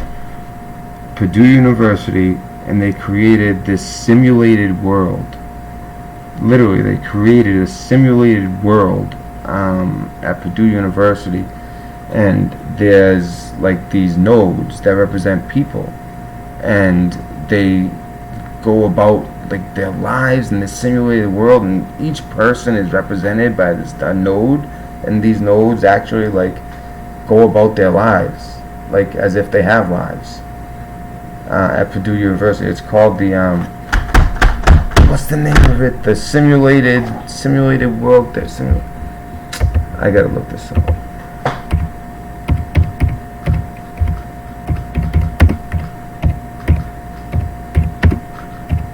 I mean, they really get this stuff, and this is like, it's not even that new. It's been around.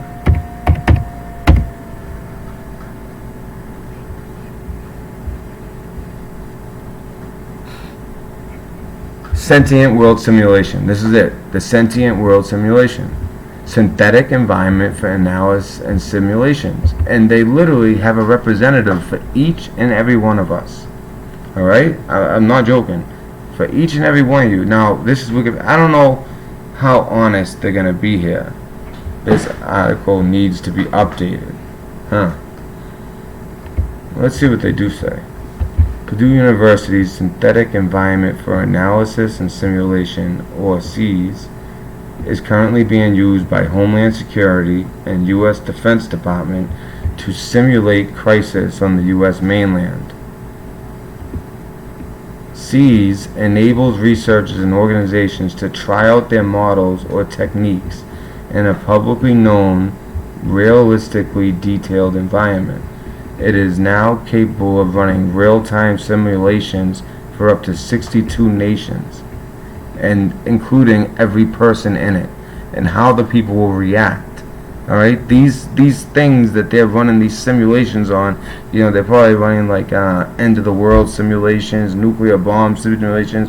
A lot of them probably have to do a war, as you can see, used by Homeland Security, U.S. Defense, and these things, they react as we would. And they have some kind of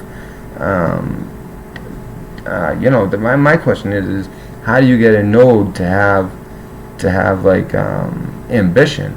Wouldn't it just stand there all day and just not care?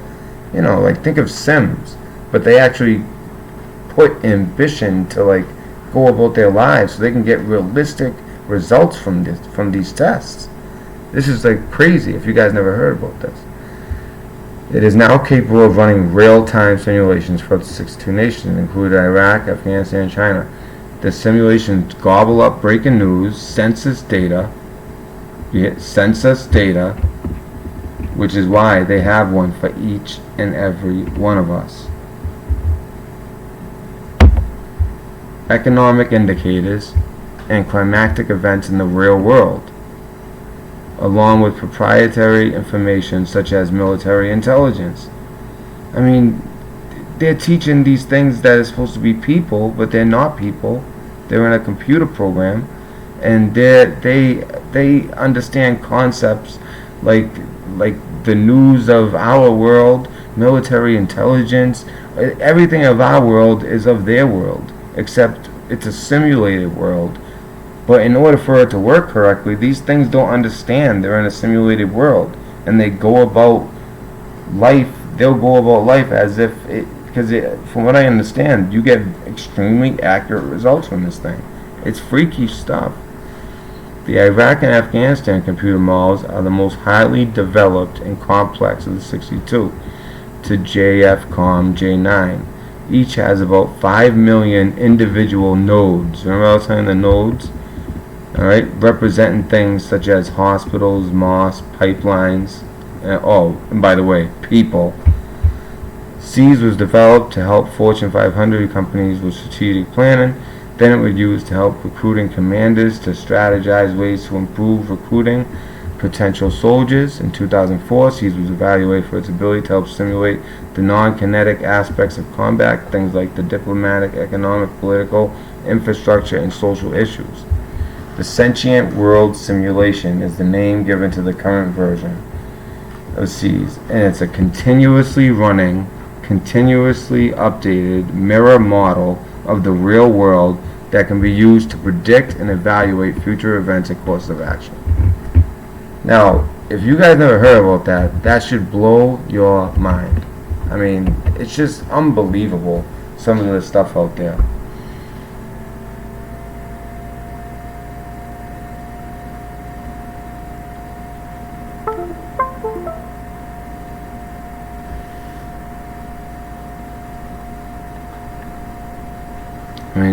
I mean, if you really read that and you really start thinking about it, you know, this thing it's never stopped running, and they have everything. They have hospitals with these nodes that think they're people. They're going about like real life, and they just like they do basically what the cabal does in our world. They create problems and bring solutions. Except they're doing it, they test it out on this sentient world simulation first. I mean, if you've never heard about that, that's a rabbit hole. Check that out. That was created at Purdue University. If you guys forget, it's called the Sentient World Simulation, made at Purdue University, now owned by the Department of Homeland Security and the Department of Defense.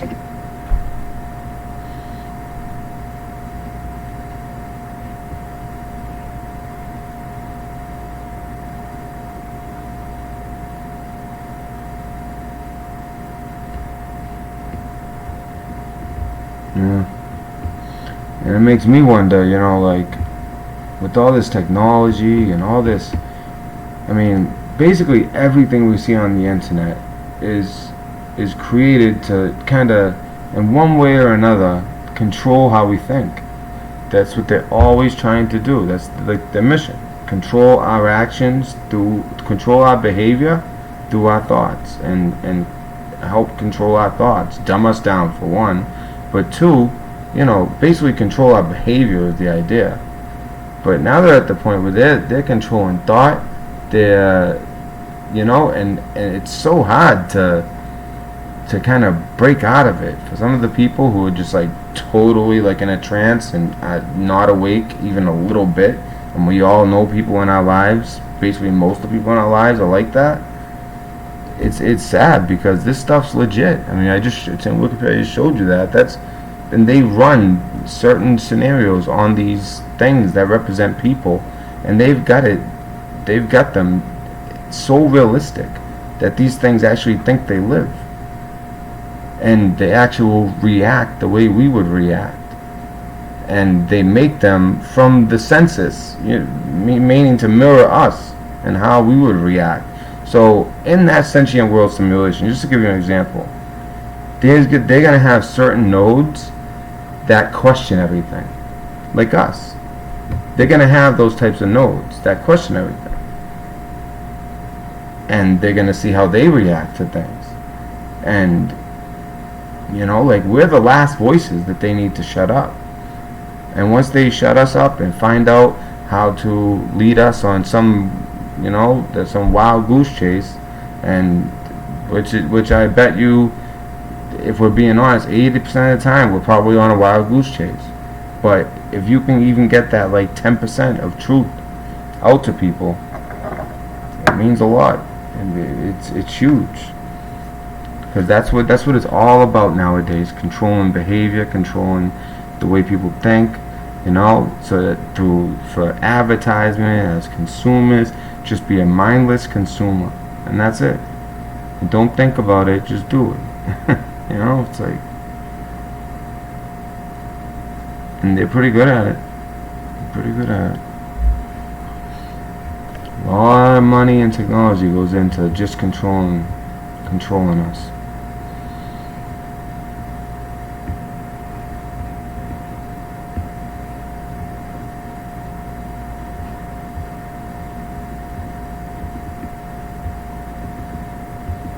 Oh yeah, I've always thought it was Luke, I am your father, you know. And then I heard about the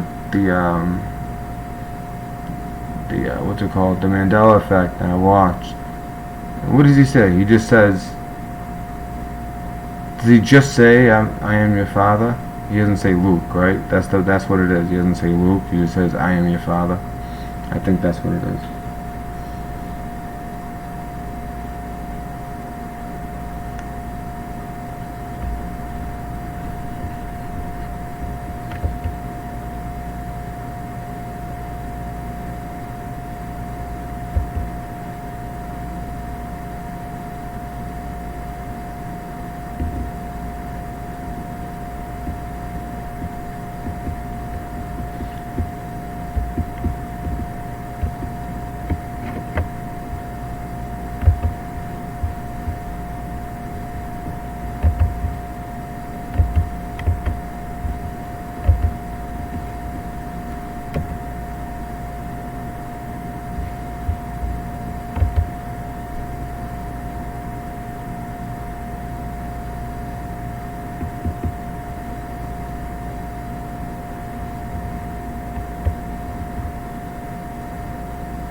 Who was that earlier that was talking about Strong's Accordance? That stuff's crazy.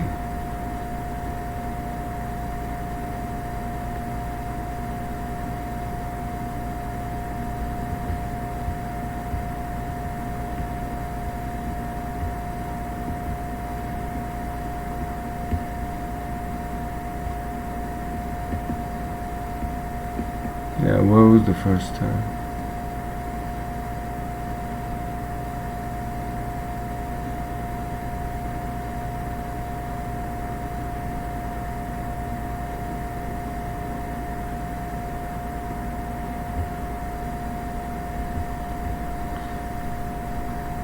I'm just reading you guys' Mandela effects. Some ones I never heard of.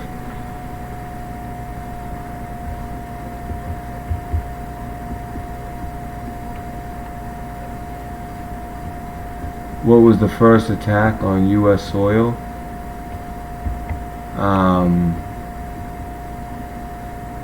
Well, since 1776. I mean, there was the wouldn't it be the French attacking over the border in New England or New York? What would be Canadians now with the French? Scott, is that it? Didn't they attack? I mean, on U.S. soil? I mean, we're talking all the way back to 1776. There had to be some. I mean, definitely, I know that there was like a bunch of Irish people that moved into Mexico and attacked America like back in the 1800s. I know that.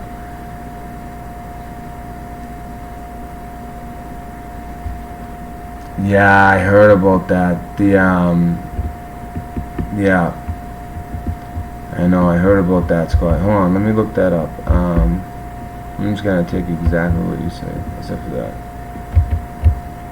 This is what you were talking about earlier with Black Tom. I didn't recognize it just by that, but when you put German Asians trying to blow up Statue of Liberty, then I remember it. Let's see. Well, it's cyber attack. Let's see. I want to check that earthquake thing soon again. That was crazy how many earthquakes at once. Just all day today.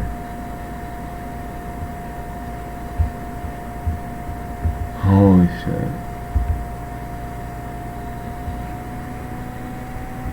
So how many people have heard of this? This is what Scott was talking about. The Black Tom 1916 bombing. It was still dark in Manhattan on a Sunday morning, July 30th, 1916, when the sky suddenly exploded with an unnatural brilliance. 2 million tons of war materials packed into train cars had blown up in the Black Tom Railroad yard I'm tired, on what is now a part of Liberty State Park. Thousands of windows shattered in Lower Manhattan and Jersey City. Shrapnel marked the Statue of Liberty. 3 men and a baby were killed by the explosive, just the energy that erupted from this act of sabotage. The culprits? German agents who were determined to prevent American munition shippers from supplying its English enemy during the First World War. Never mind that the U.S. was officially neutral in the conflict at this point. How to respond? With difficulty, with few national security laws, and no real intelligence community to thwart German agents, America was vulnerable. The Secret Service, by presidential order, and we really were vulnerable, because you know what else happened around the same exact time, only a couple years before, 1913? That's when, I think it was Woodrow Wilson, I gotta look it up, but I think it's Woodrow Wilson, that's when he signed the Federal Reserve, basically making America like a corporation and by the central banks, selling our Federal Reserve to the bankers. But what a lot of people don't know is it was a 100-year contract, so it was actually officially up in 2013, and they've been kind of like juggling it, and that's why I honestly think something's going to be coming, and it's going to be lawful, because it was a 100-year contract. But we just got so set in our ways. It's like, it's kind of like how they look at the debt. We'll put it off for another day, Well, we're in a situation now where that 100-year contract is up. Now we're still honoring it, but at any point, as president, especially a president like Trump, could pull out of it lawfully and create a new currency, because we're already past the contract, 100 years, from what I understand. I want to continue reading here. If it was able to investigate some German attacks and intrigue the Bureau of Investigation, the FBI's predecessor, so that's what they would call it's basically the same. They just add federal to it. The Federal Bureau of Investigation. Same thing. Likewise, did what it could, but it was held back by its small size. Wow, only 260 employees and a handful of offices, and lack of jurisdiction.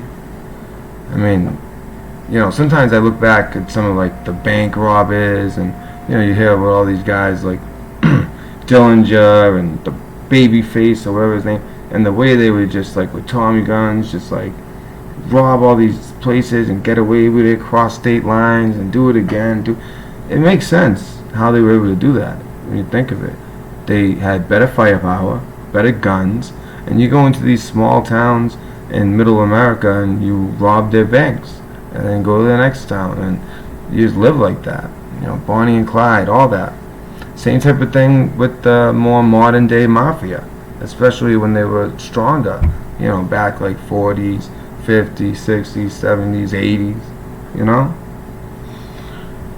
It makes sense. But nowadays, like Snafu said, we live in a police state. That's why it's like sometimes it's like a wonder. How hasn't there been?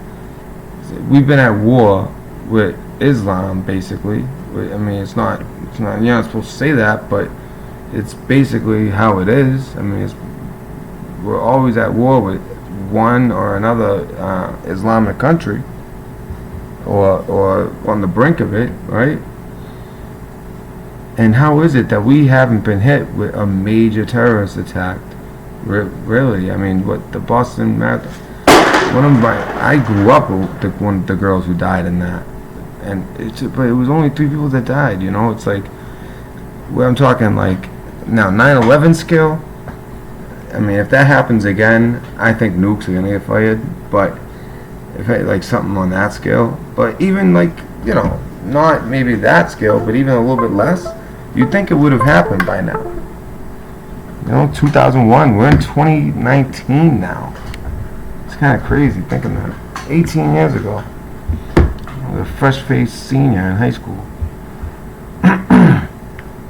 The most successful and experienced anti-sabotage investigators turned out to be the detectives of the New York Police Department's bomb squad. Even so, the German agents who blew up Black Tom were not identified at the time. Wow. Congress addressed the vulnerability. The Black Tom explosion wasn't the only provocation. When Germany proposed to Mexico that it ally itself with the Kaiser against America, and when it resumed unrestricted submarine warfare on an enemy or neutral ship crossing the Atlantic, America declared war. Congress immediately passed the Espionage Act, which outlawed a variety of crimes associated with German agents, passed several other wartime laws. Then the following year passed the Sabotage Act, and the Bureau exercised primary jurisdiction over all of these laws as it pursued a wide variety of national security investigations. How successful were they? Very. German intrigues on American soil essentially evaporated. Were the saboteurs ever identified? Yes, and the Bureau and other agencies doggedly pursued the case after the war until the saboteurs were identified and ultimately reparations were paid for German attacks against our neutral country. But they what the hell? They lead all that. Do you guys see how that ended? Yes, the Bureau and other agencies doggedly pursued the case after the war until the saboteurs were identified and, ultimately, reparations were paid for Germans. What happened to them? What happened to the saboteurs? Did we actually catch them? It sounds like we didn't. Right? Sounds like we didn't catch them. We pursued them really hard, though. But we didn't get them, right? They were identified. Okay. It sounds, okay, we didn't get them. They would say that if we got them. What is this website? Oh, just history. Yeah, that was a good one, Scott. Yeah, I always found that one interesting. A lot of people probably didn't even know, but I had heard of that, but it's a crazy one.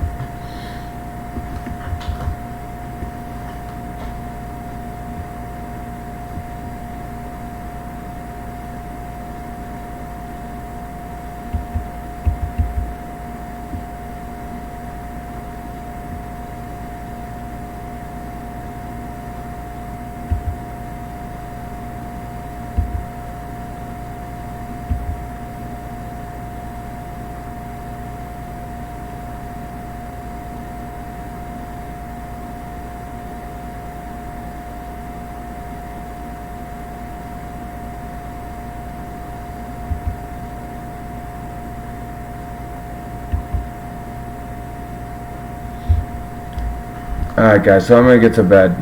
You guys have a good night, alright? Thanks for staying up with me. Oh my god, it's almost 6 in the morning. It's 5:37 in the morning. Alright. So, you guys have a good night, alright? And you know, when you're looking for some truth and some Pez, you come here, the Red Pill Dispensary. Thank you for joining me tonight, guys. Wow, this one's gonna take a while to upload. How long is this stream? Did it say? I think it'll tell me after. But wait, I started 12.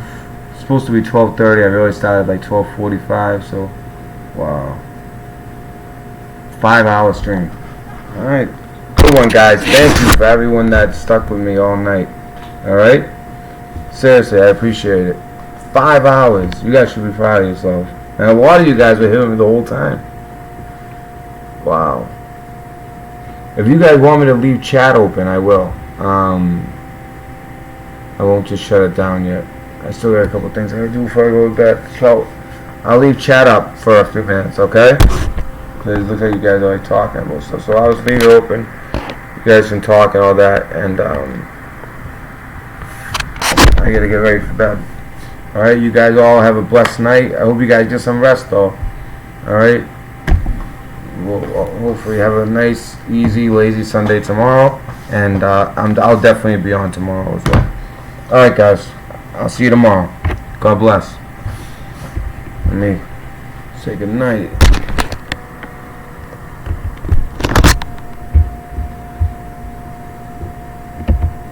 Alright guys, good night. Thank you, especially you guys that have been with me all night. 5 hours, right? 12. Actually, yeah, 5 hours. That was pretty good. Pretty good one. Good show. Talked about a lot. That was a really good show.